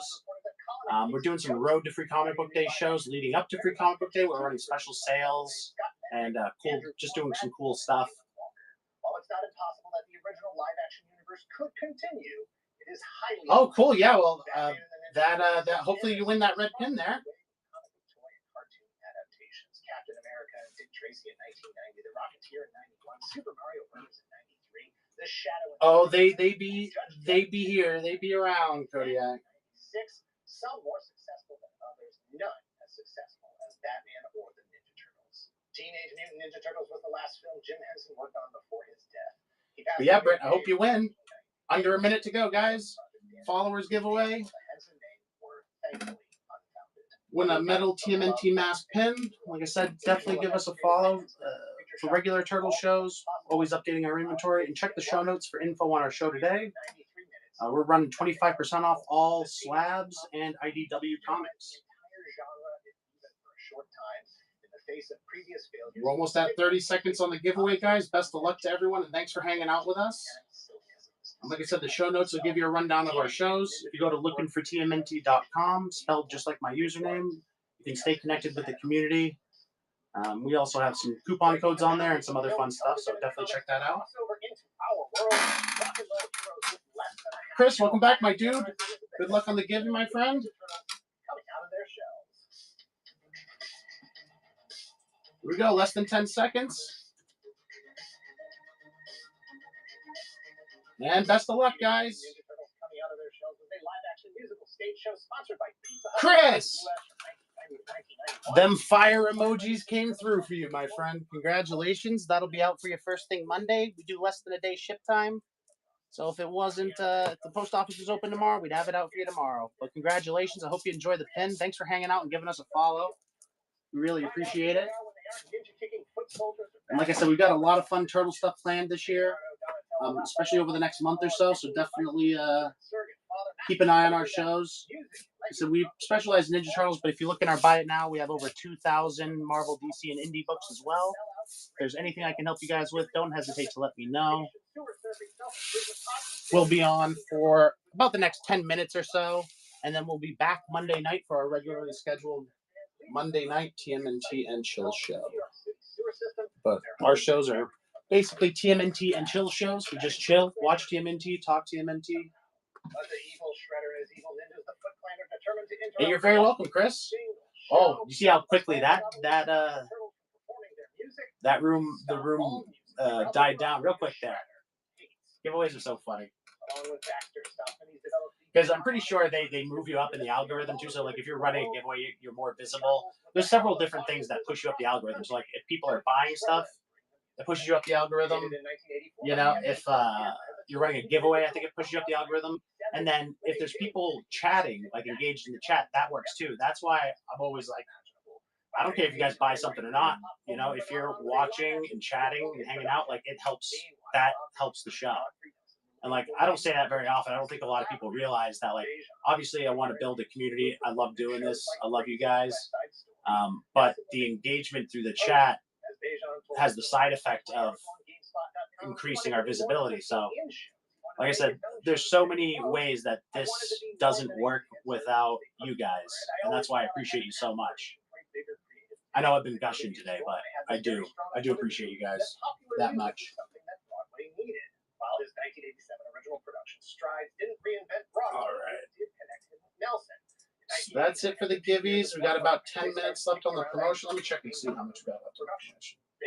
Welcome in, guys. Give us a follow for regular turtle shows. We hold them at least 3 times a week, and check the show notes for all the info you need on today's show. Go to lookingfortmnt.com to stay connected to our community and let me know if I can help you with anything. Oh, we actually only got about 4 or 5 minutes left. All the turtle stuff we've got for sale today is in the auction tab, and everything else is in the Buy It Now. Let me know if there's anything I can run for you. If you have any requests, happy to help. And you are always welcome to just hang out here, chat TMNT, watch whatever we got on the TV, whether you're buying stuff or not. We're a community of fans first, retailers second. Unwilling to give up, Dejan and Nelson reached out to Steve Lieber, a well-known producer who they had never Wait a second. Oh, yeah, okay. Lieber agreed to partner with them on the production and gave them the $50,000 to cover the licensing fee.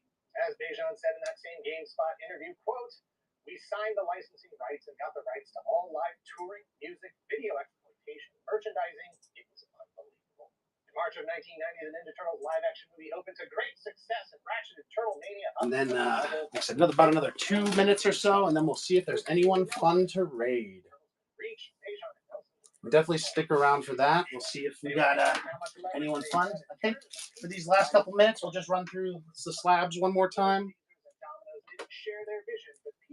And again, all the slabs are 25% off.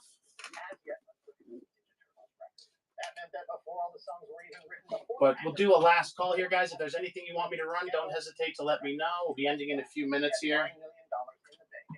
Appreciate you guys hanging out. Definitely give us a follow for more turtle shows. We hold them 3 times a week every week. Our next one's on Monday. And we'll be holding surprise pop-up shows and sales leading up to Free Comic Book Day this year. So make sure you give us a follow. Kodiak, thank you so much for your support, man. It means the world to me. You're the best. It was a great show, and I can't wait for you to get that stuff. Let's see what we got for friends. Stick around, guys. We'll hop into someone cool's show. Ooh, SMZ or East Coast? Let's do SMZ. I did East Coast last time.